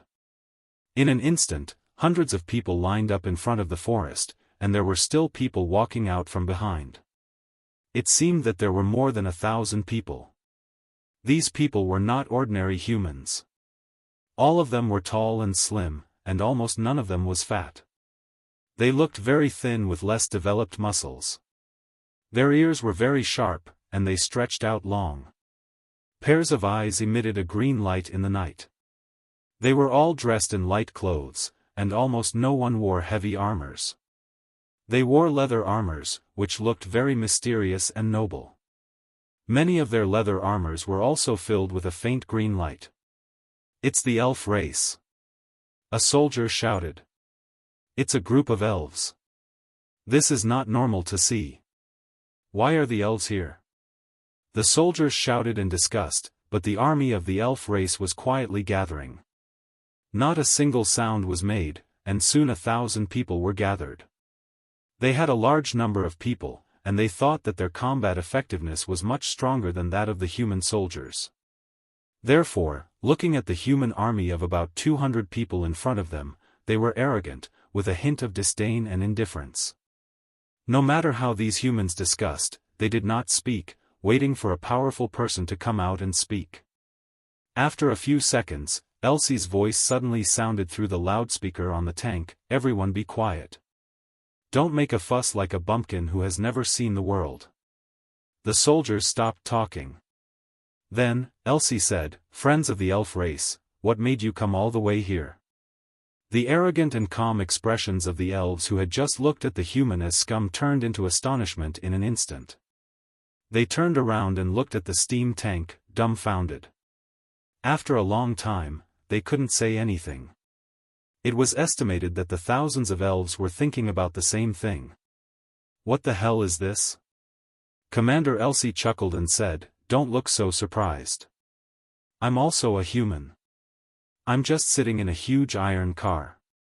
It was not until then that the elves realized that it was a big iron car. However, this iron car was too big, and it was probably not several thousand pounds heavy. What pulled such a heavy iron car? Horse? Magic? However, it was not the right time to talk about it. The elf groups formed a line in the middle, and a man walked out from it. He looked about 40 years old, but all the people present knew that if an elf looked 40 years old, his actual age was at least 400 years old. Their age should be multiplied by 10 years of human age. This was obviously the leader of the elf group. He turned to the steam tank and asked, "Are you the leader of this human army?" "Yes, my name is Elsie. I'm from Westwind Town. I'm the commander of Robb's personal guard team. You can call me Elsie." "Very well, sir. Please take good care of your soldiers. Don't let them throw torches into the forest." Commander Elsie was not embarrassed at all. He sneered and said, "Please pay attention to yourself." In the middle of the night, an army quietly approached a human military camp. It's not a big deal to be resentful for being thrown a torch, but at least we didn't throw a fireball into the forest. The elf really didn't expect that a group of only 200 human soldiers dared to beat on his elf army, which had more than 1,000 soldiers. Humans were very cunning creatures, bullying the weak and fearing the strong. Shouldn't they be obedient and coward when their strength was weaker than their opponents? This human group is a little weird today. However, elves were after all elves, noble and elegant. It was a force that would kill a whole family without a word. Although the elf felt that this human group was a little arrogant, he did not intend to attack them. After all, humans and elves were generally allies. They had fought against the monsters together several times, so it was better not to fight. Moreover, the elves also had something to do. The elf said, "It's our fault we got so close to your camp in the middle of the night. First of all, we apologize to you. We didn't expect that there would be a human army stationed here. When we saw a military camp from afar, we naturally had to get close to it carefully and scout it. Please forgive us for the misunderstanding caused." "What?" Elsie was stunned by his words. In the southwest of the Westwind town, there were two forests, called Bayong Forest and White Birch Forest. In these two forests, there were two small elf tribes, which was not a strange thing. Everyone knew it, and even the queen knew it. The two elf tribes had been hiding in the depths of the forest, and they seldom came out to make trouble. They lived in peace with humans, so even though the two tribes were stuck in the hinterland of the land, the queen never wanted to drive them away. She even sent people to contact the elf tribe occasionally to send something to maintain friendship. He didn't expect that the two elf tribes would form a joint army and come out. "Are you here for the monster army?" "Yes." The elf said seriously. The elf tribe living in seclusion in the Black Pine Mountain was attacked by the monster army. Their village was burnt down, and old, weak women and children were being chased by the monster army. They sent us a message for help, so the elf tribe of White Birch Forest and Bayong Forest formed this alliance. We were in a hurry to enter the Black Pine Mountain to welcome them, and we saw your camp when we passed by. Now Elsie understood. "Oh, I see. It seems to be a mistake. I apologize to you on behalf of the soldiers and promise to restrain them. From now on, I won't casually throw torches or fireballs into the forest." The elf bowed and said, "That's good. Humans can cut trees in a proper way. We can understand that. Because without wood, not to mention you can't live, even we can't. But throwing a torch into the forest is an unpardonable act. On behalf of the goddess of the forest, I'm here to thank you for your understanding and support for us." Elsie thought, what a sweet talker. No wonder they were noble elves. But why did they talk about the goddess of the forest, Miliki, right away? If Godfather were here, he would definitely be mad at you. Then I won't stop you. Elsie, wish you a good trip. The human soldiers relaxed their vigilance, as if they didn't want to cause any trouble. The elves also didn't want to cause any trouble. They had to go to rescue their compatriots in the Black Pine Mountain. They were not interested in wasting time with humans here. The elf group lined up and passed by the construction site. The elf leader stopped and didn't leave in a hurry. He looked at the strange construction site and found that these humans were building strange iron on the ground. Under the iron, there was wood, and on top of it was steel. The elves all had the night vision ability, so his eyes were not affected at night. He looked along the iron track, and he unexpectedly could not see the end. It extended all the way to the southeast far away, which was the direction of Westwind Town. The elf couldn't help but exclaim in surprise, "Humans are so strange. Why do you put so much irons on the ground? You even made such a huge iron car. No matter how much iron you have, you can't waste it like this." In fact, the elves were very short of iron. Because they loved nature, they didn't like to dig holes on the mountain casually, nor did they like to go mine. They usually only had the minimum amount of iron to make weapons and defensive equipment. Seeing the wasted large railway and iron car of humans, the elf was a little dizzy. Elsie laughed and didn't explain. He just said, "You will understand one day." The elf nodded and said, "I only hope that you won't cut down too many trees in order to build this thing." Elsie said, "You can rest assured about this.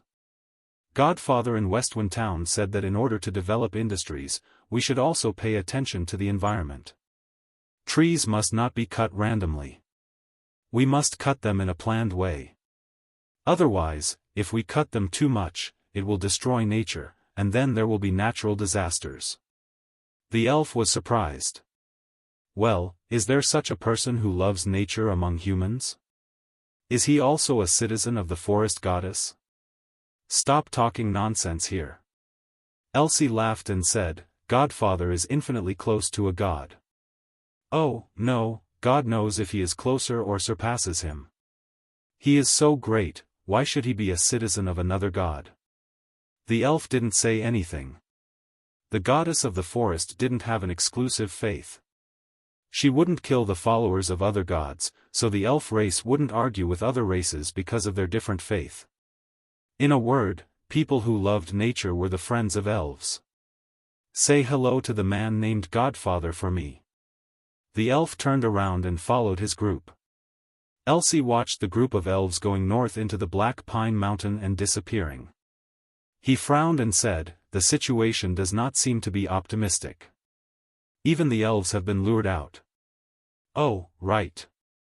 All of a sudden, Elsie yelled at the soldiers who were holding torches just now, "Are you idiots? How useless are you? If those arrows were not aimed at the torches in your hands, but at your throats, now you all would have become corpses." The soldiers lowered their heads in embarrassment. The soldiers broke into a sweat and said, "Sir, we have agreed not to set fire to the forest anymore." "Elsie, that's to coax the people of the forest. Don't take it seriously. Next time when you find someone spying on our camp in the forest in the middle of the night, don't talk too much nonsense. Throw all the bows, torches, and spears into the forest. If you kill a good person by mistake, you can carry them back to be revived by Godfather." Everyone was speechless. At this moment, in the North Forest, which was the direction where the elf group had just disappeared, there was a sudden bang sound. A bright spark exploded in the dark forest, and then, the sound of shouting and killing suddenly spread over the whole hillside. They all turned their heads and looked at the mountains in the north. On the hillside, many trees were burning. With the light of the flames, everyone saw that the elf race, who had just entered the mountain, was fighting with a group of orcs on the distant hillside. Although there was a long distance between them, Elsie could see clearly that a large group of orcs were fighting with the elves on the hillside.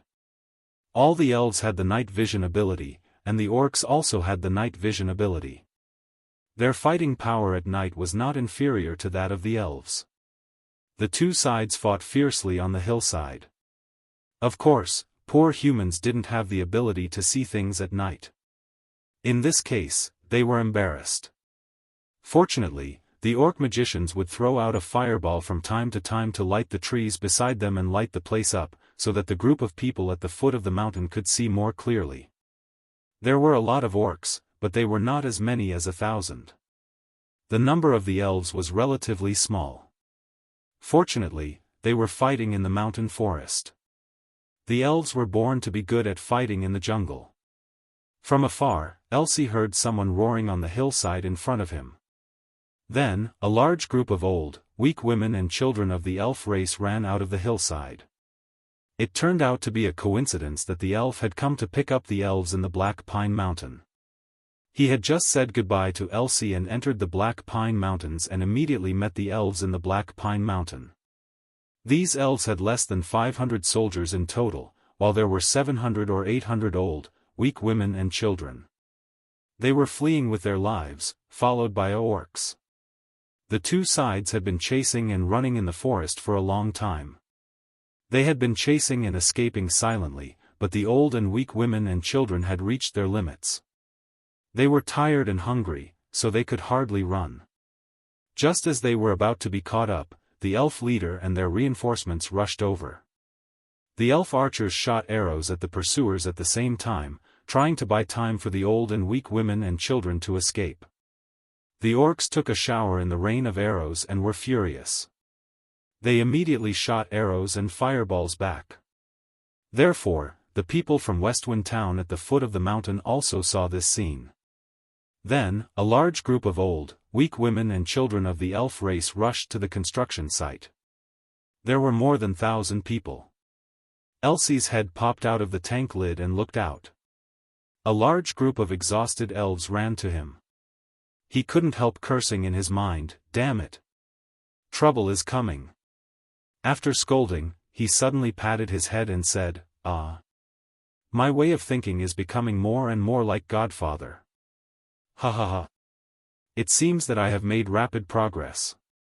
The people in Westwind Town were proud of learning how to be Godfather, and the beauty of imitating Godfather. A soldier shouted beside the steam tank, "Commander, what should we do? The elves are coming, and the orcs will definitely come over later. Should we help them, or just stand by and do nothing, or run away quickly?" Elsie almost said, "Of course I want to run away." But he forced himself to take it back. What if the Godfather was here? There was no need to ask. Godfather was merciful. He didn't want to see blood or slaughter. If he were here, he would never let an orc bully the elf race. What's more, the people of the elf race were also human. Godfather often said that humans were strong. Commander Elsie had made up his mind and shouted, "Soldiers, get ready to fight. Call the elf refugees over and tell them to hide behind us." The 200 soldiers immediately acted and lined up. They were professional soldiers, not the kind of people who put down their weapons and hose to become soldiers. After they joined Robb's personal guard team, they had been receiving training all day long. Now they really moved, of course, much faster than ordinary soldiers. In an instant, the soldiers formed an array. All the steel shields were raised in front of them, and the steel armors and swords were in line. The army looked fierce. They shouted together, "Friends of the elf race, come here." The old and weak women and children of the elf race understood what they meant at the sight of their formation. They quickly ran over and hid behind the human army array. An elven archer escorting these old, weak women and children shouted, "Humans, thank you for your help, but your number is too small. When the orcs attack later, you can't stop them. You run, too. Run quickly. What are you afraid of? We have more troops than that," he shouted. "Just wait and see." At this time, Commander Elsie threw a scroll down from the top cover of the tank. The scroll suddenly emitted a purple light in midair, and then countless purple lights spread out from it. Swish, a purple transmission portal spread out behind the tank. Seeing the transmission portal, the elf was stunned. "Elsie, go in, hide." The elves didn't dare to go in. Although humans were allies of the elf race, it was indeed a little rash to just enter a random portal. God knew where they would be transported if they entered this portal. They didn't dare to unconditionally believe humans they had never met before. Seeing that they didn't dare to come in, Elsie didn't force them. He shouted, "The workers should go back first and call the reinforcements." The workers immediately rushed into the transmission portal. The transmission portal rippled with purple light, and the workers disappeared one after another. The elven archer shouted at the soldiers of Westwind Town beside him, "Who are you? What's with the transmission portal?" It was really ridiculous. Such a small human army suddenly took out a strategic teleportation portal and then withdrew the workers. The soldier laughed and said, "We are from Westwind Town. Let's wait and see." After the workers all ran into the transmission portal, soldiers in steel armors and swords began to run out. In a flash, 300 soldiers ran out, followed by a big lowly with a holy sword on her back. She shouted, "Who? Who is bullying? I." Russ Belmont Dracula, guardian of light, swore to kill all the evils with this life. "Ouch, don't hit me." A nun walked out from behind her with a cold expression on her face. Just now, she gave a violent beating on the head of the big lowly, stopping her from continuing. She raised her head and shouted, "Injured elves, please come over here. I'll treat you." The elf refugees were completely confused. When they came to their senses, they found that the 500 human soldiers had set up a square array in front of them, with orderly equipment, which made the array look very beautiful and every soldier look energetic. Most of the armies in the world had their own weapons and equipment. Whether it was a knight or their army, their equipment was rarely distributed by the state in a unified way. Except for some private soldiers of the nobility who had uniform equipment, most armies were in a mess. However, the human army in front of them didn't have this. Their equipment was so neat, and each of them wore the same steel armor, carrying a steel shield, a steel sword. The whole army seemed to fall out of the same model, which was really eye-catching.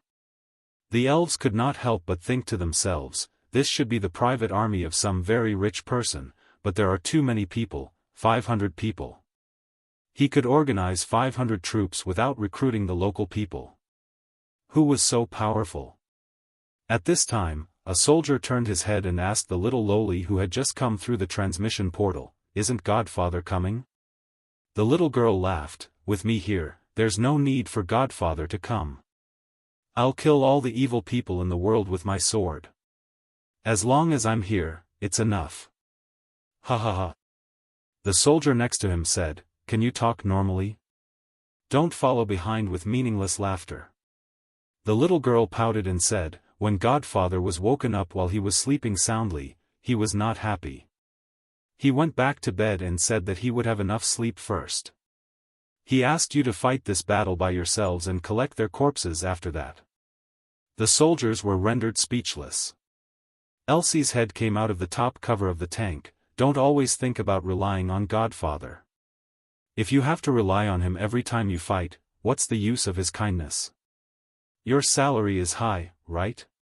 You know, you usually enjoy delicious food and drink, and very high military salary, isn't it for this moment? If you don't even fight, shouldn't you return the money and go home to eat yourself? The soldiers thought it over and agreed. All right, all right. It's our job to fight. Yes, you have been mentally prepared the moment you signed up for joining the army. Don't think about relying on Godfather. Anyway, after we die, Godfather will definitely bring us back to life. I'm afraid it will hurt when I get hurt. Are you an idiot? If you are afraid of pain, just cut your head off with a knife after getting hurt. Die instantly while there is no pain.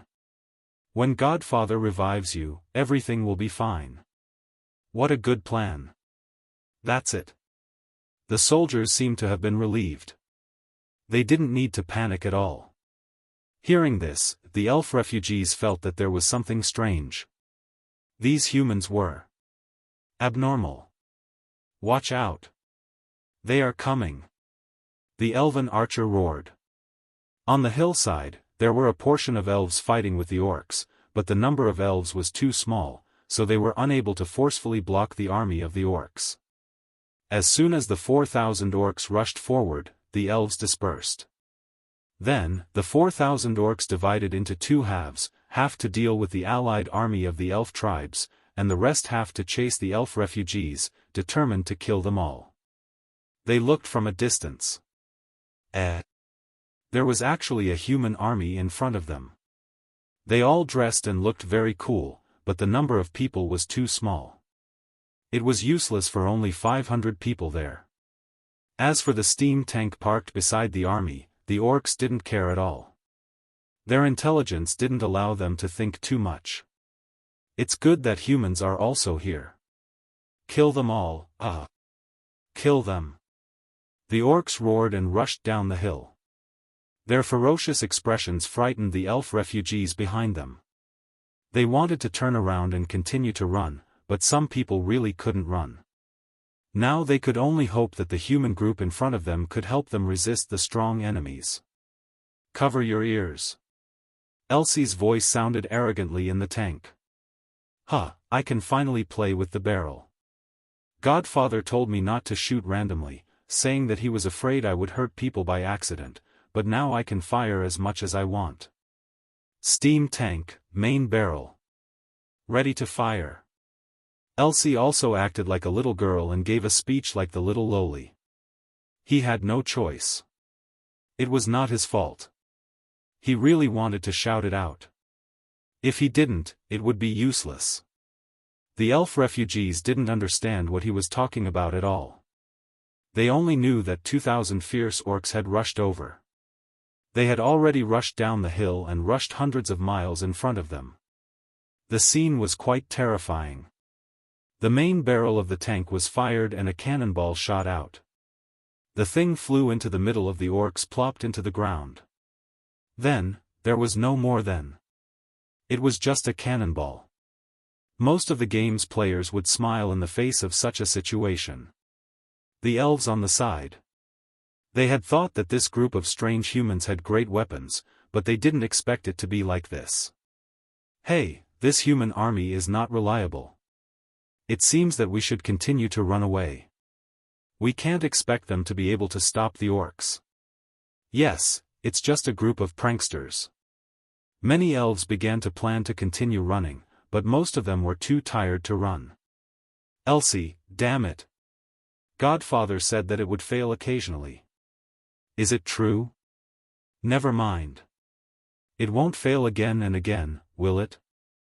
Mr. Elsie put another on the table and said, "Steam tank, main barrel. Fire." Another cannonball flew out of the barrel. "We can't win this battle." The first one made the elves look forward to it, but the second one. No one had any expectation for it. They all thought it was the same. The cannonball dragged a stream of smoke and flew into the group of the orcs, who didn't even bother to look at it. An orc saw it and was hit in the forehead by the cannonball, and it was very painful. A goose egg-sized hole appeared on his forehead. He was angry and roared, "This useless weapon, don't take it out and throw it randomly." But before he could finish his sentence, the cannonball exploded. Boom! It was either useless or extraordinary. With a loud sound, smoke shrouded the orcs around the explosion center, who were all blown up into the air in an instant. The orcs farther away were swept across, and a large number of them fell down with a crash. The orcs who were still struggling were stunned at the same time. What? The elves watching the battle were also stunned. Bayou. The tank fired again, and another cannonball flew over. Boom! The bomb exploded successfully again, and dozens of orcs flew in all directions. The orcs now became afraid. Someone shouted, "What the hell is that?" "It's a bomb. A bomb that can fly out." "Is it from the dwarves?" "The dwarves have a solid shell. The shell produced by them will explode. Watch out. It's coming again." Bayou. Another cannonball flew over and landed on the ground. This one didn't explode. "What the hell is this? Why didn't it?" "It's none of your business. Hurry up and rush to the front of the big iron car, so it won't be able to shoot."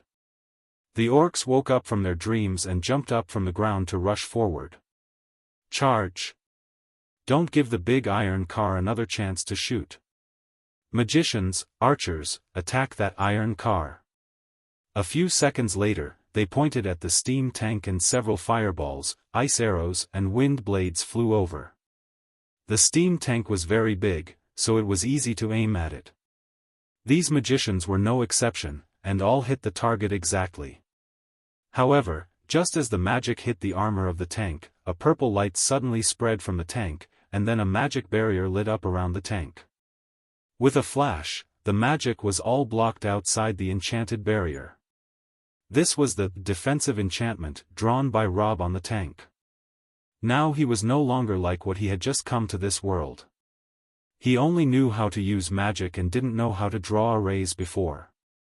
Through the lessons in the school, he had mastered a variety of methods to draw magic runes, which was equivalent to knowing the methods to draw magic arrays at the same time.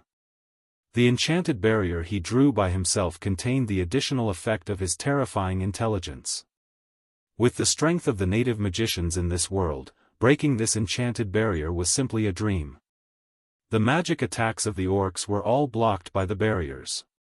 Piercing through the barrier, arrows were shot towards the steam tank. However, there was no need to use an enchantment to block the attack. After all, the steam tank was a cluster of iron. If it was afraid of the arrows, it would be too frail. The arrows hit the shell of the tank, making a clanging sound. Then they were bounced away without exception, and no arrow could hurt Elsie inside. "Ha ha, these low-level idiots." Elsie burst into laughter. "Time to crush them." He shook the steering wheel suddenly, and the huge tank moved and rushed towards the orcs. The 500 soldiers behind him were stunned and shouted, "Hey, Commander, don't fight alone." The little girl also shouted, "Hey! What are you doing? I should be the one to eliminate the evil.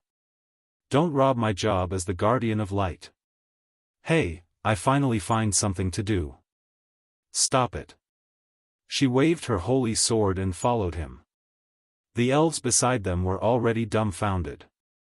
They only saw that the huge steam of the tank rushed into the army of orcs. With a slight bump, the orcs in front of it fell to the ground, and the steam tank ruthlessly crushed from the bodies of the orcs into flat meat pies. The orcs had used all kinds of methods, including magic, archery, swords, and hammers. The iron car was not damaged at all and continued to crush them one by one ruthlessly. After a long while, an orc thought of something and shouted, "Jump onto the big iron car, find the lid, open the lid and kill the person inside. Then it won't be a fierce fight." That's right. Several orc soldiers rushed over from the side of the steam tank and jumped to the big iron car. However, as soon as they climbed up, they became the target of the 500 soldiers who followed up. The soldiers in the front row took out a small crossbow from their waists, and pulled the trigger at the orc who just jumped into the tank and was still looking for the lid. The orc instantly took several arrows and fell down from the tank. Then, he was stabbed 2 times by the soldiers who were near him. He died a horrible death. You think you can climb the steam tank? Do you think we don't exist? The 500 soldiers roared, "Kill them!" The steam tank led the way, and the foot soldiers followed to kill them. They were unstoppable. Although they only had 500 people, they were not coward in the face of the 2,000 orcs. The orcs were surprised to find that the equipment on these human soldiers was simply crazy. The iron swords in the hands of these soldiers were as sharp as mud. With a casual wave of their hands, the shields of the orcs were cut in half. Something is wrong with this human army. Abnormally powerful. Who wants to deal with this iron car? It's not easy to deal with a soldier, let alone the big iron car. Magic. Fuck. Their armor can also block a certain degree of magic. The orcs were beaten so hard by the soldiers because they could not even hurt their enemies effectively. The battle was completely a one-sided massacre. Not long after, hundreds of corpses of the orcs lay on the ground. The rest of the orcs had no desire to fight anymore. They roared, "Retreat!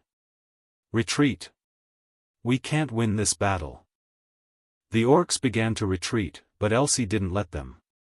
He drove the steam tank and continued to chase after them. When he chased after them, the soldiers would follow him.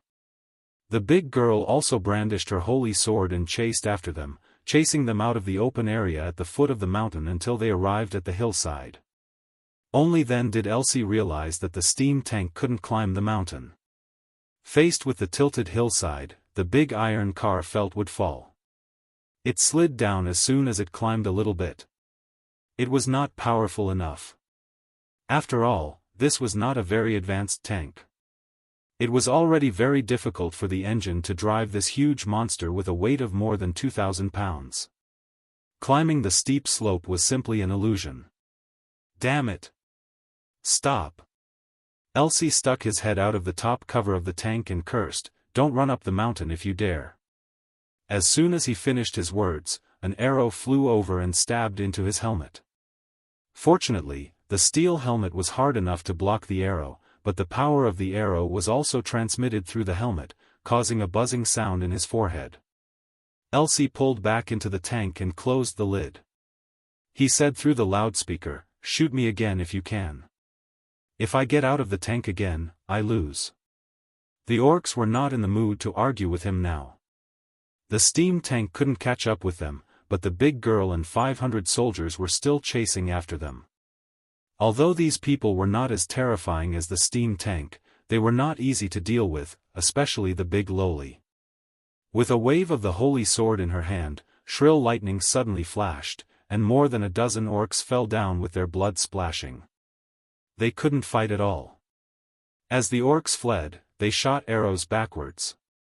The arrows shot hit the steel armors of the soldiers, but they couldn't penetrate through their armors. As for the little girl, she wore the flying dragon leather armor, and she was extremely agile.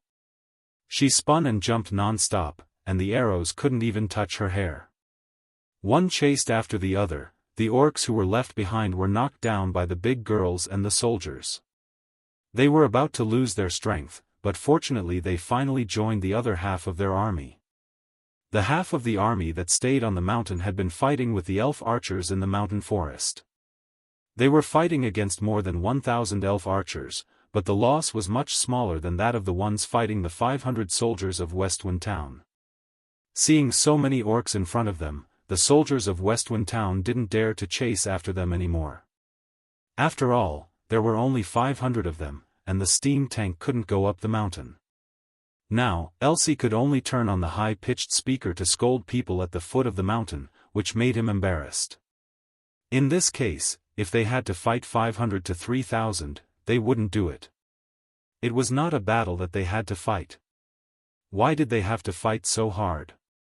I, the guardian of light, will selflessly devote my life to the battle of justice to protect the light. Before the big girl could finish her words, 2 soldiers beside her jumped over and pulled her back with their arms. Ms. Russ, retreat. We won't fight anymore. Why? The little girl shouted, there are still many other evils that haven't been eliminated. Anyway, 34 won't call you. The soldiers pulled her and ran fast. In a twinkling of an eye, the group retreated to the foot of the mountain and returned to the front of the elf refugees. They made an array, and the steam tank also came back, stopping in front of them proudly. Seeing this, the orcs didn't dare to attack them again. The more than 1,000 elf archers on the mountain also put away their bows and stopped fighting for the time being.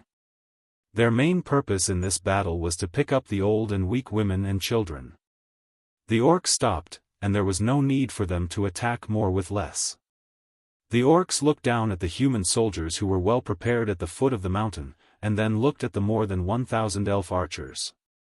No matter how stupid they were, they knew that the battle could not go on. The leader of the orcs roared, humans and elves, don't be complacent. One day you will pay the price of blood. After shouting, they retreat. In a twinkling of an eye, more than 3,000 orcs ran away without a trace. The elves breathed a sigh of relief. They put down their weapons and extinguished the fire caused by the battle just now. Then they went down the hill and returned to the construction site. The humans and the elves faced each other again, but this time, the atmosphere was much more relaxed than when they were about to throw the torch earlier. An old elf, who looked a little old and would make people afraid that he was not 900 years old, walked out and bowed to the soldiers Westwind Town. Thank you for your selfless help. Elsie didn't hide in the tank anymore. This time, he opened the lid and climbed out. He walked up to the old man and said with a smile, it's not a big deal. Godfather in Westwind Town often says that God has great virtue to the living, and he'll pull his knife out for those in trouble. Anyone who can be saved must be tried to save. The old elf was speechless. Although he didn't say anything, he was thinking in his heart, how could this godfather speak in this way? Elsie took a look at the refugees behind him, and then looked at many elf archers with wounds on their bodies. Your situation seems to be very bad. Have you suffered a great loss? The old elf sighed, we suffered a great loss. Our village was burnt down, and at least 200 or 300 people were killed in the escape, and the survivors were all injured. Oh. Elsie glanced at the large group of old and weak women, children and elven archers behind him. Except for the 2 groups that came to help, almost every one of the elves of the Black Pine Mountain was injured. The injured would probably be more than 1,000. He rolled his eyes twice and had made up his mind. He chuckled and said, in short, let's not talk about anything else. The most important thing is to treat the injured. At this time, Little E was still chanting healing chants to treat the injured elf refugees. After the soldiers of the elves retreated from the mountain, there were also several people joining the treatment team. It turned out that these people were not archers, but elven druids. The magic they used was not holy magic of the god of light, but the natural magic of the god of abundance, Nathanos. An elf murmured a few words in a low voice and then raised her hand. Rejuvenation. A green light enveloped a refugee, whose injuries immediately began to heal at a visible rate. Turning her head to have a look, she couldn't help admiring her. Ever since she no longer looked at other systems with the eyes of scorn, she found that every kind of church and belief had its own unique characteristics. You have a great rejuvenation skill. Little E told her. She was surprised that people from the Church of Light would say such words to her. Shouldn't she call her a heretic? As they believed in a different God, they had always been regarded as heretics by the humans of the Church of Light. In fact, the people of the Church of Light always regarded all the gods except the God of Light as heretics. Therefore, in human-habited places, she was always alienated and attacked by the Church of Light. After. She looked at her with a weird expression.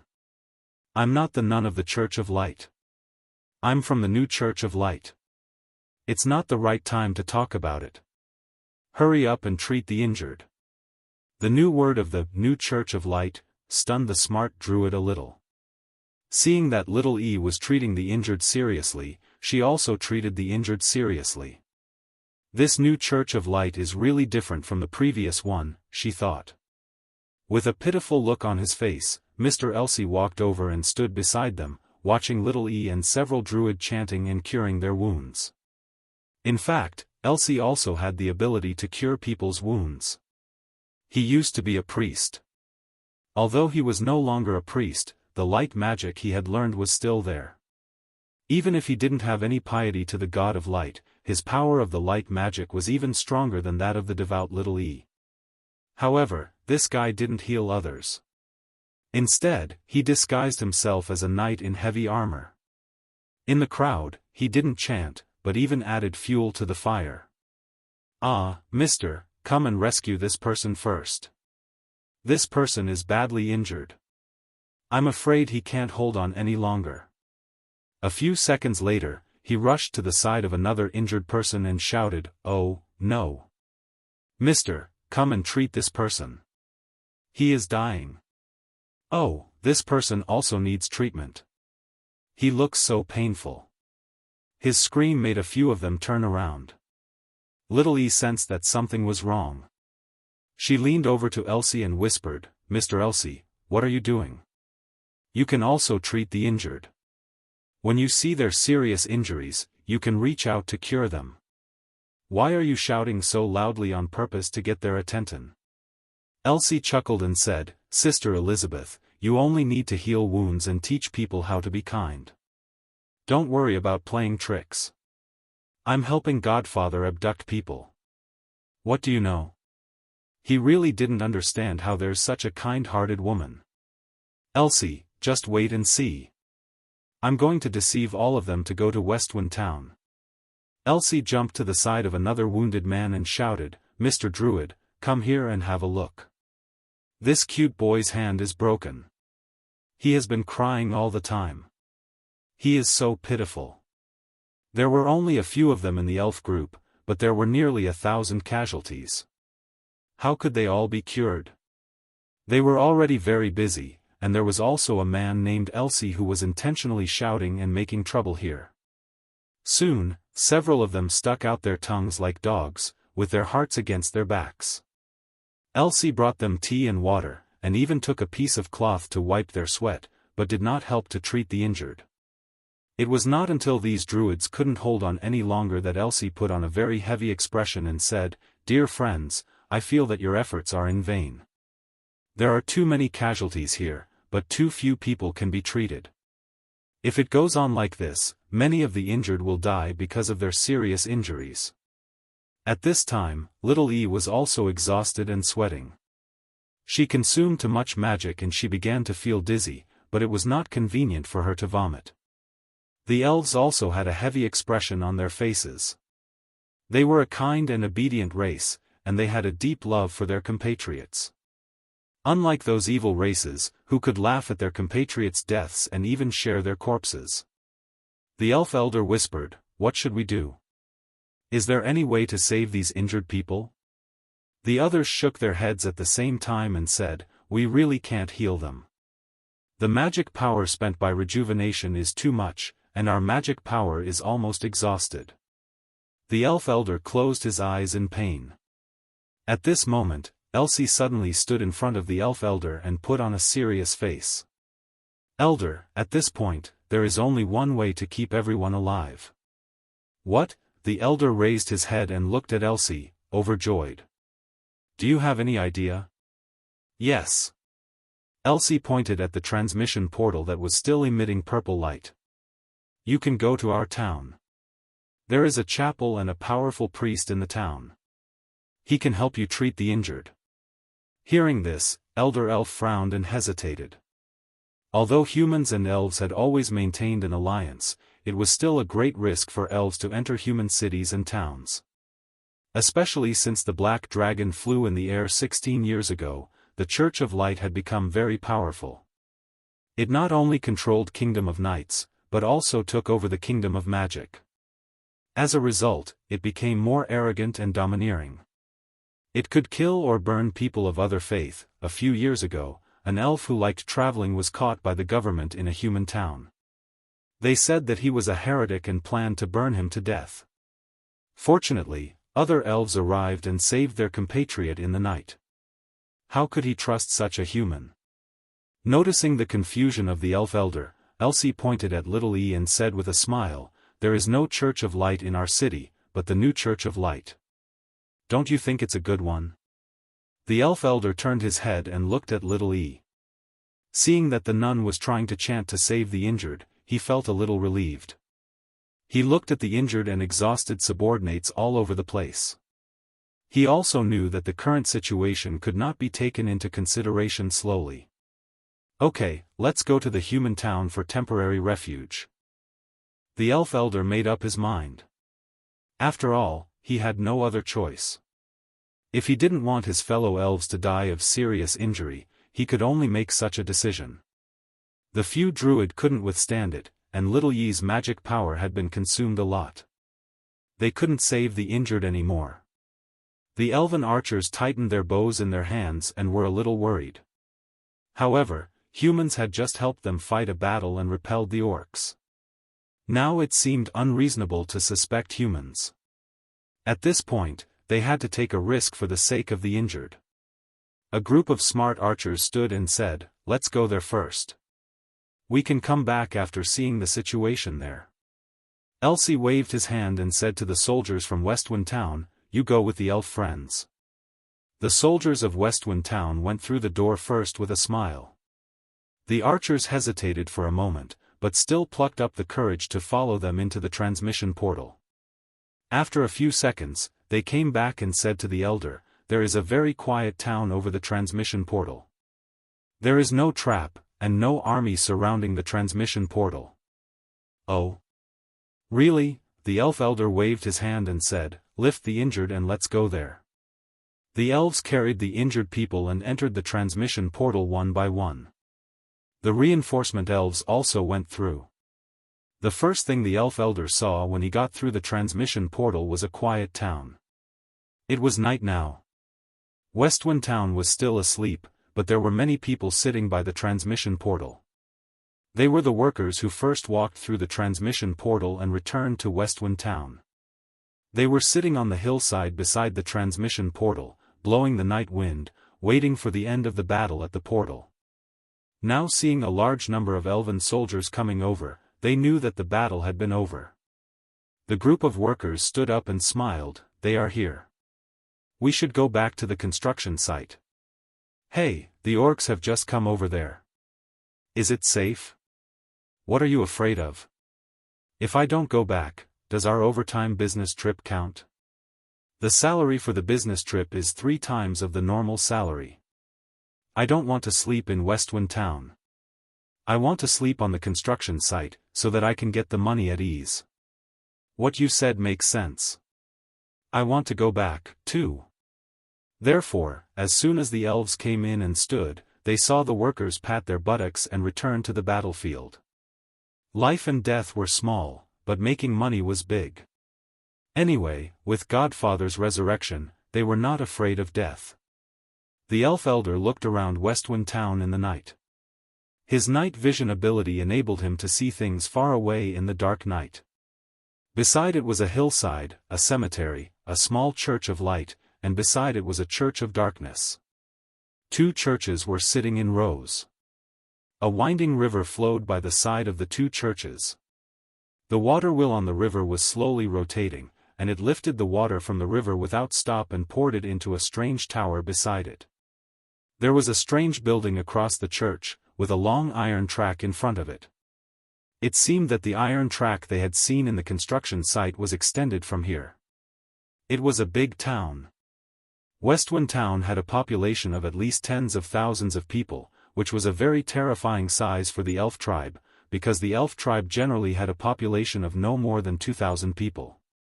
The elf elder searched in his memory library for more than 900 years and found the dust-laden memory. This should be Westwind Town, right? How could it become such a big town? Elsie said, "This town is amazing. Let's talk about it later. Let's go to the chapel to find Godfather and treat the injured." This was indeed the top priority. Looking at the two chapels standing side by side on the hillside, the elf elder was a little surprised. Where did they come from? No, actually, why are the two churches placed side by side in peace? I've told you that this is the new Church of Light, Elsie said. The Church of Darkness nearby has also started to reflect on it recently, wondering if they should build a new Church of Darkness. He pointed at the new Church of Light at the foot of the hill and said, "Move all the wounded to that chapel." The elves quickly made a move. There were nearly 2,000 elves coming to the chapel together with the injured and the uninjured. How could there be so many people in the courtyard of the chapel? They had to put the injured in the courtyard and sit down, while the uninjured people retreated. It was interesting that more than 2,000 elves acted together to move living people and set up a courtyard of the injured, but they were actually quiet. These elves not only fell to the ground silently, but also did not make any painful groans while injured. The injured were all over the yard. Little E said, "I'll call Godfather out to treat your wounds." Hearing what she said, the elves seemed to understand that she would only invite one person to cure their wounds. "Are you kidding me? We came to a human town full of hope. I hope there are many priests here who can cure us. But there is only one as a result?" One? What the hell? Even the noble and elegant elves were about to jump up and curse. Several of them were so tired after healing others, and they couldn't treat so many casualties. Now you say you want to ask one person to treat us? Ah! We shouldn't have trusted humans. When without any explanation, Little E rushed into the chapel. At this time, the two light nuns also got up and came out to welcome her. She asked them to prepare some food, and then quickly ran to Robb's room. She knocked the door and said, "Godfather, wake up. There are many injured people who need your treatment." There was no response. Little E was anxious. She bumped into the door and saw Robb lying on the bed, pursing his buttocks. She jumped to the bedside, grabbed Robb's shoulder and shook it hard. "Godfather, wake up. Wake up." Shaking was not an attack, so she couldn't miss. Robb was woken up by the shake. He mumbled, "Are you kidding me? I was woken up 2 times tonight. Why are you still so unreasonable? What did Elsie do? Did he die? It's not that this time. It's a treatment. Saving people is like putting out a fire. Many people are dying, and there are also injured children." "Oh, I see." Robb continued to ask in a daze, "Where is the injured?" "They're in the courtyard of the chapel. Come out and help us. There are nearly 1,000 injured people. We can't deal with them. What else can I do in the yard?" Robb said, "I'll go back to sleep. I'll give them a heal with a wide range. Just let them stay in my magic range." After saying that, Robb raised his hand, and naturally and his magic power also returned to peace. Then he fell back on the pillow and continued to sleep. The elves injured outside the chapel were nervous. They didn't know if they could be treated in time, especially when they heard that Little E would only ask one person to save them. Everyone was uneasy, and the elf elders and several generals who led the army gathered together were frowning. At the same time, several of them were still desperately chanting. A smart archer sighed and said to one of them, "Can you only cure their wounds one by one?" don't you have a wide-range healing magic? I'm sorry, bro. Our cultivation base is really limited. Although we know everything, we are not proficient in all of them. In healing, we are far inferior to the priest of the Church of Light, and we don't have many treating methods. Normally, there is only one method that is more effective, but this method can only be used to cure a single body, and can't be used in a group. Before he finished his words, he suddenly felt a soft and natural force spreading around the chapel. This force was indescribably comfortable. It was like a quiet and warm wind blowing, calming down people's disturbed mood. Then, it began to drizzle within a radius of 20 yards from the chapel. The injured should be afraid of getting wet in the rain, because it was not a good thing that the wound was wet. But the drizzle was different. It was not a real rain, but a magic rain. When the raindrops fell on the bodies of the injured, their wounds immediately began to recover at a visible speed. Several of them raised their heads at the same time and looked up at the sky in surprise. They blurted out one word, quiet. It's quiet. Our magic will naturally be restored. There is a great druid in the chapel.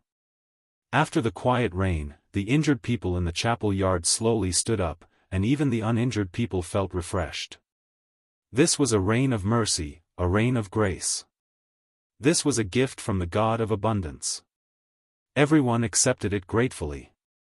The elves were full of admiration for the mysterious great druid in the chapel. After a while, little E came out of the chapel. She said awkwardly, "I'm sorry. Godfather is staying in bed.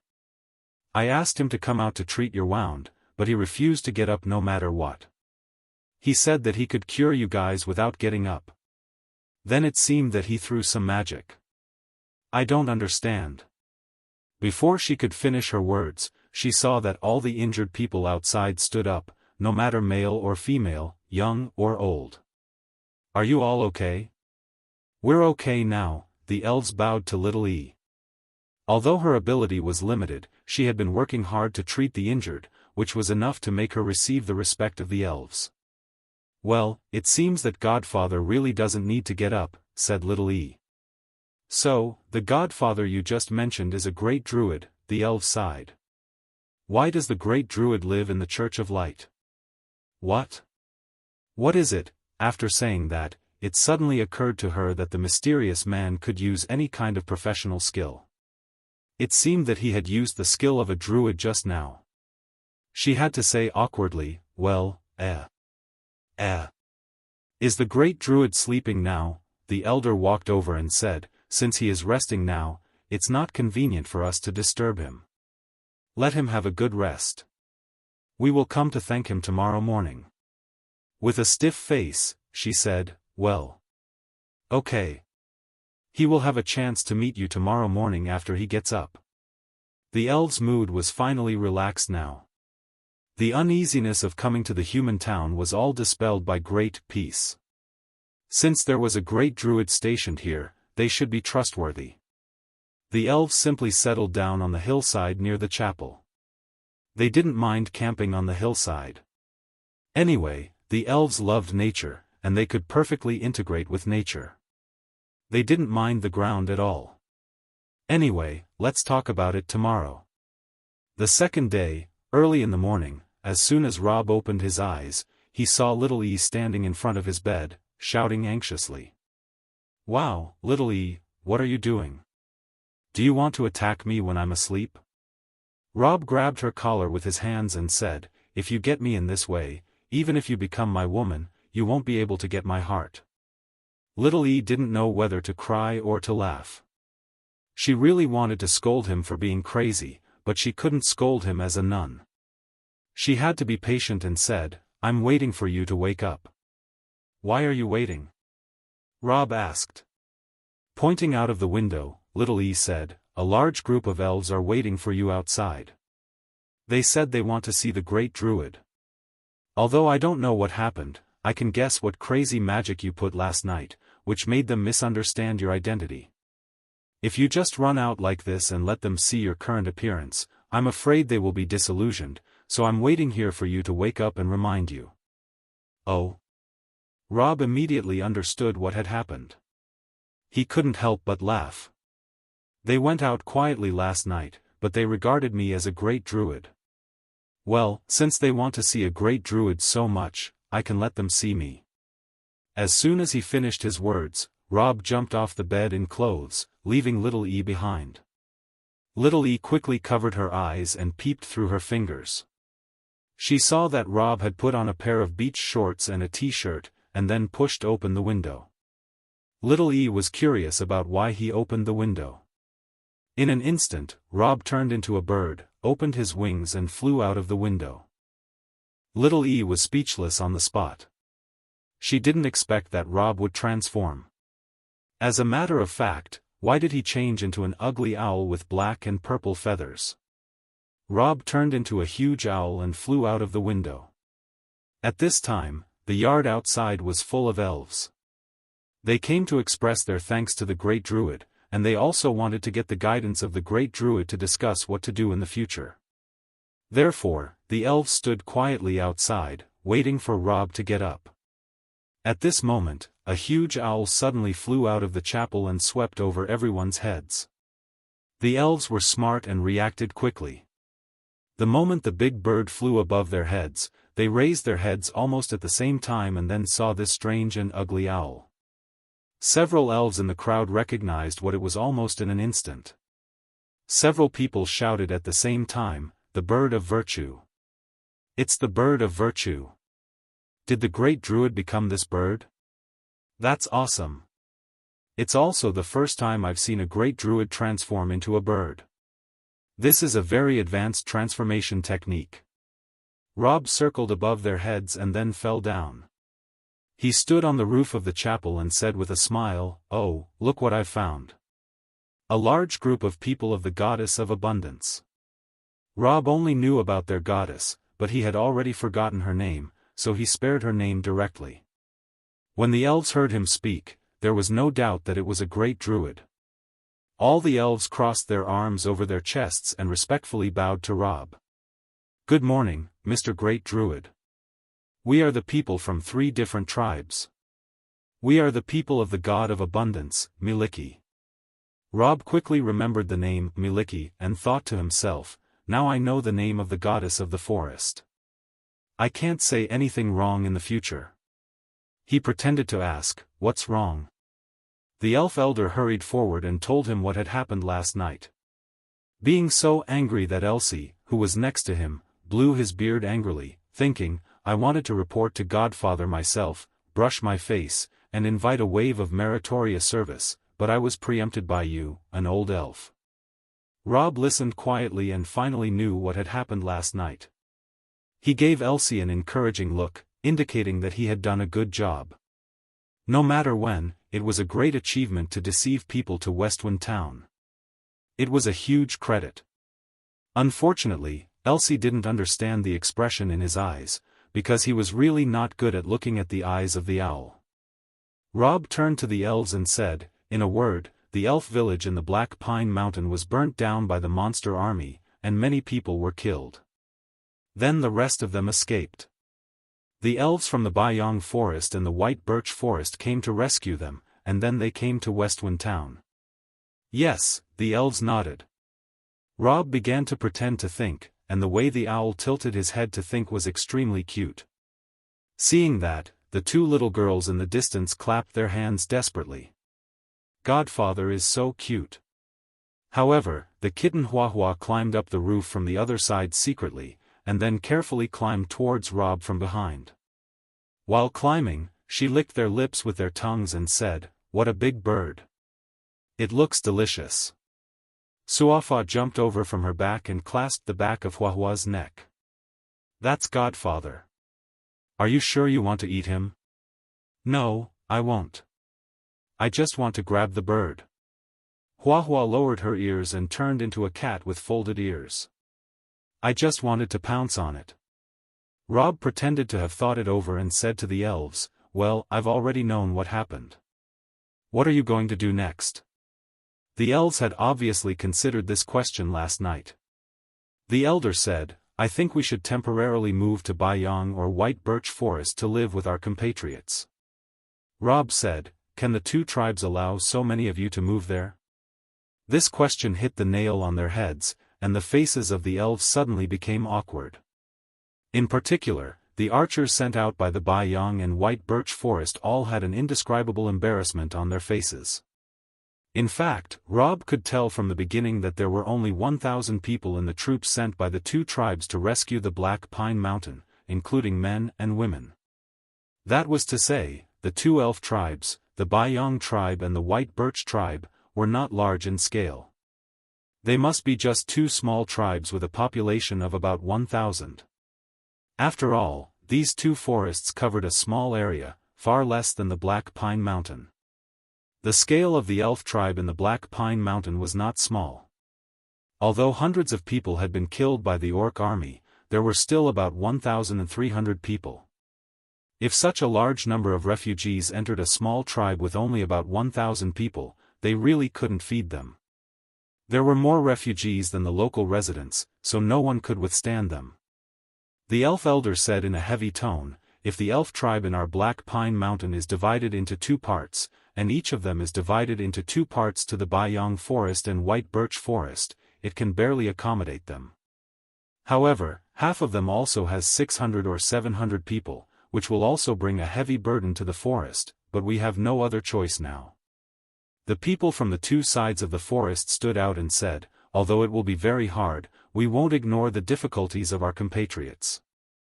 We'll work harder and squeeze out the necessities."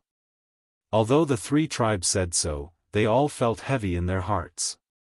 The elves of the Black Pine Mountain did not want to be separated, and the other two tribes also thought, with so many people added, "Are the mushrooms in the forest enough for all of us to eat?" Robb said with a smile, "I have a way to make you relax." "Oh," the elves of the three races raised their heads together. Robb smiled and said, "How about the refugees from the Black Pine Mountain live here? There are 10,000 people in our Westwind town, and it's not a problem for us to accept more than 1,000 refugees. In fact, I've been collecting people to Westwind town for a while now, and I've always maintained a strong capacity. If you live here, you don't have to separate, and you won't cause any burden to the other two tribes. The most important thing is," Robb pointed at the Black Pine Mountain in the north with his eagle wing. "If you live here, you can still live in the Black Pine Mountain." The elves couldn't help but be moved. The originally quiet people suddenly lowered their heads and began to whisper.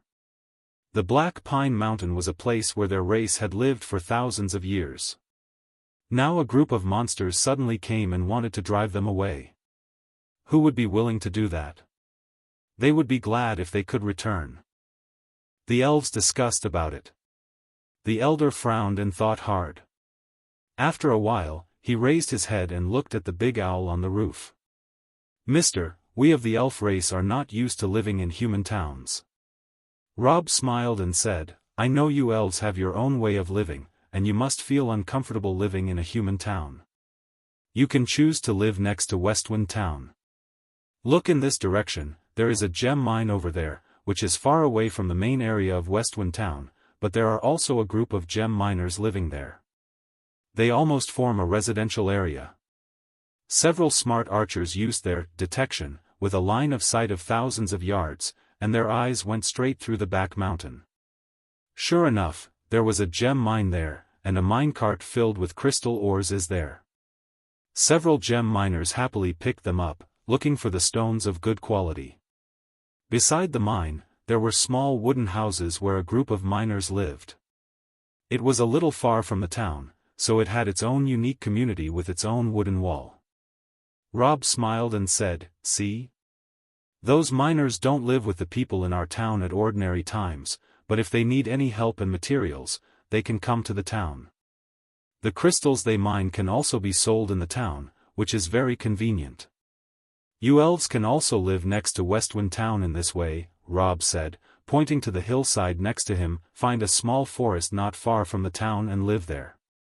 When you first live there, humans could provide you with some food and daily supplies. After you settle down, you can develop your own strength and start a new life. Isn't it better than you disturbing your brethren? Why don't you think about it carefully? Do you think you have enough strength to help so many refugees? These words made the elves' hearts thump, but there was still the biggest problem that hadn't been solved. The elder said, "But this is also the Black Pine Mountain, right? The monster army in the mountain hasn't been solved yet. If they attack Westwind Town again, what should we do? This place may be burnt to ashes like our village." Ha ha ha. Robb burst into laughter. He suddenly jumped forward and jumped down from the roof. The wings of the owl retracted in midair, and when he landed on the ground, he had turned from an owl to a black cheetah. He ran through the elves at an extremely agile speed, and in an instant passed through everyone and returned to his daily lazy stone stool.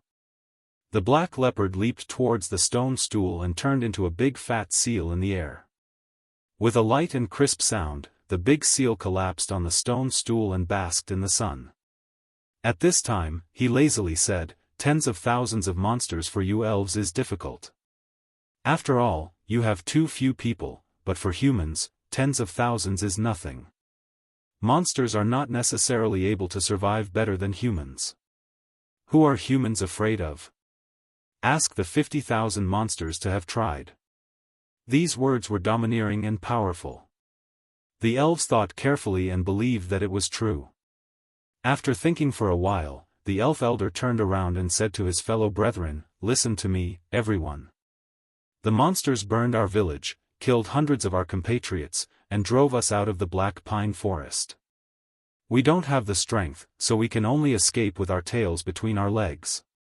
But now it's different. Since humans have the confidence to resist the monster army, we elves shouldn't escape anymore." The young archers raised their bows and said, "Yes. We have to stay here.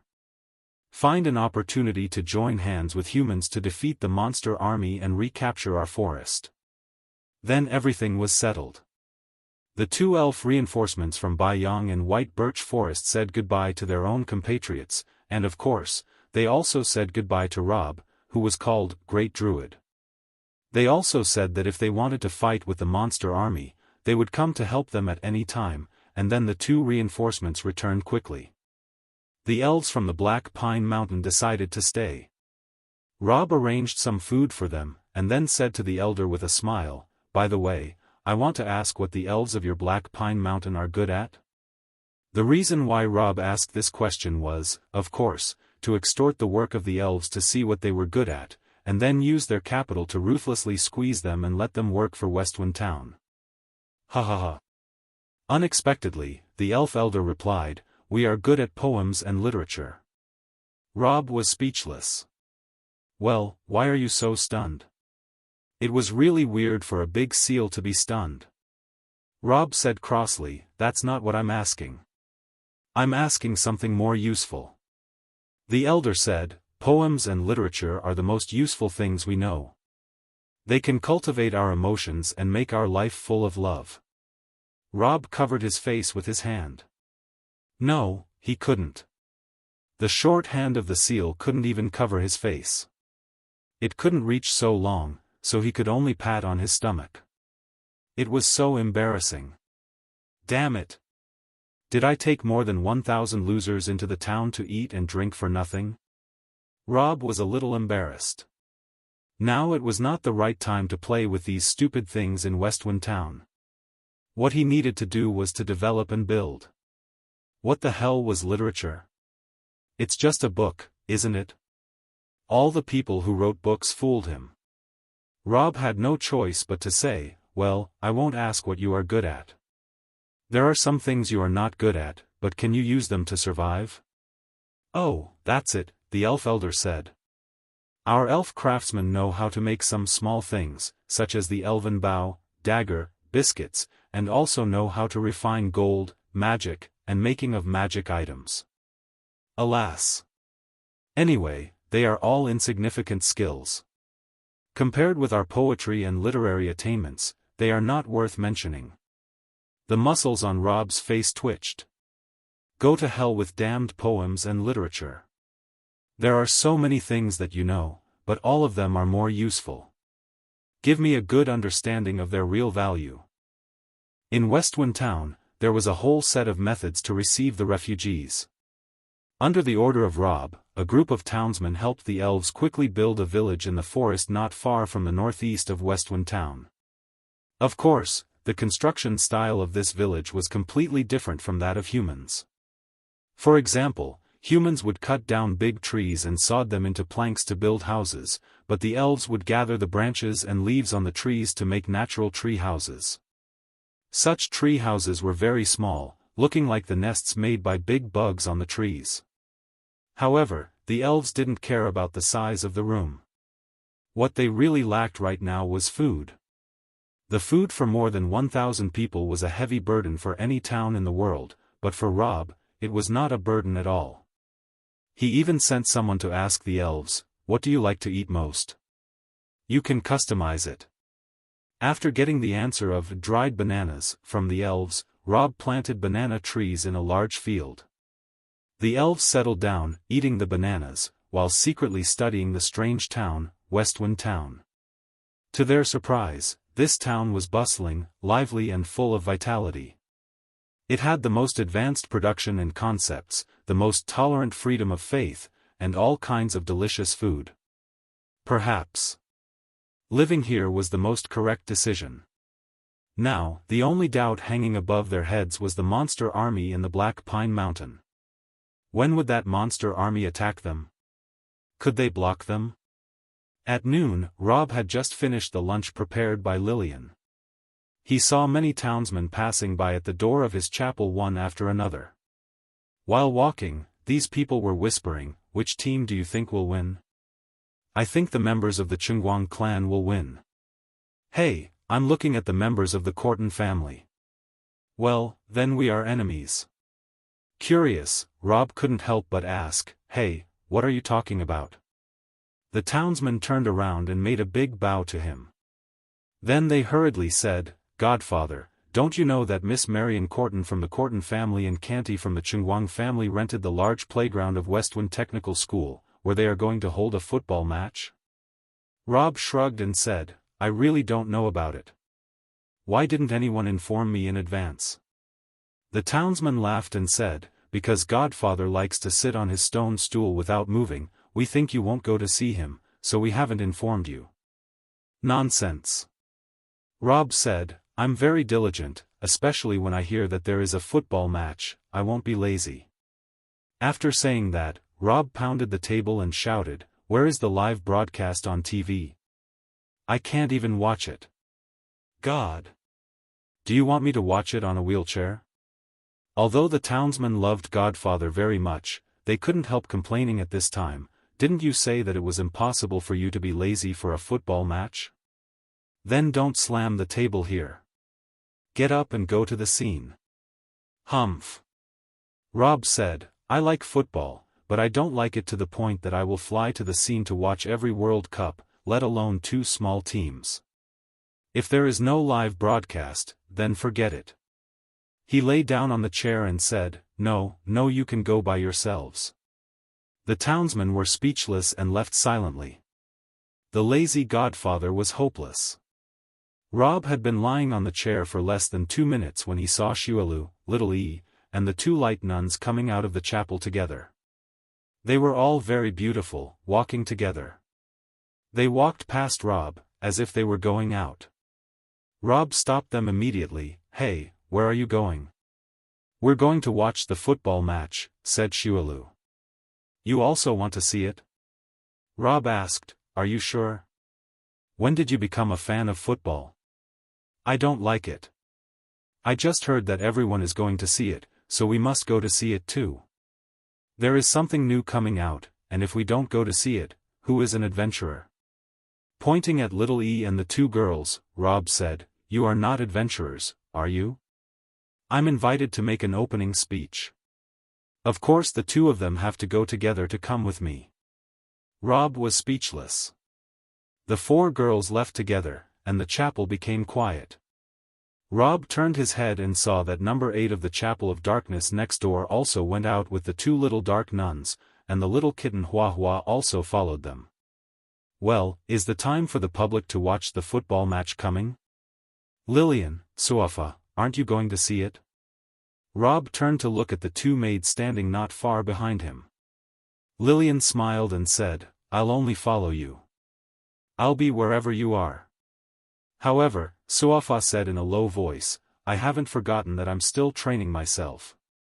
Well, I have two maids at home with me. I can still sleep with them." Before he finished his words, a beautiful figure came in timidly at the door of the chapel. It was the daughter of Lord Chamberlain.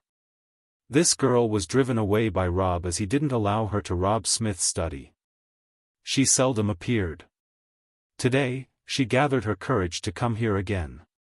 "Godfather. I'm here for Robb and want to invite him to watch the football match." Robb snorted, "He doesn't have time. He is studying the wind magic." "Godfather," the daughter of Lord Chamberlain suddenly raised her voice, "I think you are wrong." "What?" The girl was ready to risk everything today. She plucked up the courage and said to him, "You Robb in the room all day long to learn magic. If it goes on like this, even if he has powerful magic power, it will be useless. His mind will be distorted. Humans can't stay in a small room all day long. They must come out to feel the sunshine, breeze, and communicate with others. This is a healthy attitude to life." "Nonsense," Robb said, "you are talking like a real show. The dead house doesn't need these to live a normal life." "You are a dead mouse, but Robb is not," the daughter of the Lord Chamberlain said angrily. "He is a healthy and bright boy. He works hard on Bright Road, not like you who likes to be lazy. Give the normal Robb back to us." Robb thought to himself, what she said makes sense. It seemed that there was something wrong with his plans. He had to let Robb Smith out occasionally, or else he would be exposed. Fine. Robb had no choice but to compromise. "You kids are just so playful. But I'll let you go today. Wait here. Don't move. I'll call Robb out." He hurried back to the chapel. Creating the avatar, he moved his consciousness. "This time, I have to watch the whole football match, which must be more than half an hour. The avatar can only last half an hour. I have to use my real body." Suafa quickly put makeup on his real body. Fortunately, she was skilled and well prepared. It didn't take her 10 minutes to finish the makeup, but his black hair was still a little wet. It was not a big problem. With fire and wind magic, his hair was dried in an instant. Robb said to Suafa, "Remind me after I watch the football match today. I'll go home and make a hair dryer, so that people who don't know magic can dry their hair quickly." Suafa said, "In order to dry your hair as soon as possible, you have to make a magic item. Isn't it too wasteful of materials?" Robb said, "These materials will become worthless in the future, and quickly drying your hair will become more important, and every household can use them." Suafa still couldn't understand. Robb didn't explain, leaving his avatar in the chapel. After he had his makeup done, he walked out of the chapel and smiled at the daughter of the Lord Chamberlain. "Ah, thank you for your invitation. Although I prefer to study magic at home, I'd better go out for a walk." The daughter of the Lord Chamberlain smiled, "I haven't seen you for a long time." "Me too. Well, let's go to watch the football match." He strode forward, followed by the daughter of the Lord Chamberlain. It was so hot, but she still wore a large dress. However, women didn't care about the cold and heat in order to look better on a date. They could bare their legs in winter and wrap themselves tightly in summer. It was amazing. When the two walked, it was inevitable for them to not talk. The daughter of the Lord Chamberlain smiled and said, "Robb, you've been studying very hard recently. Because school is temporarily suspended, everyone is playing every day. Only you are still studying wind magic. You're so dedicated in reviving the Smith family. You're so handsome. I'm flattered." This was really a great praise. Although Robb was also secretly learning how to make magic items, he did not learn wind magic, nor did he intend to revive the Smith family. The daughter of the Lord Chamberlain said, "My father said that the magic items you invented have now become necessary equipment of the royal knights. They are so powerful. You have been studying hard these days, so you must have invented a new weapon, right?" This question made Robb a little stiff. He thought, I'm not planning on a strange weapon. What I'm inventing now is mostly for the people's livelihood. However, since he was asked like this, he couldn't take out nothing. Otherwise, it would be troublesome if he was suspected to be doing nothing in his room. Rolling his eyes for 2 circles, Robb said in a low voice, "I do have a new invention, but I still have to learn, so I don't have time to make it. Marion, who used to help me invent, is busy with football recently, so she doesn't have time to help me. If you are interested, please help me to make it." The daughter of the Lord Chamberlain was overjoyed. "Okay, I'm willing to help you." Robb said, "Recently, I have invented a small magic item, which is not very powerful but not very large. It's called the grenade, and is made the size of a fist. There is a very small flame explosion technique in it, and the condition of explode 5 seconds after thrown is drawn on the shell. The soldiers can carry many such grenades with them. When fighting, they can throw one in the enemy all of a sudden, so as to make sure that the enemy will cry." The daughter of the Lord Chamberlain said, "Isn't this like a scroll? The material of the scroll is relatively simple. You only need a blank magic scroll. You don't need to waste any other materials." Robb was speechless. Damn it! He forgot that this world has those. Robb said, "Oh, I'm sorry. I invented something meaningless. Then I'll tell you something else." Robb thought for a while. After a while, he got an idea. "Katyusha is too big for a single soldier to carry. Recently, I've thought of a magic item named Fire Quiver, which is suitable for a single soldier but far more powerful than a scroll. Its principle is to shrink the size of Thor's roar of the desert kingdom so that a soldier can carry it on his shoulder and take it out. I'll draw many magic runes on the cannon barrel, and then the magic will be constantly thrown out of the barrel. These runes can be enhanced as well." "Oh, that's great," the daughter of the Lord Chamberlain said. "The key to this magic item is the runes with magic power, right? Can you draw it now?" Robb smiled and said, "Of course I can. My teacher has gotten the fragment of Thor's roar." He looked at the runes on the fragment, and then studied and practiced it over and over again. Now he has solved the drawing method of the rune. The daughter of the Lord Chamberlain said, "That's great. I'll ask the craftsman at home to make a small barrel. After you draw the runes on it, we'll make it. The queen will be very happy to receive it. If you make such an achievement, maybe you can get a new rank." Speaking of this, her face suddenly turned red. She said in a low voice, "Robb, you are working so hard to advance and revive the Smith family. Is it for Duke Madeline? You work so hard just to match her, right?" "What? How did these two things connect?" Robb was a little confused. "First of all, I don't know if I'm going to revive the Smith family. Even if I'm really doing it, it's not necessarily for Madeline. What's wrong with you? How could she be so imaginative, 005D?" Seeing that she wanted to know but was afraid to know the real answer, Robb suddenly understood what she was thinking. Women. Women are such troublesome creatures. Since you are so afraid of knowing the answer, why did you ask? Why did she have to torture herself? Well, I'd better give up the idea, so that you won't bother me again. Robb began to talk nonsense seriously. "Well, since you have asked, I'll go straight to the point. I have to revive the Smith family and at least to be a duke. Otherwise, my humble identity now doesn't Madeline. If I want to marry her, I need to be a duke. I think that's why I work so hard. Do you understand?" The daughter of the Lord Chamberlain was rendered speechless.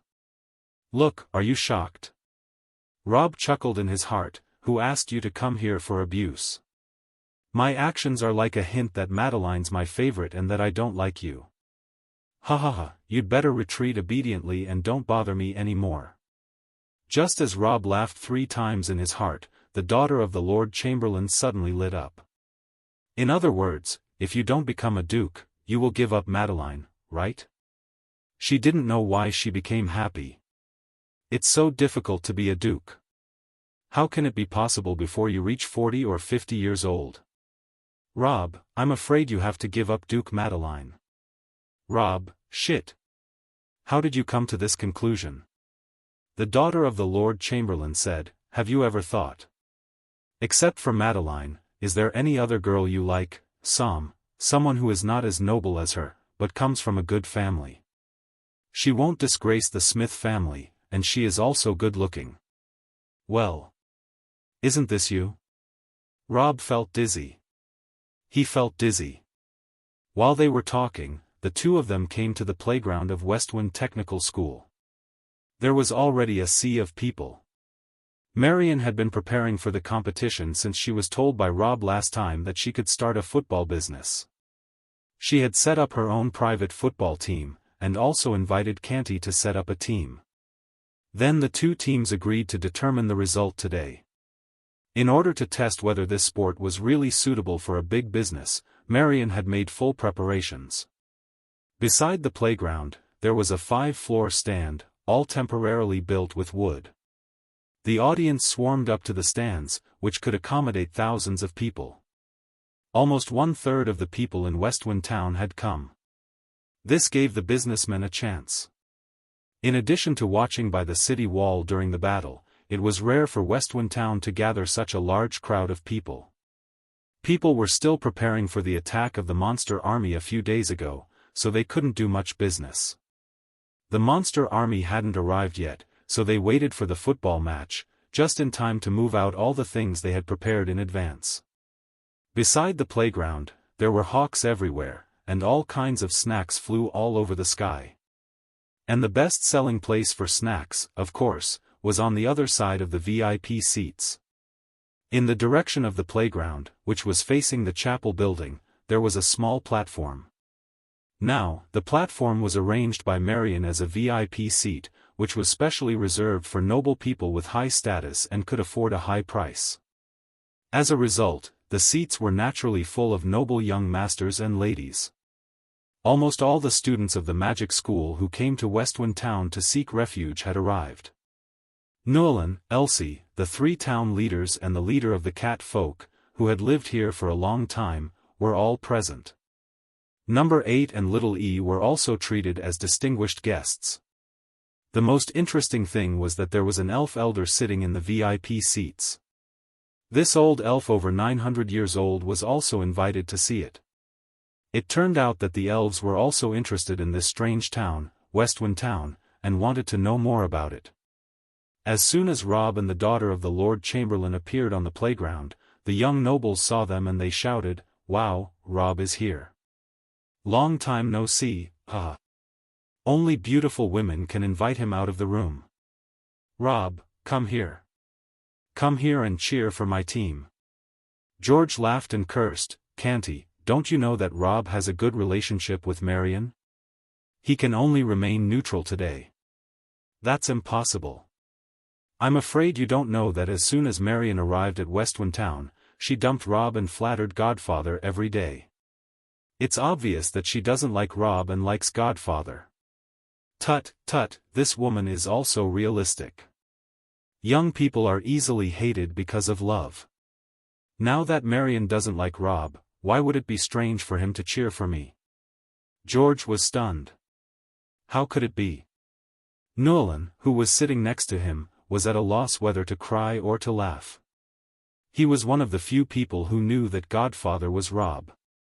When he heard his nephew's words, he almost spewed out a mouthful of Coca-Cola. He quickly said to Canty with a serious face, "Don't be silly. As a noble, be elegant and don't say such words." Canty was afraid of his uncle, so he immediately bowed and said, "I'm sorry." At this time, Marion also saw Robb. She was not like Canty who shouted from afar. Instead, she quickly ran to Robb and took him and the daughter of the Lord Chamberlain to the VIP table. While walking, she smiled and said, "Robb, is there anything wrong with my football match? It was you who suggested it last time." Robb smiled and said, "Not bad. 1/3 of the people in Westwind Town have been brought here by you. Look at the bustle of these hawkers. You will definitely make a lot of money." Marion chuckled, "I'm not going to make money today. I've spent a lot of money in advertising, renting the venue, and building the stands.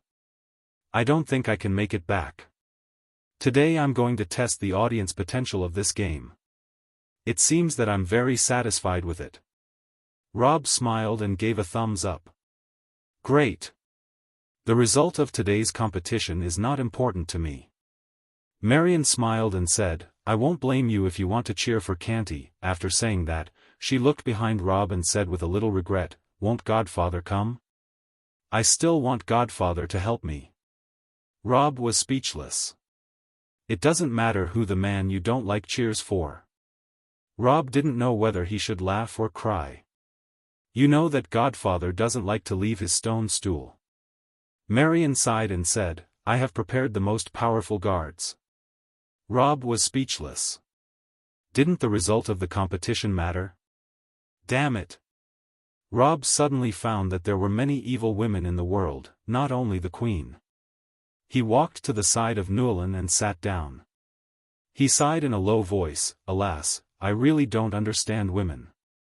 Hearing this, Newlyn said, "Right, I don't understand women either. Back then, she loved me so much that she got pregnant with my child. I don't know why she married my brother and turned my eldest son into my nephew." Robb took a deep breath.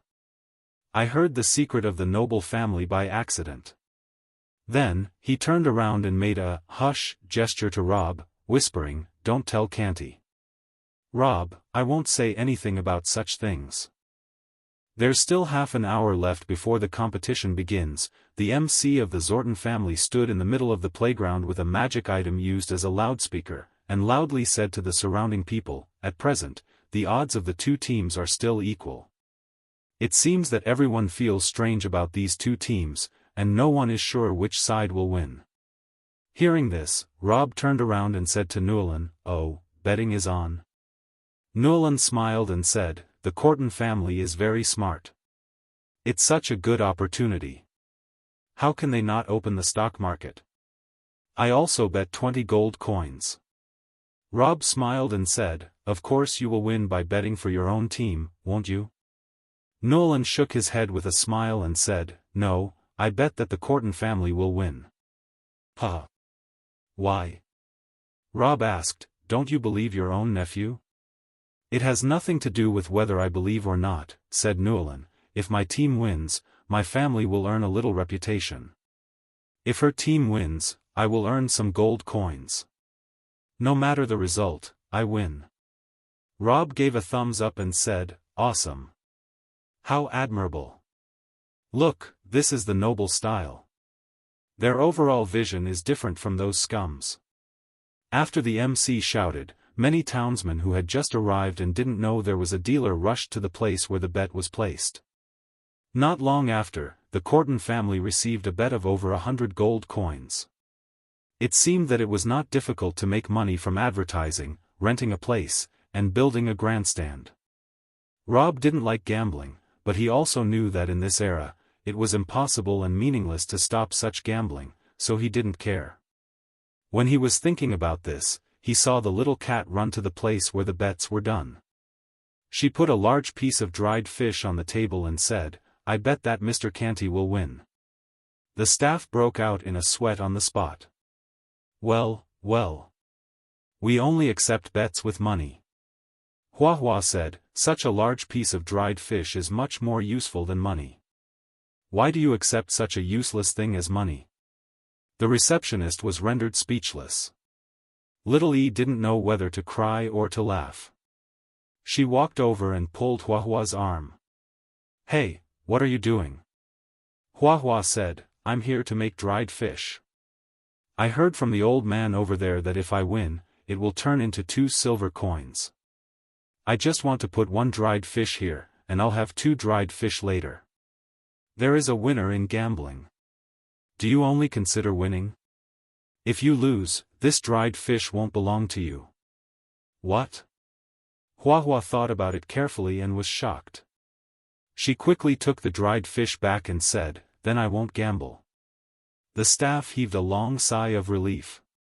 She didn't know what the use of the dried fish was. If she won, she didn't know where to find another piece of fish to pay for it. After a while, the competition finally began. The 22 guards on the playground were divided into two groups and began to chase the ball. Robb couldn't help but ask, "You have even figured out a strategy?" Canty said, "Football is like a battle. I just told the guards how it would be in a battle. That's it." Marion smiled and said, "What a coincidence. My guards are the same." The referee had just thrown the ball to a guard of the Chengguang house. The guard suddenly lifted the ball with his tiptoe and shouted, "Valiant jump."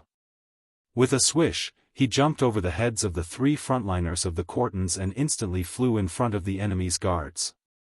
Robb, shit. He used a fighting skill. It's against the rules. It's not against the rules. We have revised the rules of Godfather's invention. We have made an agreement that magic and aggressive fighting skills are not allowed in this competition, but mobility and defensive fighting skills can be used. Robb was speechless. The guards of the Chengguang family wanted to jump again, jumping over the head of the guards. Unexpectedly, one of the Cortons also jumped up and blocked him in midair. The two collided with each other on the ground heavily. But before the guard hit, he shouted, "Shield wall." The ball fell into the hands of the Corton house. The guard laughed and took the ball. Charge. He turned into a red light and rushed to the net. Robb, damn it. How can you play like this? The guard of the Chengguang house also shouted, "Intercept." A red light flashed from his body and rushed over. He bumped into the front of the Corton house's guard and knocked the poor guard out. Ha ha ha. The ball is back. Attack. Robb, I feel like I'm watching a battle. Everyone has a special skill. It had to be admitted that football with skills was more beautiful than the real one. Even Robb, who had been used to watching normal football competitions, now looked at the two new teams kicking with great interest. He couldn't help but roar a few times. Let alone the ordinary townsman, the competition was so exciting. The two sides fought back and forth, with their fighting skills flying in the air. This kind of competition was easier to score than the unskilled football in modern teams. After all, as long as the defense side was careless, they would be charged into the ball net. There were countless goals in this competition, and the members of the Chengguang house finally won with a score of 11-9. Some of the spectators won and some lost, but no one lost all their money. After all, it was the first football match. The townsmen didn't know much about the two teams, so they wouldn't gamble all their money at the beginning. They were all fond of gambling, and they didn't feel sorry if they lost. They just enjoyed the wonderful game. After the fight, the townsmen still wanted more. A large group of people surrounded the MC and shouted, "Hey, when will the next competition start?" "Yes, yes. We still want to see it." "You won't stop playing after only one round, will you?" "We still want to see more." On the other side, the other noble young masters also began to plot. "It's funny. Our family should also make a football team to make a splash, ha. Oh, it's really a wonderful competition." Nulan couldn't help but sigh. "I think it's a big business. Unfortunately, my family is now fully engaged in the sugar factory, so I can't do anything else." Robb chuckled, "You can't chew too much. If you continue making sugar, it will be enough for you to eat for the rest of your life." "Oh, no, it won't be a problem even for your descendants." The man nodded. He knew that. Besides, the Chengguang family was not a big family in the first place, and his own title was just a baron. It was not a big deal in Kingdom of Gran. After he came to Westwind Town, he relied on Robb's help. Now he was rich and powerful. The great nobility and senior officials on Bright Road were not necessarily as rich as the Chungwang family. What else could he not be satisfied with? Now, if he had to say that there was something bothering him, that was his eldest son. Oh, no, it was his nephew. Maybe it was because his intelligence was inherited from his mother that he couldn't learn magic. Instead, he became more and more barbaric, and it was useless to send him to the magic school. The magic he learned from the magic school was physical, and it cost him 100 gold coins in tuition. At this time, the elder of the elf race actually came over and greeted Newlin. "Hello, Mr. Newlin." At this time, Robb was still wearing the makeup of Robb Smith, so the elf elder couldn't recognize him. He thought Robb was a playboy, a rich young noble, so he didn't greet him. Anyway, the VIP seats were full of nobles. Hearing that, Newlin turned around and said with a smile, "Nice to meet you, elder. Are you happy watching the football match?" The elf elder smiled and said, "This football is very interesting, but the playing method is rolling a ball on the mud, which is not very suitable for the style of us elves. Compared with football, I prefer the candies Miss Marion gave us just now. I heard that they were made in Mr. Newlin's factory, so I specially come here to ask you." "Ah, yes, the candy was made by my family. You can ask whatever you want." The elf elder picked up a piece of ice candy and said, "This kind of hard candy is very delicious, but the color is too ugly. For our elf race, it's hard to accept that such a delicious thing has such an ugly color. Haven't you ever thought about making it beautiful?" It turned out that the candy in the factory was brown.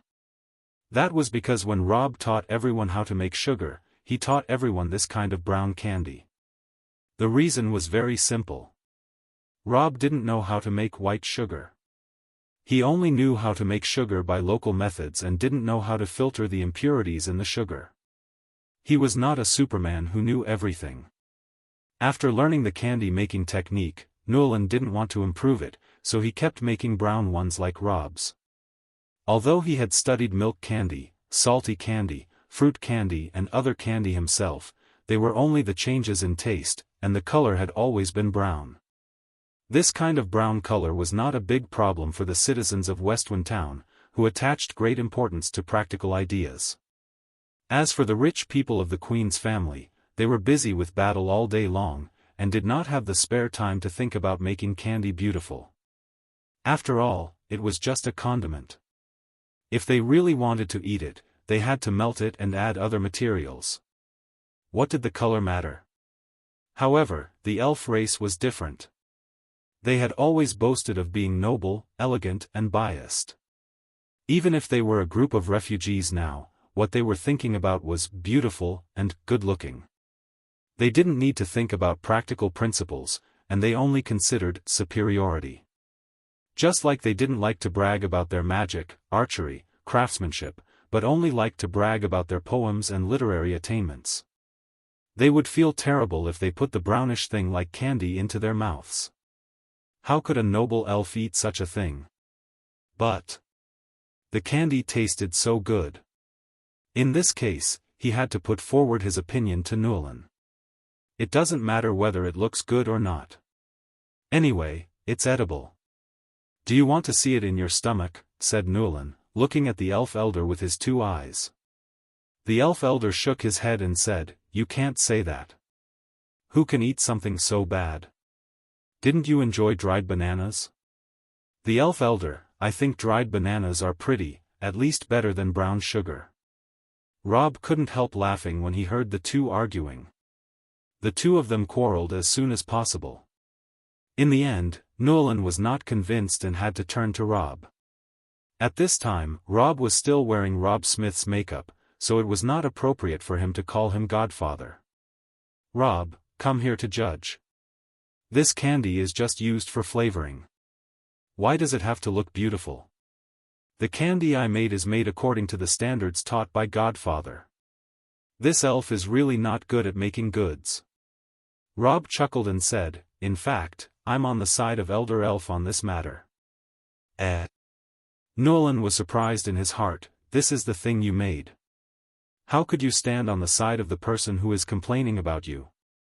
Robb smiled and said, people will definitely pursue good things, abandon ugly things, and pursue high-quality life. As long as they can afford it. He turned to Newlyn and smiled, look at the two things, cake and pudding. If they are not beautiful, how can girls like them so much? After thinking for a while, Newlyn agreed. Robb smiled and said, and there is one more thing that I want to discuss with you. Think it over. As soon as Newlyn heard the opening remarks, he knew that Godfather was going to tell him something useful. He immediately put on a serious face and prepared to listen carefully. Robb said, with all due respect, what you are making now is because of the lack of technology. It's easy to be imitated, and you lack the king products that can beat the enemy's candy factory without any strength to fight back. Speaking of this, Robb's words made Newlyn's heart sink. His factory really lacked trump cards. Last time, under Robb's suggestion, he made milk candy, and studied several types of candy, such as fruit candy, salty candy, etc. However, these kinds of candy were nothing more than adding all kinds of materials into the candy. A good chef can put the candy into his mouth and taste it carefully, and soon he could tell what materials were added in it clearly. Knowing the materials of candy, it was not difficult to make real candy. After all, it was not a profound skill. For example, milk candy, salty candy, fruit candy and so on, the technology required was very low, and it only needed the necessary materials. Those chefs only needed to do a few more experiments and mix the materials a few more times to find the best mix. Soon, they could copy all kinds of candy from Newlyn's factory. In fact, the several sugar factories on Bright Road had begun to try their best to catch up with him. And their research and development was not inferior to that of Newlyn's, so he began to feel anxious about the business of his own sugar factory. Then what should I do? Asked Newlyn, looking at Robb as if he was grasping at a life-saving straw. Robb smiled and said, that is to make a product with real core competition, so that your competitors don't even know how to imitate it. How am I going to do that? Robb pointed at the elf elder beside him and said with a smile, there is a wise old man who is proficient in poems and literature. He is more than 900 years old, and he is not very good at magic, alchemy and making magic item. I think if we cooperate with him, there will be real core competitive products. Newlyn was speechless. Hearing this, the elf elder smiled and said, that's because we are absolutely confident in poems and literature. As for others, they are just small passages. They are not worth mentioning. Robb said, I have an opinion on that. I don't know if it's right or not. Let me discuss it with you. Do you think it's okay? The elf elder smiled and said, please go ahead. Robb said, as creatures in this world, we have the reason to make the world more beautiful, right? That's right, the elf elder suddenly sang, for the sake of beauty, I will die without regret. Robb, good. Good. The elf elder said proudly, I'm flattered. Robb said, would you like to help Mr. Newlyn to make the brown sugar more beautiful? The elf elder smiled and said, of course I do. Robb said, that's good. Then I'll go straight to the point. I think the reason why candy has a terrible brownish-brown color is that there are impurities or pigment in the sugar liquid. If the impurities in the sugar are removed, it won't be this kind of brownish-brown color. Hearing his words, the spirit of the elf elder suddenly came back. Oh? You can make candy beautiful? Exactly. Robb smiled and said, don't you dislike the brownish-brown sugar? It's ugly and you can't eat it, right? I think you can try to talk to the water elements by taking advantage of the special magic, element controlling ability of your elf race. Maybe you can find something that could help. Hearing Robb's words, the elf elder was interested. Okay, I'll try. The three stood up. At this time, the football match had finished, and the townsmen were still surrounding the MC to ask when the next match would begin. The noble young masters and ladies were also busy bragging, and no one came to care about them. Even the daughter of the Lord Chamberlain was taken away by other students. Robb, along with the three of them, came to the sugar factory of Nualin. The factory was not far away. It was on the hillside behind the Wangjiang district. As all the townsmen in Westwind Town were encouraged to open up their own lands, the capable nobles could easily circle a large area of land on the hillside for themselves. It was the same with Nualin. He had planted a large area of sugar, and he had built a big brick house as the factory building, which was filled with large pots for boiling sugar. A group of workers were barebacked, stirring the hot sugar with a huge spoon in the steaming factory. As soon as the three of them entered, the elf elder frowned. The noble elves didn't like this kind of hot place, just like they didn't like the big furnaces of the dwarves, nor did they like dirty and messy short people and their ugly beard braids. Fortunately, the air was filled with a sweet fragrance, which made the elf elder not so disgusted. Robb walked to a pot of sugar water that had just been melted, pointed at the big pot, and said with a smile, "This is the sugar liquid. There are many impurities in it. I only know that there are impurities, but I don't know how to remove them. This depends on you."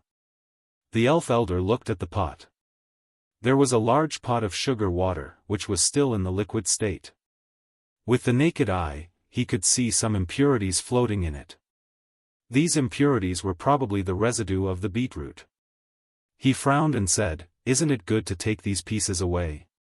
Robb shook his head with a smile and said, "It's not that simple. These visible impurities are easy to deal with. We can remove them with gauze. The real problem is that the impurities melted in the water are so small that they can't be seen with the naked eye. They are directly mixed with the sugar liquid. Generally speaking, they need to be removed by the method of lime." "Lime?" Nualin and the elf elder asked at the same time, "What is it?" Robb shrugged and said, "That's a skill of God. I haven't studied it, so I only know the name and don't know the detailed steps. So we can only use other methods to deal with it." Hearing this, the elf elder understood and said, "Well, I'll try to use the unique ability of the elves to understand it." He stretched out a hand and suspended it on the big pot. He began to recite some ancient elf language, which was incomprehensible to Robb and Nualin. They only knew that with his words, the hand floating on the pot emitted a glow. Then, the sweet water in the pot began to rotate, and many tiny, obscure light particles floated up, like fireflies flying out of the pot. The view was so beautiful that Nualin was a little stunned. The elf elder whispered, "Sure enough, the water is very impure. There are many impurities in it, and it needs to be purified. Natural purification." The elf elder's hand pressed against the pot, and the magic light flew into the pot. Then a wondrous scene appeared. All the sugar in the pot floated in the air, and then many light particles constantly flew out of the sugar water and dissipated in the air. After a long time, the elf elder waved his hand and the sweet water returned to the pot. But this time, they didn't look like turbid liquid anymore, but clear, transparent and pure water without any impurities. "Oh, this is great," said Nualin excitedly. "Can't I make a transparent and beautiful candy-like glass with this?" Robb shrugged and said, No, don't be so excited. If I'm not wrong, the sweet water is not sweet anymore. Not only the impurities, but also the sugar has been purified. It's just a pot of water." "What?" He quickly spooned a little water with a small spoon, blew it cold and poured it into his mouth. Then he said with a bitter face, "Sure enough, it turned into clear water." The elf elder also quickly tried a spoon. Sure enough, the sweet water really turned into clear water. It was so embarrassing. Although the elves used to like drinking pure and clear water, after drinking sweet sugar water, water just doesn't taste the same. He had to say awkwardly, "What the hell is going on?" Robb smiled and said, "Well, actually, it's very simple. For water, sugar is also a kind of impurity. If you completely purify the water, then even the sugar will be purified. So, this is not an easy thing to do. You have to carefully study and think about it carefully. You should distinguish the impurities of sugar from other impurities, and then purify other impurities, leaving only sugar and water. Hearing that, the elf elder seemed to have turned on the light on his forehead and said happily, I see. Mr. Nolan, please prepare another pot of sugar water and some small cups. I'll do experiments one by one this time.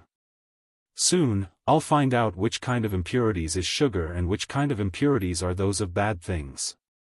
Robb gave him a thumbs up and sat aside to watch. The elf elder deserved to be called a super wise old man who lived for more than 900 years. He had a very high level of control of natural elements. Not long after, he made a good cup of sweet water without any impurities. The man was overjoyed. He quickly evaporated the sugar water and crystals. Before long, a crystal clear, big ice candy-like glass appeared in front of the three people. Oh my God, this candy is so beautiful, the elder was overjoyed. This kind of candy is the pursuit of our elf race. Those brown candy pieces are only suitable for dirty short people. Robb immediately winked at Nolan, who understood what he meant. He walked up to the elf elder and said with a smile, Sir, your purifying magic is very powerful. I want to discuss with you whether you can help me purify some more of this kind of candy. Of course, I will give you a generous reward. The elf elder said, I'm old. Is it appropriate for me to work for someone? Nolan was speechless. What he said made sense. An old elf of more than 900 years old was the leader of the elf race in the Black Pine Mountain. How could he work here? Then, the elf elder said, Don't worry. I know what you are thinking. Naturally, many people in our elf race know how to purify it. Later I will send some young people to help you make it, and I will teach them how to make this candy. Alas, how noble the elf race is, but in order to eat beautiful candy, I have to do this. After all, he didn't like the hot and messy factory. He turned around and walked out. Two young elf guards protected the elder and returned to the place where the elves lived on the mountain. Robb smiled at him and said, Congratulations. Now you have mastered the very advanced technology of making clear candy. Next, as long as you coax the young elf magicians and make them cooperate with you to produce candy for a long time, you can beat the factory of Bright Road. From now on, my candy will be specially sold to the nobility. Let those brown candy become low-grade goods. When the two walked out of the factory and came to a place where no one was around, Nolan said in a low voice, Besides, I have to remind you of one more thing.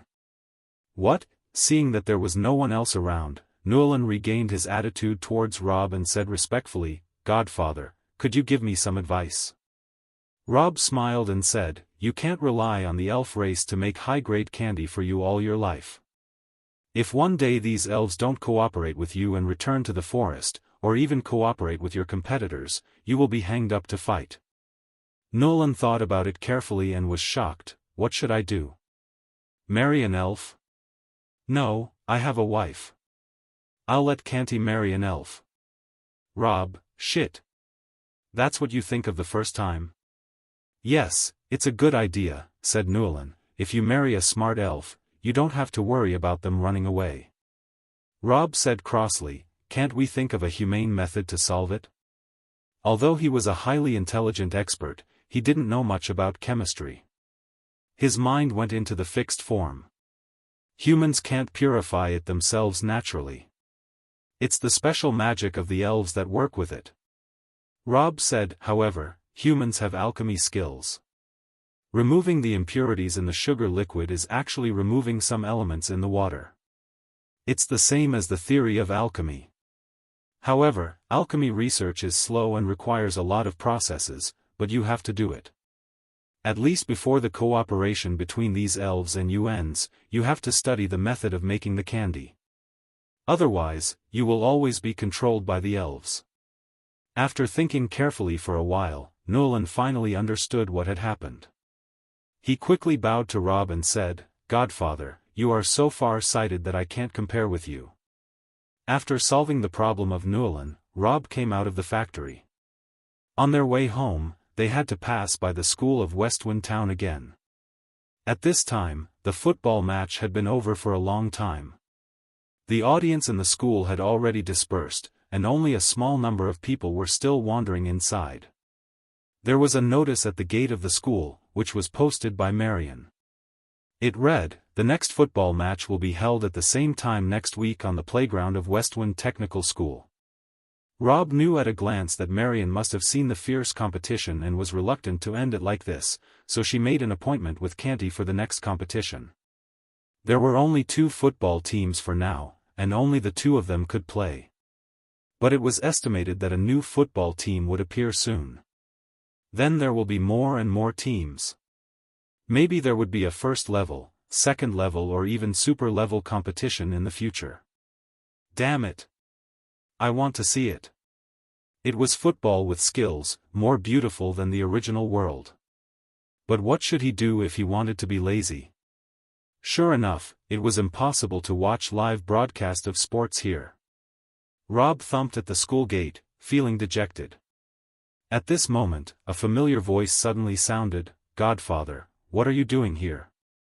It was Little Yee's voice. She knew that Robb was Godfather.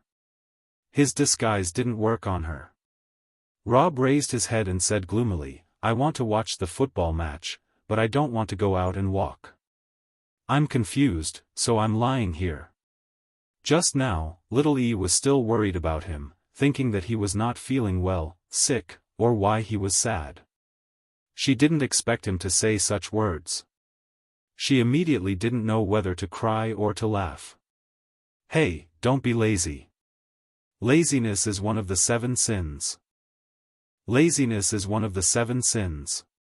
Before she could finish her words, it suddenly occurred to her that she had often mocked Robb like this when she first came to Westwind Town. The cold and fierce expression on her face softened, and then she chuckled.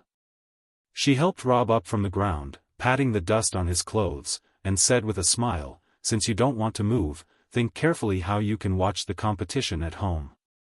Anyway, you often invent all kinds of strange things for your laziness." As soon as she finished his words, memories emerged. "When I first came to Westwind Town, I saw you invent water because you were too lazy to get water. Later, you invented a lot of things because you were too lazy to do anything. I was angry when I first saw these things, but after a long time, I found that they were really useful. You are a very talented man. I believe that you will invent a way to sit at home and watch the competition because of laziness." "Oh? Really? Why are you so confident in me?" Robb stretched and said, "Okay, I've made up my mind. I'll make an interesting invention to solve the problem of being lazy at home watching games." Seeing that he had recovered, Little Yee's expression returned to her usual cold look. "Well, do you have a secret plan in your heart?" "Of course."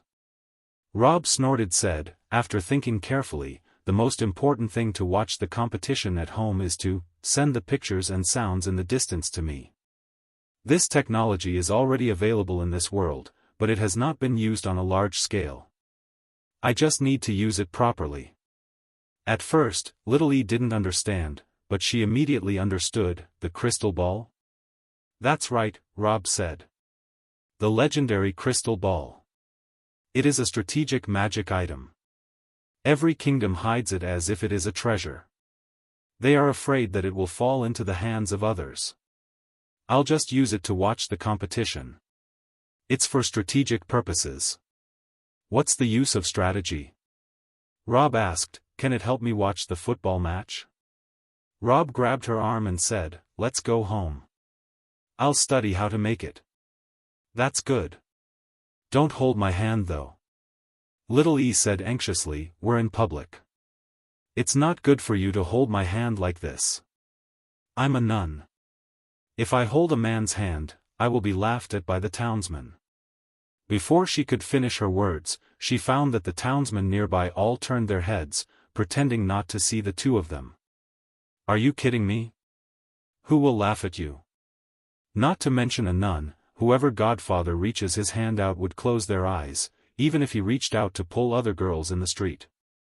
Who is Godfather? He was the leader and backbone of Westwind Town. If he wanted to beat a girl, no one dared to say anything even if they dared to be angry, not to mention that they were not angry at all. Little E didn't know whether to cry or to laugh. However, there was justice in this world after all. There were always some people who would not compromise in the face of power. Even at the cost of their own lives, they would still fight desperately against evil until their last drop of blood. Suddenly, a roar came from behind the tree not far away, shrill lightning.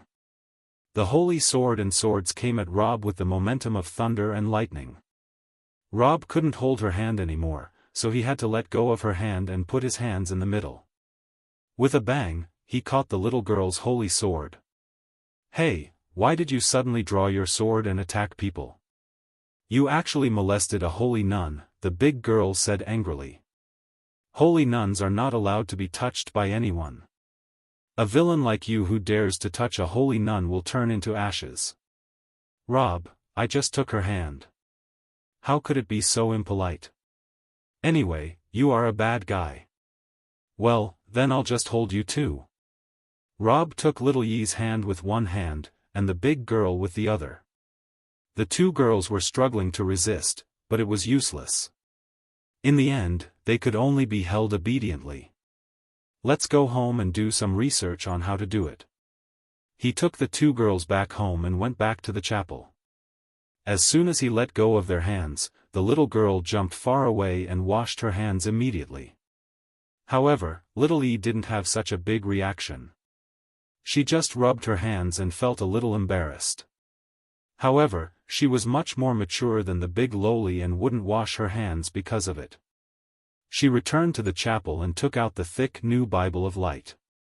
Then she sat opposite Robb's stone stool, flipping through the Robb in her hand while waiting for Robb to study it.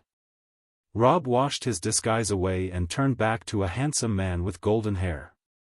He took out the special crystal ball that was used to communicate with the Queen and put it on the table.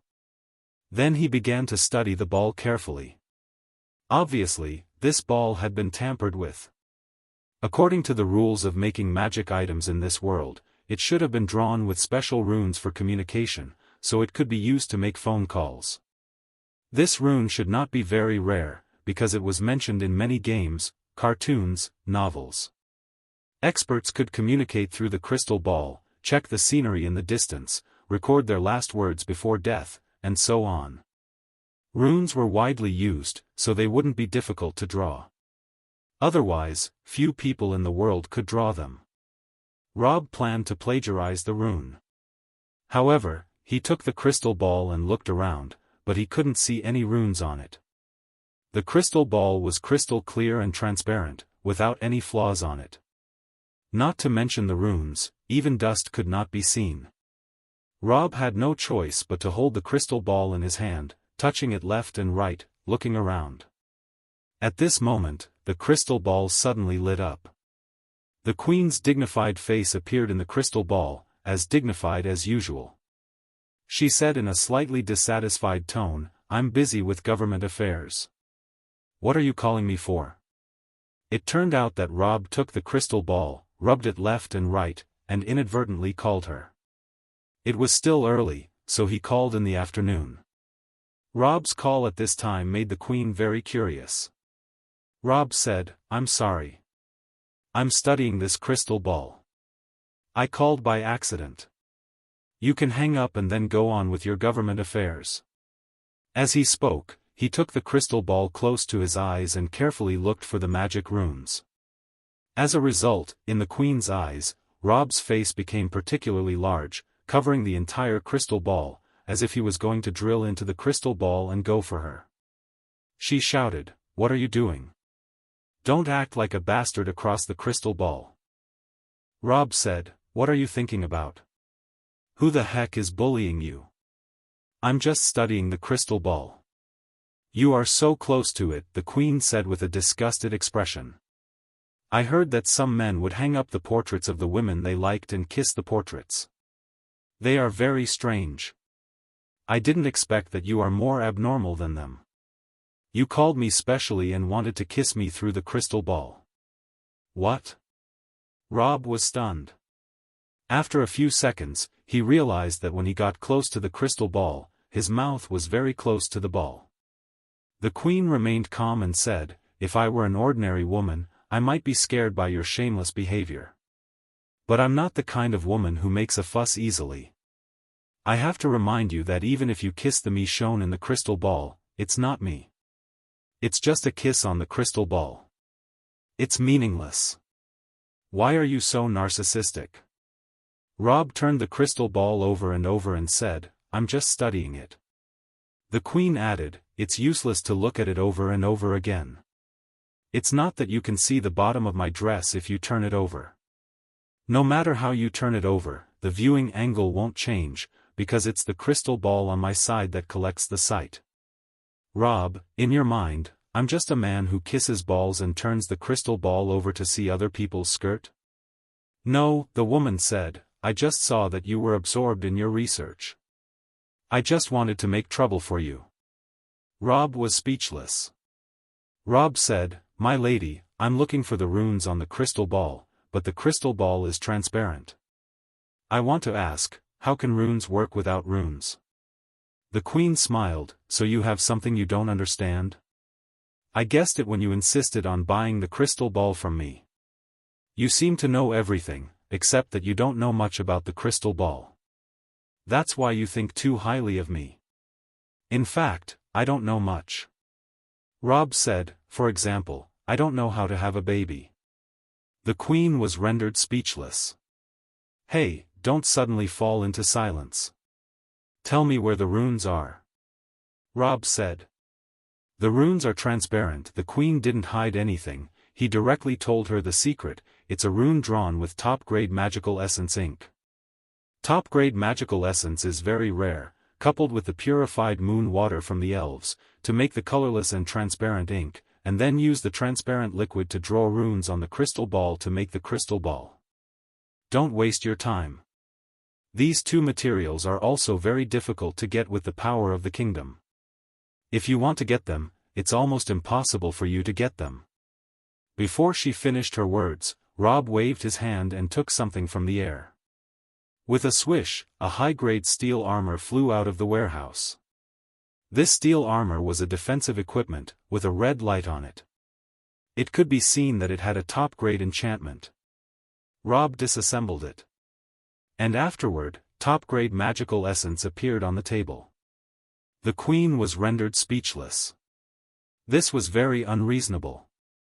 Fortunately, only this was not enough. The queen snorted and said, "What's the use of just this? You need the purified moon water, so you must go to the forest to look for elves. Let me tell you, elves are arrogant. They have always regarded humans as low-grade races, and they are very reluctant to deal with humans. Do you want?" Before she finished her words, Robb suddenly turned into an owl with a bang. He grabbed the crystal ball with his claws and flew towards the black pine mountain nearby. The queen was a little confused. How can you become an owl? How can you fly in the sky? Wow! Robb flapped his wings and said with a smile, "Haven't you seen a flying druid?" The queen was rendered speechless. She didn't know what to say for a long time. After a few seconds, she said with difficulty, "Where are you going as an owl? Don't tell me you can find the elf village." "I can't find it," Robb said. "Elf villages are always hidden in the forest. It's hard to find them." "So you know," the queen snorted. "So," Robb said in a long voice, "I asked them to move to Westwind Town." The queen was rendered speechless. While speaking, Robb had already flown to the northeast hillside of Westwind Town. After he climbed over the hillside, a newly built elf village immediately appeared in front of him. All kinds of strange tree houses were hung on the trees. In the middle of the elf village, there was a moon well that had just been dug a few days prior, and a pool of clear water reflected the sky. He flew to the well and stood on a branch. An elf guard beside the well immediately saw him and bowed to him. "Honorable Druid, what brings you here?" Robb said, "I need purified moon water." The elf guard smiled and said, I'll prepare it for you right away. He fetched a bucket of water from the moon well with a beautiful small bucket, and then used the unique, natural purification magic of the elf race to purify the well water into incomparably clear water. He handed it to Robb and said, "Honorable Druid, this is the water you want." Robb said, "Thank you. You're welcome. It's my honor to work for you." Robb grabbed the crystal ball with one hand, and a glass bottle filled with moon well water with his other hand, flying towards the chapel. The queen was rendered speechless. Robb smiled. "What's wrong? Why aren't you saying anything?" The queen thumped the table and said, "Fuck. Why? Don't be rude. It's not good for a girl to be rude, not to mention that you are the queen of a kingdom," Robb said earnestly. "For the sake of your kingdom's image, you should set an example, elegant and calm." The queen said, "How could you pretend to be a great druid to cheat an innocent and kind elf?" Robb smiled and said, "You just said that creatures like elves are arrogant, but now you say they are innocent and kind. You really changed the helm very quickly." The queen said angrily, "Compared to ordinary people, elves are arrogant, but compared to you, they are innocent and kind. I'm not wrong at all. By the way, compared to you, I'm also innocent and kind." Robb ignored the queen's complaint and flew back to the chapel. He put the crystal ball and the glass bottle on the table and turned back into a human. Then he picked up the essence and threw it into a glass bottle of water. The magic essence was immediately dissolved in the water and quickly spread in the water. A bottle of the best transparent magic essence ink was made in this way. The queen looked at the transparent magic essence ink on Robb's table and felt annoyed.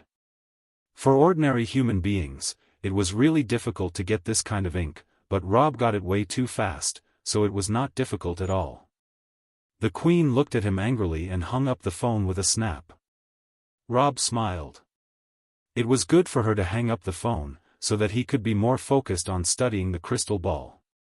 But how could he find out the transparent runes on the crystal ball?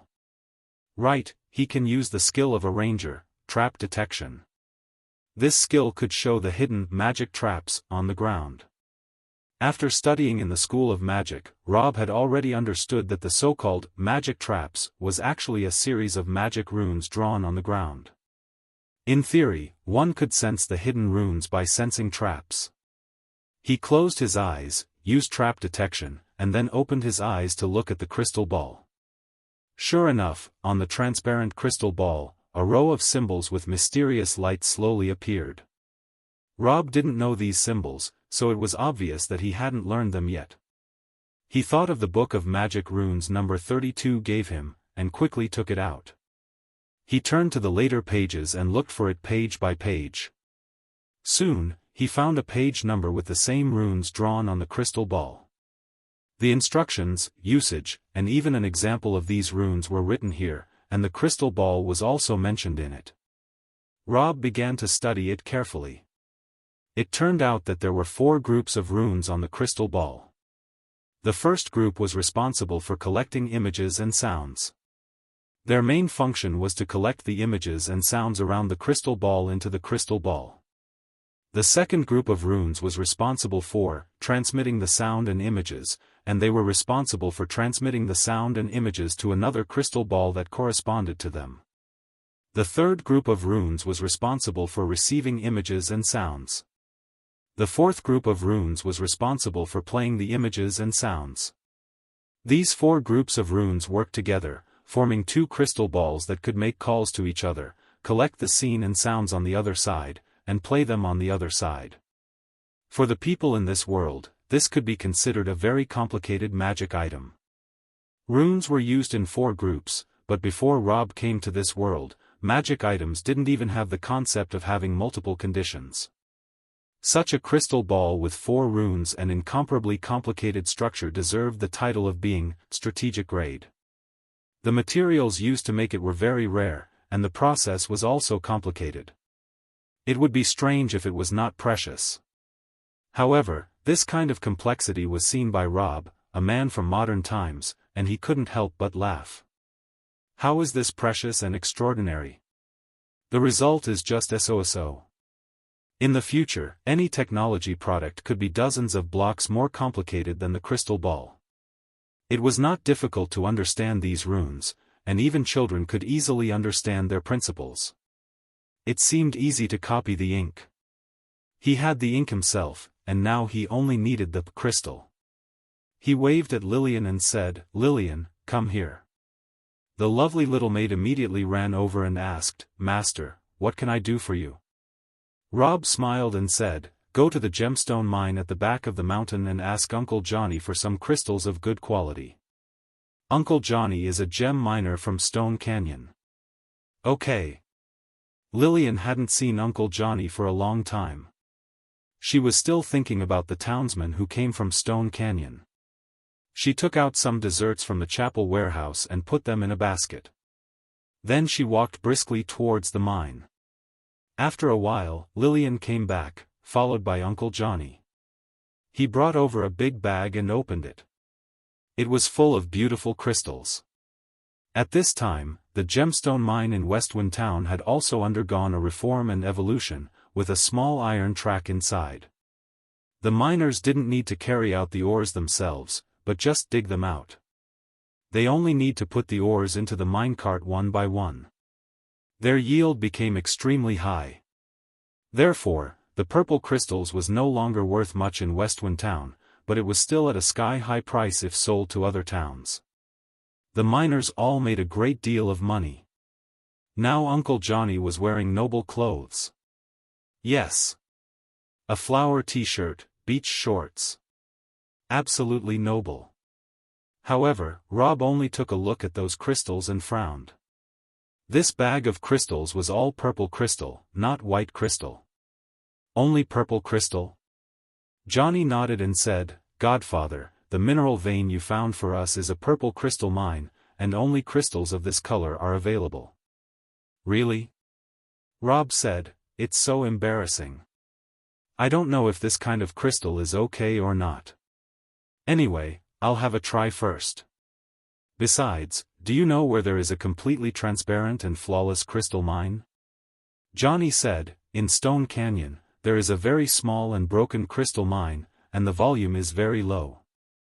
But once we use Godfather's rail system, it should be very easy to dig out good crystals." "Oh?" Robb was relieved and said, "So there is one in Stone Canyon. That's easy. Our railway will soon be connected to Stone Canyon. Okay. I'll practice with the purple crystal first. After the railway is connected to Stone Canyon, I'll dig out transparent crystal to do what I want."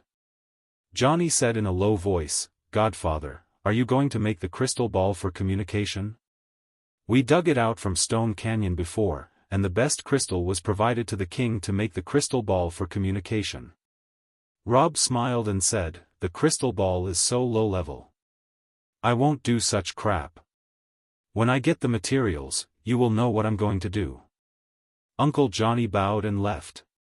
However, Lillian walked around Robb and asked, "Master, are you going to open a big crystal mine in Stone Canyon after the train is connected?" "Yes," Robb said with a smile. "So, are we going to rebuild the village in Stone Canyon?" Lillian asked. Hearing her question, Robb knew what she was thinking about.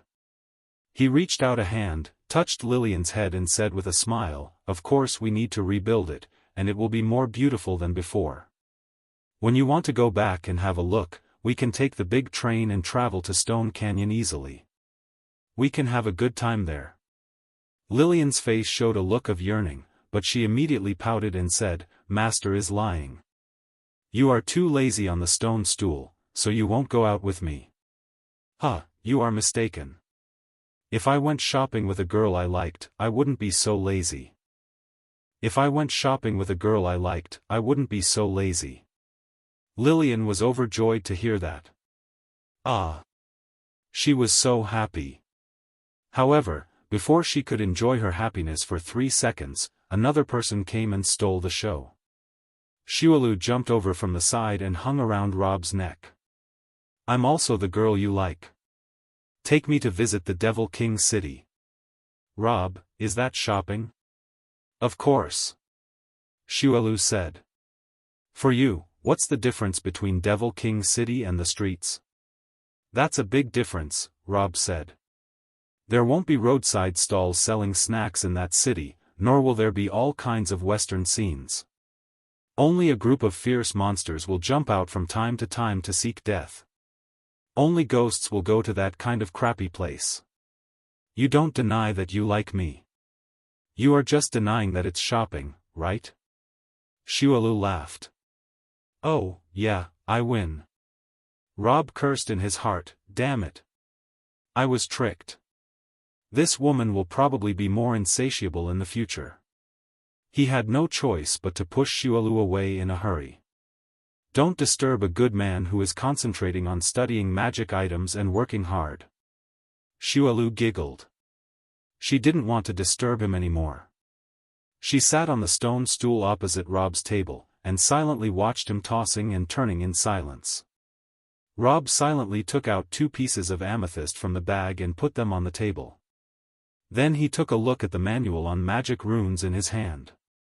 It didn't say that he had to make the crystal into a ball, so Robb didn't bother to cut the amethyst into a ball. He picked up his pen, dipped it in some transparent magic essence ink, and slowly drew runes on the smooth crystal. Drawing runes was not an easy job.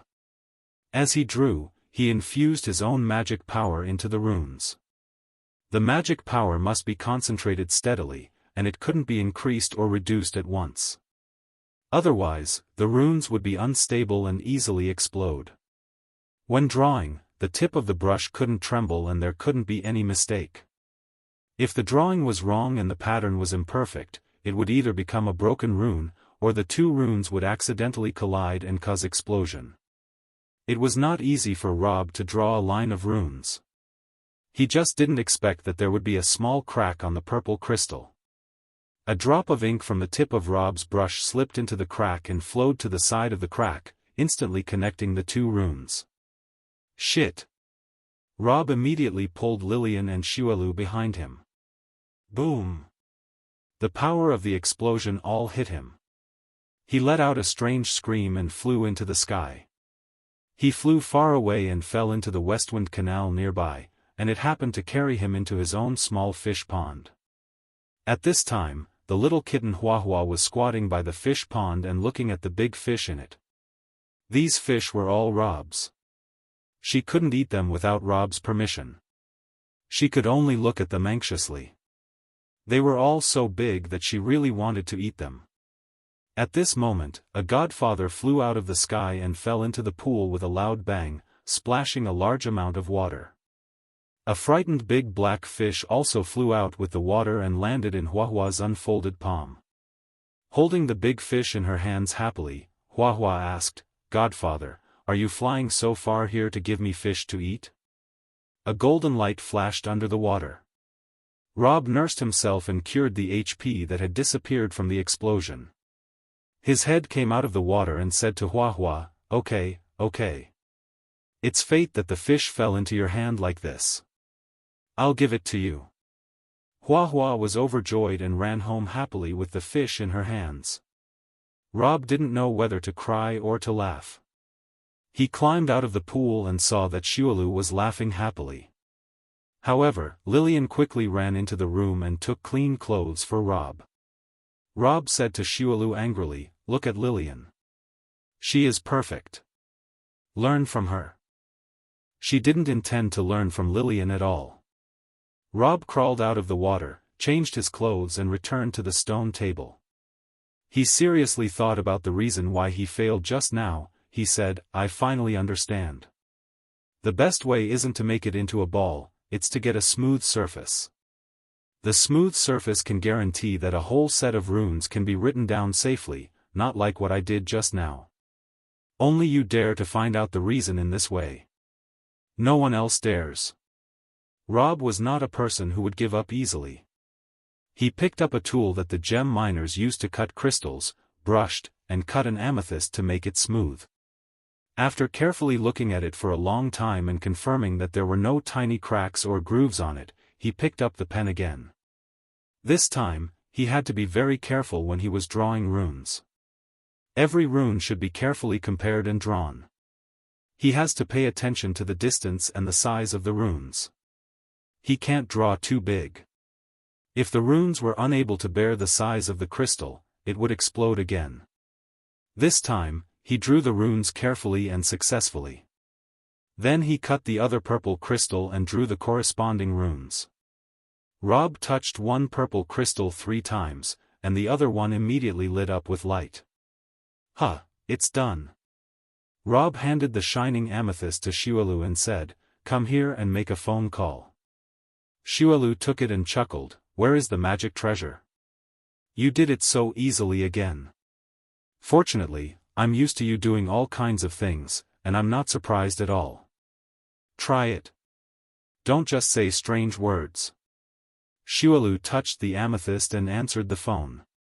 Robb quickly moved his eyes to the front of the purple crystal, but unfortunately, there was something wrong with the picture shown in the purple crystal. The whole picture was covered with a layer of purple, and Xiaolu appeared very blurry in the picture. The picture was stretched, with a very strong sights of tearing, just like a disturbed TV signal. Robb tried to say something, but the sound coming from the crystal ball in the hand of Xiaolu was also intermittent, mixed with all kinds of noises. Is it possible that the runes weren't been drawn well? No. Robb shook his head. If the runes weren't drawn well, they should have exploded. But it seems that the runes have succeeded and taken effect. The problem should be on the crystal. Robb pointed at the purple crystal and said, "It's obvious that the problem is the material I used to make the crystal ball. The purple crystal is obviously not as pure as the transparent colorless crystal. It contains impurities and pigment, which makes the images and sounds transmitted by the crystal distorted." "Oh, I see. The impurities in the purple crystal tore the image and sound, so that's why it is like this. In other words, we still have to use pure crystal." Robb nodded and said, "Well, I'm angry. In the end, I have to dig up the crystal mine in Stone Canyon before I can start the live stream." Xiaolu couldn't help asking, "What does live streaming mean?" Robb threw up his hands and said, "It's too troublesome to explain. Let's talk about it later. It doesn't matter if you are lazy when it comes to other people's affairs. Don't be lazy when facing me." Xiaolu held Robb's arm and shook it hard. Tell me. Magicians like to study strange things most. If you don't make it clear, I won't be able to sleep. The most powerful skill of a woman, coquetry. If this skill was used to make random requests, a man would be disgusted. But when it was used on such a trivial matter, no man could resist. Robb's face was slapped by the skill of coquetry, and he couldn't bear it at all. He had to say, okay. When we go to the hot spring in the evening, you can come as well. I'll tell you slowly in the hot spring. Is that okay? Xiaolu chuckled and said, "That's more like it." A week later, the second football match in Westwind Town began again. The Corton family and the Chungwang family were still participating in the competition, and the venue was still the rented playground of Westwind Technical School. However, this time, the audience was several times larger than last time. Half an hour before the football match began, the whole town was empty, leaving only a few poor sentries guarding the city wall. The stands beside the playground was not enough, or in other words, the playground of Westwind Technical School was not enough. The whole playground was crowded with spectators, and the teaching building beside was also full. Many people climbed to the nearby roof, walls, and tree tops. The betting area of the Corton family were almost squeezed out by the surging gamblers. However, when they placed their bets, they found that Godfather was actually sitting at betting area. He looked at them with a sneer, and there was a banner hanging next to him. The amount of your stake can't exceed your salary for a month. A policeman, standing next to Robb, held a magic tool with a loudspeaker and roared, "Look carefully. Under the supervision of Godfather, everyone can't place more bets than their own salary for a month. Anyone who dares to place extra bets will be immediately covered with a white hat of bad gambler. As soon as he is found, the punishment of third-gear ceiling fan for 5 minutes will be given to that person. Under the pressure of Robb, their bad gambling spirit was finally stifled. But even so, Marion's family could still make a lot of money by sitting in the manor, because there were too many audiences. Once again, the competition ended with the victory of the Chungguang clan. After the competition, a new competition schedule was posted at the gate of the technical school. It turned out that 3 more nobles had formed their own football team, and they had set the date of the competition with Marion and Canty. The following competition schedule was very exciting. There was almost a competition every week. Marion found that there were more and more spectators in the competition, so she immediately invited the construction team of the White Birch town to build a special football field next to the town, with a large grandstand. At noon of this day, Robb had just had lunch when he heard the alarm bell ringing in the southeast of the town. Then, a sentry quickly ran over and knelt down on one knee in front of Robb. He reported loudly, "Godfather, Black Earth. The Black Earth Knights coming. They have gathered at the gate of the town in the southeast of Westwind Town, with a total of 5,000 people. Mr. Elsie is on a business trip with the railway construction team, and he is not in the town. Please have a look." What? This news made Robb a little stunned. It was impossible. It was impossible for the Queen to send people to attack Westwind Town at this time, and there wouldn't be only 5,000 people, right? As soon as he thought of this, he saw the second sentry running over. He knelt down on one knee and shouted, "Godfather, the head of the Black Earth Knights, Duke Madeline requests to enter the city. She said that she could enter the city alone without any subordinates and asks for your permission." Now Robb realized that this woman was coming to see Robb Smith. It was troublesome and he had to put on makeup again. He waved his hand and said, "My Westwind Town has always been hospitable and no one can refuse her. You go and tell Madeline that she is allowed to enter the city freely and even the army can be brought in. The taverns, restaurants and snack vendors in our Westwind Town will also welcome her army." Hearing this, the sentry couldn't help laughing. "Do you want to beat them hard? How about I inform all the peddlers to raise the price of their goods by 2 times, and wait for the Black Earth Knights to enter the city to slaughter them ruthlessly?" Robb said angrily, "Hey! What the hell? You are a sentry, but why do you sound like a profiteer? Don't ruin the reputation of Westwind Town. I'm doing business in Westwind Town. I don't want to play these tricks. Let me tell you, what I hate most is that the scenic area would maliciously raise the price and ruthlessly slaughter foreign tourists. This kind of damned tourist attraction should be exploded in place." Although the sentry didn't understand what was going on, he knew he had been scolded, so he swallowed hard and went back to the gate of the town to inform Madeline. Robb hurried back to the chapel and sat on a stone stool outside. He asked his makeup artist to make him look like Robb Smith. Then he picked up the magic hair dryer that he temporarily made last night and dried his dyed hair. "Look, the hair dryer. I've told you that it's really amazing." The hairdryer cost 12 gold coins, including a ruby and an emerald, Suafa said calmly. Robb threw up his hands and said, "I have money. I just want to use it casually." This was impossible.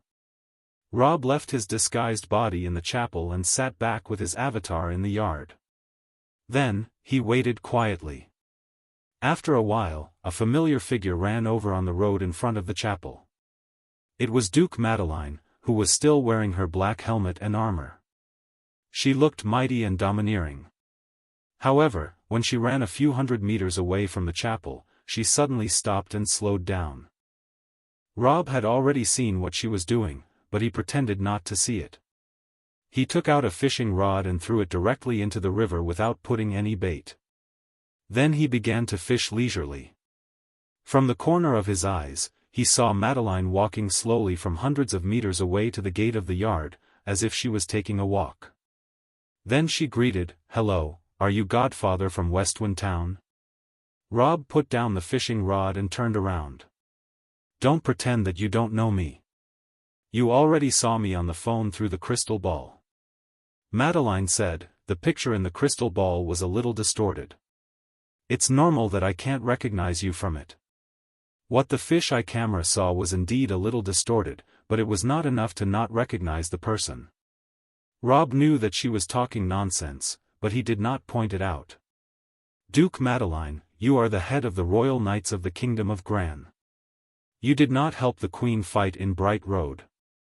Why did you come to my Westwind town? Madeline was not a coward at all. She raised her head and replied, the war with Mandra has come to a Sisa battle again, and we have a small advantage. At present, the spearhead has already counterattacked, and is slowly retracting the lost land of the east, heading straight for the lair of Mandra. Robb said, oh, is this the reason why you come out for a walk? Madeline said, I'm not going out for a walk. Recently, the Black Pine Mountain has been frequently attacked by monsters, and several villages have been attacked by monsters. We've suffered great losses. Even the important border area of the Crystal Canyon has found the traces of monsters that are about to move. Under the order of the Queen, I led 5,000 soldiers to Crystal Canyon to consolidate the border. If we want to go to Crystal Canyon, we have to pass through Westwind Town. I just happened to pass by here. Oh? Did Crystal Canyon also get attacked? Crystal Canyon was an important barrier at the junction of the Desert Kingdom and East Gran. Since it was attacked by the Desert Kingdom last time, the Queen had paid more attention to it and sent a heavy army to consolidate the border. Not long ago, a small number of monsters were discovered in Crystal Canyon. Of course, the garrison would not just watch the monsters stroll around. They decisively launched an attack and fought with them. Then they were surprised to find that the monsters were not ordinary small monsters, and that there were enemy reinforcements continuously coming behind them. Outside the Crystal Canyon, there was a big army of monsters. The guards of Crystal Canyon were frightened. They hurried back to the fortress, guarded the fortress, and then madly asked for help from Bright Road. Therefore, Madeline volunteered to lead 5,000 soldiers out. Of course, the Queen could guess why she would ask to help the soldiers of Crystal Canyon, but she didn't complain even if she knew. It was reasonable for her to come to Westwind Town and then to Stone Canyon on the way. She had no reason to refuse. Robb smiled and said, well, I know what happened. That aside, Miss Madeline, are you here to see Robb Smith? Of course not. Madeline said, I led the army through Westwind Town to rest. The soldiers were tired and needed a rest. So I went into the town for a walk. When I was walking, I suddenly saw a chapel here and then saw you. I think Robb should be studying magic with you now. Since I'm here, can I take a look at him along the way? Is it strange? Yes, it's not strange at all. Robb shouted at the chapel, Robb, come out to pick up the guests. Madeline, why do I always feel something is wrong with this sentence? However, Robb didn't pay attention to her complaint, because after he shouted, he switched his consciousness to his real body, and then manipulated the body with makeup to come out of the chapel. When he saw Madeline, he pretended to be surprised. Madeline, why are you in Westwind Town? Seeing Robb, Madeline was also very happy, or rather ecstatic. A long-lost sense of happiness rose from her heart. She quickly explained, here is the thing. Hence, she could copy and paste the first paragraph of her speech. Robb saw that she was worn out and had a hard time on her way, but she had to pretend to be calm in front of him. Coincidentally, she happened to pass by. He asked softly, look at you. You deliberately rushed in a hurry on your way, and then have a rest in Westwind Town for a while. No, that's not the case, Madeline said. I'm not in a hurry. There's plenty of time. Well, don't be so stubborn, Robb said with a smile. Relax and have a good rest in Westwind Town. I have a way to save you some time on the following journey. What? Madeline asked, how? As soon as she finished speaking, she heard a long cry in the distance, woo. It was the sound of the train, reminding the townsmen not to stay on the railway. The townsmen of Westwind Town had already seen the big train. As soon as they heard the sound, they knew that a huge monster was going to enter the town, and of course they would not run to the railway again. Then, Madeline heard a strange sound. Bang! Bang! Bang! Bang! Bang! Soon, a huge train head appeared in front of her. Last time when Robb showed the Queen and ministers the big train with crystal ball, Madeline went to the battlefield outside the city and did not watch it together. Therefore, she only heard of it, but she had never seen it before. This was the first time she saw the train. She saw its huge body dragging 10 carriages. It drove to the train station opposite the chapel and stopped steadily. Then, many people jumped out of the 10 carriage, all dressed in mud and dust. As soon as they jumped off the train, they shouted at Robb, "Godfather! We have repaired it. The iron track from here to Stone Canyon is open." Yeah. The workers threw their hats into the sky and danced happily, as if they were on holiday. Hearing the news, Robb was also very happy. He subconsciously turned back to Godfather and laughed loudly. "Well done, extra bonus of 1 gold coin for each person." Oh, yeah, the workers got even happier. Looking at the jubilant workers, Madeline couldn't help looking up at the big train that had just stopped at the station. She was surprised. Although she had heard a lot about the big train from the other ministers, she was still shocked when she saw it with her own eyes. This thing was too big, especially with the 10 carriages behind it. It was beyond imagination. It was beyond the common sense of this world that such a huge and iron-made car could run. Even if they used magic, they couldn't drive such a huge iron car, let alone using cows or horses. But she had just seen it run over from a distance. Although it was not very fast, it ran very steadily. The huge weight did not seem to have become a burden at all, but added an aura to it. Robb turned his attention back to Madeline and said with a smile, "Look, the train in Westwind Town is open to traffic. You can easily go to Stone Canyon from here. If you use this big train to transport your soldiers to Stone Canyon, you can save a few days' walk." "Madeline, how long does it take to run from Westwind Town to Stone Canyon?" Robb smiled and said, 3 hours. Madeline was shocked. 3 hours? The distance between Westwind Town and Stone Canyon was 150 miles. The speed of their night regiment was only 80 miles per day, and it was not that they couldn't run faster, but that they had to consider the physical strength of the war horses and soldiers, so they couldn't run at maximum speed. However, even with the daily marching speed of 80 miles, it would still take 2 days from Westwind Town to Stone Canyon. Now that Robb said 3 hours, how could Madeline not be shocked? Robb smiled and said, "The speed of this big train is 50 miles per hour, which sounds much slower than a horse. When the horse runs with all its strength, it can reach 18 meters per second, but the horse needs rest, but the big train doesn't need it. It can keep moving at a constant speed of 50 miles per hour." Madeline was speechless. Robb smiled and said, "So, you can have a good time in Westwind Town. Ask the soldiers to have a good rest for a whole day, and then let the train run a few times. You can transport 5,000 soldiers to Crystal Canyon several times faster. You can let them rest first, then you can set off from Stone Canyon and go to Crystal Canyon in high spirits." Madeline opened her mouth wide in surprise and couldn't close her mouth for a long time. "Well, don't be so surprised." Robb smiled. "Let's go. I'll take you to go shopping in Westwind Town." "Oh, okay." Thinking of going shopping with Robb, Madeline immediately left the train thing behind. She lowered her head and said, "I'm wearing black armor. Don't you think it's not beautiful?"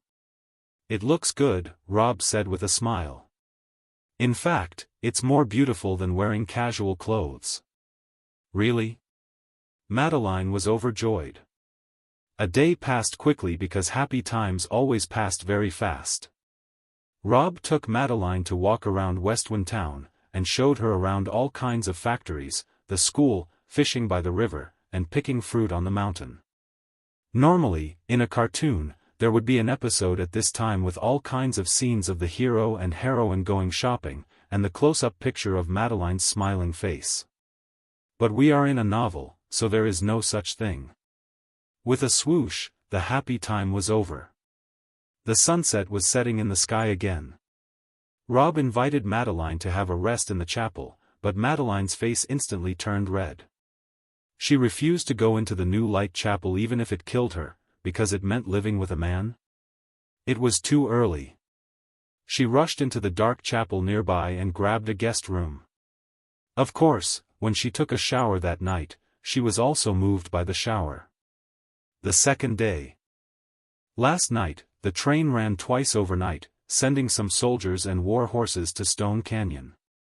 This morning, it ran the third time, so thousands of soldiers of the Black Earth Knights had already been transported to Stone Canyon first.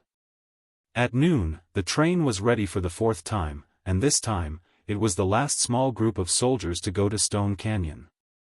Robb, Madeline, Lillian, Suafa, and even Newlin, Canty, Marion, the daughter of the Lord Chamberlain, the elder elf, as well as the large group of noble children, the mayor of Stone Canyon, Uncle Johnny, all joined the queue. The 10 carriages were originally used to transport the iron tracks, sleepers, and all kinds of construction equipment. Last night, it had transported a lot of soldiers, who were dirty and smelly.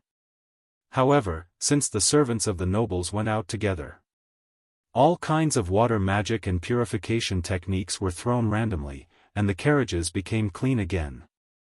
The servants put a red carpet in the carriage, tables, chairs, silver plates and water glasses. In a flash, the 10 carriage became high-end and noble, from a dirty truck to a beautiful train. In the name of laziness, Godfather stayed in Westwind Town and didn't get on the train. Robb Smith, on the other hand, took Madeline, Suafa and Lillian on the train and sat in the VIP carriage. He knew that if Lillian followed him, it would be easy to find out, so he specially asked Lillian, the mayor of Stone Canyon and Uncle Johnny to sit at a table. As soon as the train drove out of Westwind Town, Lillian looked out of the window and burst into tears. "Oh, I'm finally going home. Last summer, I came to Westwind Town with a group of carriages from Stone Canyon. I saw this scenery all the way. At that time, I thought that I would live in my new master's house for the rest of my life, and that I would never go back to Stone Canyon. I didn't expect that. I can see the sceneries that I have been through once. I'm home, I'm home." Robb's heart ached when he saw this. But he was not in the position to comfort Lillian. Fortunately, Uncle Johnny didn't sit next to her for nothing.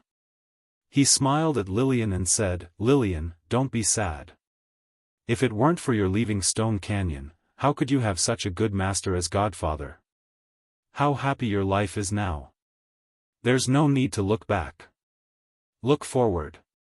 You will be very happy in the future." A smile appeared on Lillian's face. It was a real and happy smile, but there was a trace of regret in it. No one else could understand what she was regretting, and only she herself could understand. The train was running on the soft rails.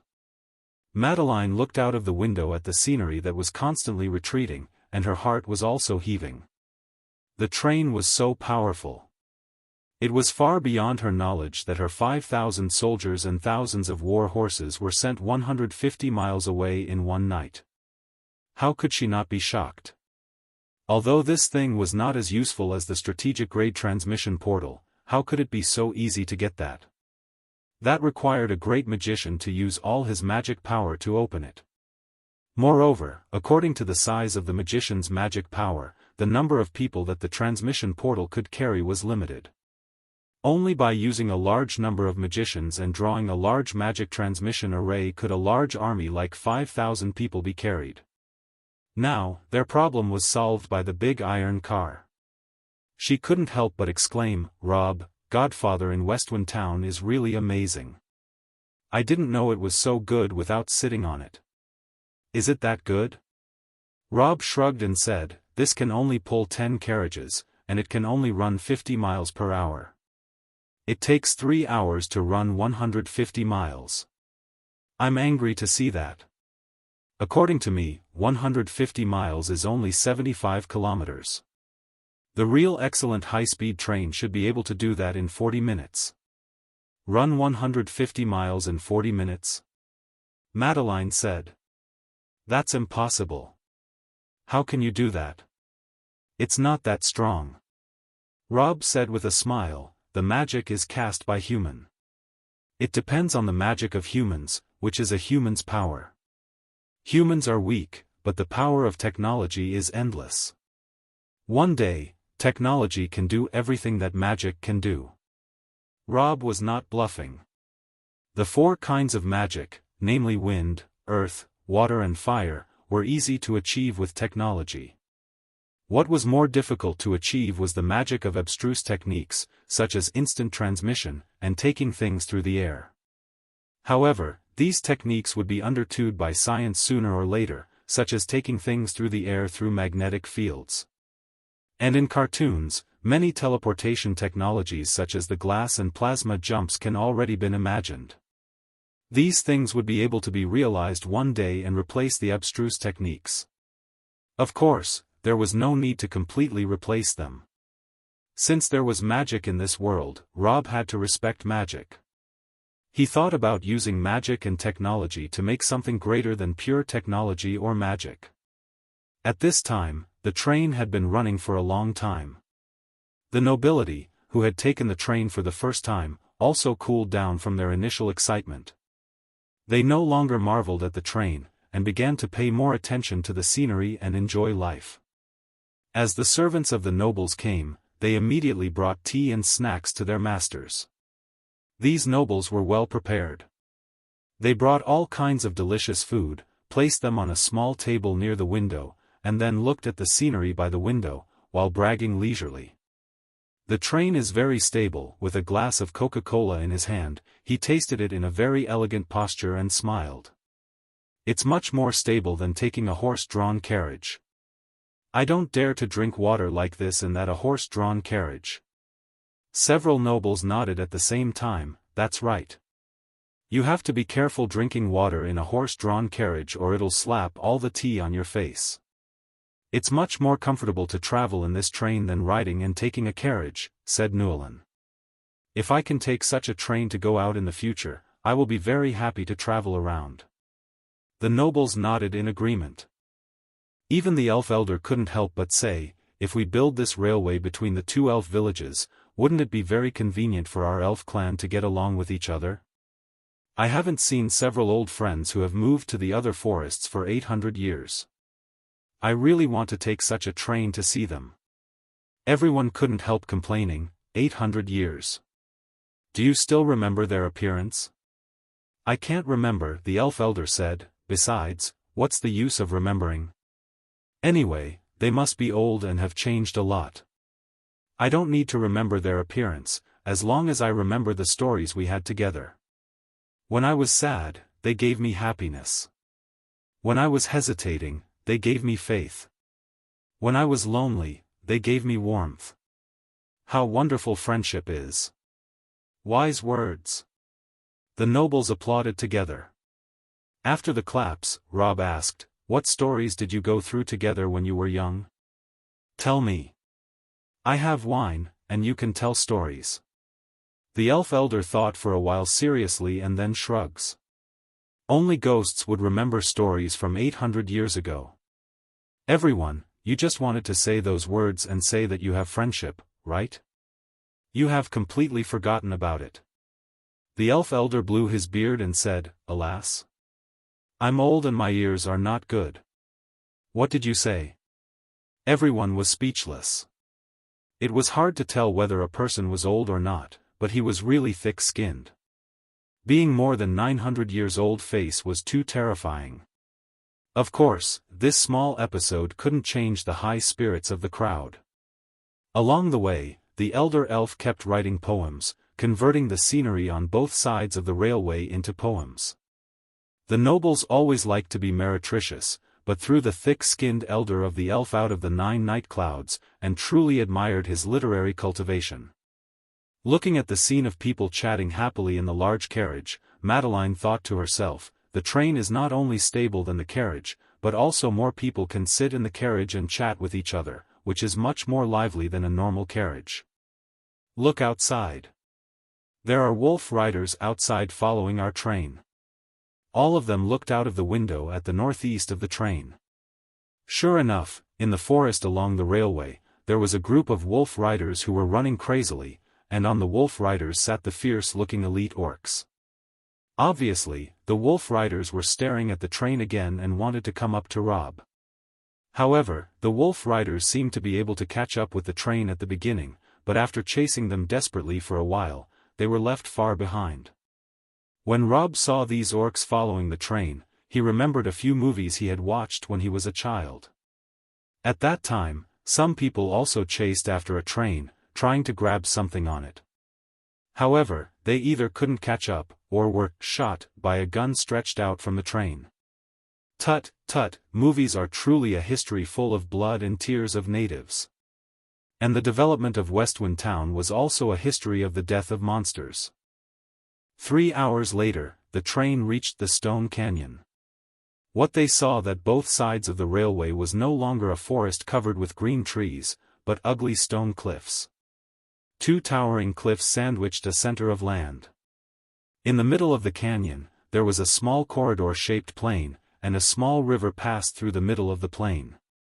There were also some fertile fields suitable for planting on both sides of the river. Lillian shouted excitedly, "Look, everyone! My home is near. I'm almost there." She was the closest person to the Godfather. Although she was a maid, the blue crystal necklace from her master hanging on her chest showed her position in Godfather's heart. No one in the Westwind Town dared to disrespect Lillian. All the nobles in the carriage gave Lillian a big smile and said, "Ah, is this your hometown?" Lillian smiled and said, "Yes, you're right. Look at the land by the river. It used to be full of beetroot." She turned around again and pointed out from the window on the other side. "Look over there. There is a mine there. Uncle Johnny used to work there. Ah, look, that shabby house over there. It's my aunt's home." Robb looked in the direction she pointed and saw 2 shabby thatched huts, which were so dirty that they were about to collapse at any time because they hadn't lived there for a year. Poor. She looked so poor at a glance. At this time, the train arrived at the station, slowed down and slowly stopped. A large number of people had gathered at the side of the station. One was Commander Elsie, 500 soldiers from Westwind Town, and some workers. They were still working on the final project to perfect the train station here. In addition, there was also a large group of soldiers in black armor, who were moved in advance last night. They had been waiting for Madeline here for a long time. Of course, these people were not the only ones in Stone Canyon. Next to the train station was the village of Stone Canyon. It was a dilapidated village, but it was not uninhabited. The original residents of Stone Canyon were all taken to live in Westwind Town because of the incident of Necromancer event last summer. The village was empty, and then the invasion of the Desert Kingdom occurred. After that, some residents living near Crystal Canyon moved to Stone Canyon. And some demi-humans living in seclusion in the nearby mountains also moved here. These people directly borrowed the houses abandoned by the original residents of Stone Canyon to live here, which formed a small population of about 200 people. When the railway of Westwind Town was built here, the 200 residents were startled. However, Elsie had once been a bishop of the Church of Light, and his ability to deceive the people was really brilliant. He drove the fierce tank into the village. First of all, he showed dominance, and then climbed out of the tank. With a smile on his face, he took a candy in his hand and told the villagers, "Although we are strong, we won't bully others. We will only help." This move instantly conquered the 200 residents in the village, making them firmly believe that the new Church of Light was a kind and great church. As long as they followed the new Church of Light, they would be able to walk towards the path of happiness and prosperity. Therefore, the 200 residents didn't feel flustered at all when they saw the large train carrying people here one by one. They even had a feeling of excitement that their life would definitely become better in the future. At this time, Robb was still wearing the makeup of Robb Smith. When he got off the train, Madeline immediately jumped off the train. Then, she turned to look at the 200 residents and shouted, "Look, this is Robb Smith. The Queen has given him Stone Canyon. From now on, this is his fief. You are all his citizens. Do you understand?" The commoners were shocked. A leader came? It was not a good thing. A new leader was always a greedy, tyrannical villain. Moreover, when a new leader arrived at a place, he would immediately show his authority. However, before they could think about it, Robb said with a smile, "Don't be afraid. Even if the new broom sweeps clean, there won't be 3 fires burning you. I won't tax you, because the Queen is still carrying out the tax-free policy. Moreover, I won't randomly collect more than she requires. I won't add another copper coin myself." Hearing this, the people were a little relieved. Robb added, "Besides, I will find a better way to make a living for you, so that you won't take the tax the Queen is about to charge seriously." The commoners didn't believe what he said, but the soldiers and workers who came from Westwind Town burst into laughter. "That's for sure. We have the technology of Godfather. Huh, you people from Stone Canyon are lucky." After comforting the people for a short time, they calmed down. Madeline turned to Robb and said, "Robb, thank you for sending us here by train. I should go now. I have to go to Crystal Canyon as soon as possible to help the garrison there." Robb patted her shoulder guard and said, "Okay. Be careful." "Don't worry," Madeline said. "Back then, Mondra and the Church of Light worked together to hunt down Elizabeth and me, and we survived. Now there are only a few monsters. There is nothing to be afraid of. Hey, don't make a flag for yourself." Robb quickly said to the sky, "God of flags, what this woman said just now doesn't count. She is still a child and has no scruples about her words. Don't take it to heart when the wind blows." Madeline asked, "What is the God of flags?" Robb said, "Well, that's the only God I believe in. Only the God of flags. That's the evil God." "Madeline, aren't you a wind magician? You should believe in the wind god." "Robb, I'm just cooperating with wind god. Only the God of flags is the God I really admire and fear. Let me tell you, even if Godfather is so powerful, even if he casually starts flag, he will still be slapped in the face and be scared." Madeline was speechless. She thought to herself, "Is Robb hinting me that the only way to defeat Godfather in Westwind Town is to defeat the God of flags? But where are we going to find this god? Forget it.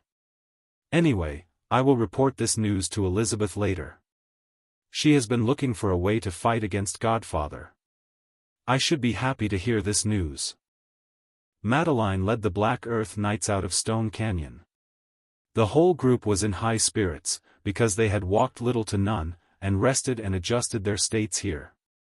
Of course, they would be in good spirits.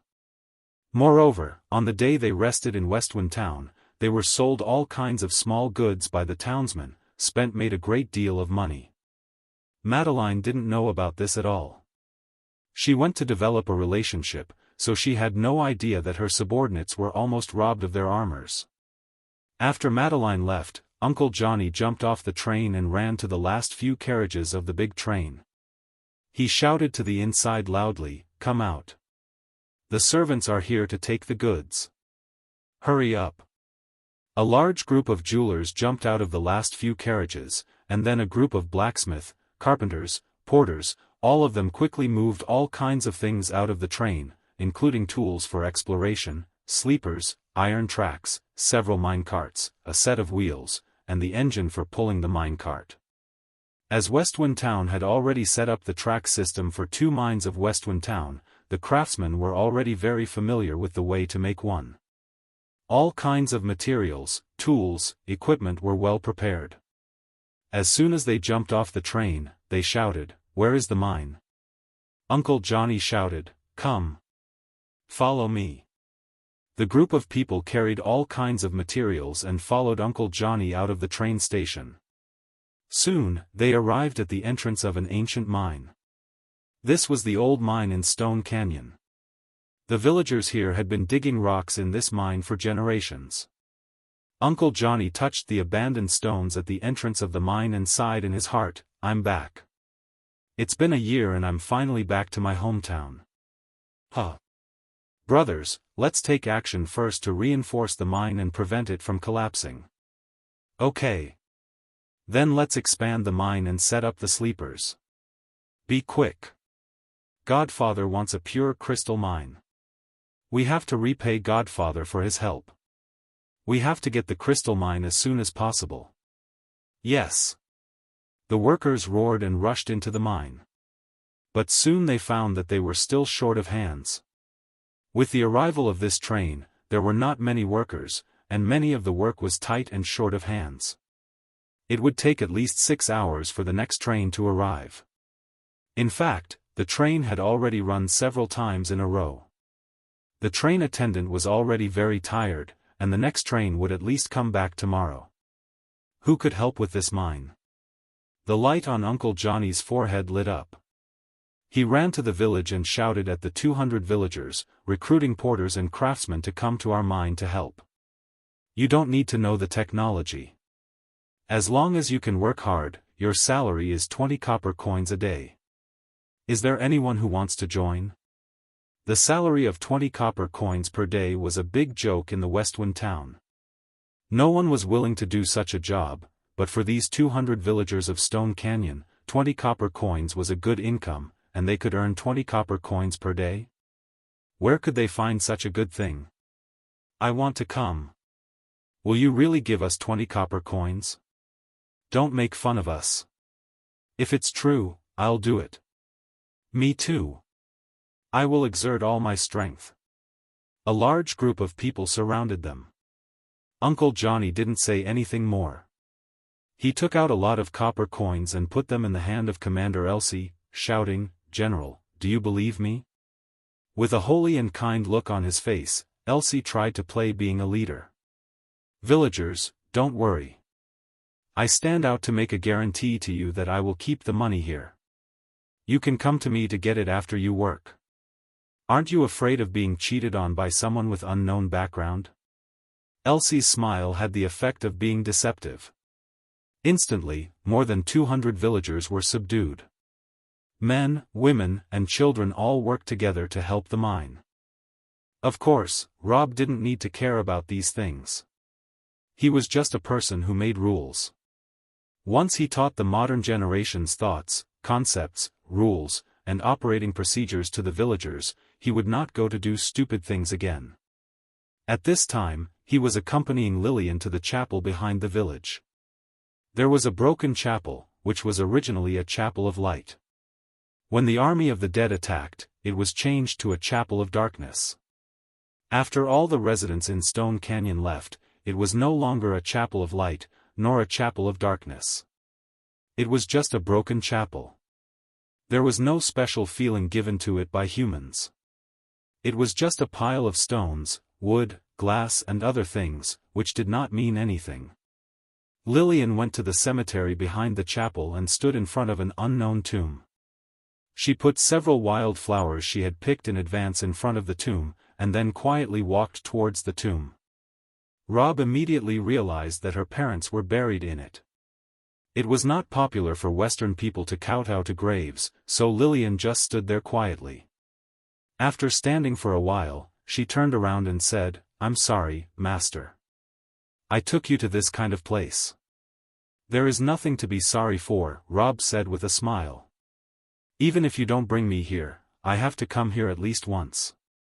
Every time Robb arrived at a new place, he had to go to the cemetery to look around before he could light up the waypoint. This was the game setting of Dark Blade. Lillian didn't know that he was telling the truth. She thought that Robb just said it on purpose to make her not care. She couldn't help but smile. "Master is so kind to me." Robb asked, "Do you have any special idea or want to do something since we're here?" Lillian looked around and then looked away. She said in a low voice, I've been away from here for a year.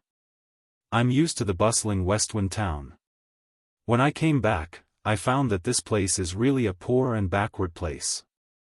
If I could say what I want to say the most now, that is, I hope this place can become rich as the Westwind town. Robb smiled and said, even if the residents here are no longer the same as before, do you still think so? Yes, Lillian nodded. After all, this is my hometown. I hope it becomes rich. Robb gave her a thumbs up and said, okay. From now on, we will often travel back and forth between here and Westwind town. Let's personally make this place the prosperous Stone Canyon. Oh, it's just stupid wish. How can I make my master tired? Silly girl, this is my territory. Robb said with a smile. It's my responsibility to make this place rich. The workers and soldiers stayed in Stone Canyon, working hard on construction and public security. Robb and Lillian walked around the valley. The nobles who came to travel also walked around the canyon for a few circles. Then they were ready to go back to Westwind town. The group of people returned to the train and sat down elegantly. The nobles once again picked up their teacups, and the train conductor was about to start the train again. At this moment, Elsie's big tank suddenly moved. The cannulas rotated and aimed at the north side of the canyon. The soldiers around him also became vigilant. Someone shouted, "There are many people from the north. It's a large group. Send some people to have a look. Let me use the detection skill to see. Ah, it's not an enemy, but a caravan. It's a caravan from the Desert Kingdom, from Morta's family." Robb was happy to hear that, but now he was in the shape of Robb Smith, so it was inconvenient for him to go out to talk. He had to wink at Nolan next to him. The latter understood and jumped off at once. He said loudly, "If it's a military matter, it's usually handled by Commander Elsie, but since it's a business matter, I'll receive this business group." After saying that, he turned around and waved to the train, "Canty, Robb, follow me to learn to do business." Robb knew that in fact, he was going to ask him to follow and secretly preside over it. But he was afraid that if he did so, it would expose Robb's identity, so he called over Canty. Everyone knew that Canty had no brain at all. Robb smiled and pulled Canty. The two jumped off the train together and followed Nolan. Soon, the caravan of the Desert Kingdom arrived in front of them. This caravan had an obvious desert style, and all the goods were carried by large camels. The merchants were all wrapped in headscarves, and their faces could not be seen. They could only be seen from the family textures embroidered on their clothes that they were from Morta's family. This group of people did not expect that there were so many people in Stone Canyon, and there was even a strange car. The last time they came here, it was not like this. The merchants were startled, but they immediately recognized Nolan and Elsie. After all, after several times of oil transportation to Westwind town, it was difficult to not know these two people. In front of them, a middle-aged man with a veil covering his face jumped off the camel and bowed to them. "We are from the Desert Kingdom and are delivering oil to Westwind town." Without Robb's asking, Nolan asked with a smile, "How much oil have you transported this time?" "We have delivered 198 barrels this time." What's with the strange number? 198 barrels? Why not 200 barrels? And the amount is too little. As far as Nolan knew, oil was the life of the big train. Godfather couldn't rub out the two things, oil and gasoline. Without these two things, the engine would be useless, leaving only the heavy and difficult steam engine to use. Godfather hadn't taken out the steam engine out of Elsie's tank yet, because he didn't like that kind of machine very much. He also said that the steam engine was the tears of the times, which had a great impact on the environment. And that, if possible, try not to use it. The merchant from the desert said awkwardly, "Well, as you know, it's very inconvenient to transport the oil. We have climbed mountains and rivers all the way, so we only transported 200 barrels this time. Unexpectedly, we encountered monsters in the Black Pine Mountain. In fact, 2 days ago, we were attacked by monsters on the road, and 2 barrels of kerosene were ignited and burnt by the torches thrown out by the monsters. Fortunately, we kicked away the burning oil barrels in time and didn't detonate other oil barrels. Otherwise it's all over. Are monsters so rampant? Robb frowned. Monsters can wave, but they can't break his supply line of oil. You are going to be beaten if you attack like this, you know? Just as he was thinking of this, he heard Elsie shout, "Were you attacked on the way from Crystal Canyon to here? Damn it! How dare you destroy Godfather's oil? Brothers, leave 200 people here to guard Stone Canyon. The others go with me. Let's go to deal with those monsters." Elsie rushed out with 300 soldiers in high spirits. The merchant from the desert looked at the troops far away and felt relieved. If Elsie could clean up the monsters, then he would be safer on his way home. He said to him, "Mr. Newland, what are you doing in Stone Canyon? And the huge iron car next to you? What's this again?" Newland smiled but said nothing. He put on an unfathomable expression. It was not until Robb glared at him that he put down his noble airs and said to the desert merchant, "Well, since it's really hard for you to transport oil and that it's much more difficult to transport than ordinary goods, your next trip will be much easier. You can walk at least 150 miles less." The oil merchant? "Carry your oil to this big train. The last few carriages are empty." When those carriages arrived, they were carrying the materials needed to build the tracks in the mine. After they were moved out, the carriages became empty. Now they could just move the oil up one barrel after another. 198 barrels of oil. Leave your camels and caravan in Stone Canyon to rest. You take 2 attendants with us to Westwind Town to see Godfather. The desert merchant was more and more confused. It was not until he was pulled into the big train by Newland and pressed on a chair that the train started and drove out of Stone Canyon repeatedly that he realized what had happened. He couldn't help but scream in surprise, "Wow, this big car is so awesome. This is the great invention of Godfather from Westwind Town, so of course it's amazing. Have you ever seen Godfather take out something not amazing?" The desert merchant was shocked by the great invention and couldn't say a word. Marion, who was sitting in the carriage, thought to herself, "This big train is really awesome. When I come here, I can bring a large truck of goods, and when I go back, I can also bring a large truck of goods. If the caravan has agreed on the time, the train will pick up goods back and forth every time, so that it won't run empty, then it will be convenient for purchase and delivery at the same time. In this way, I feel that the price of many goods will need to be calculated again." After all, the transportation cost was not to be underestimated, and after using this big train, the transportation cost was much smaller. Thank you for listening to this audiobook. If you enjoyed it, please remember to like, subscribe, and share to support the channel.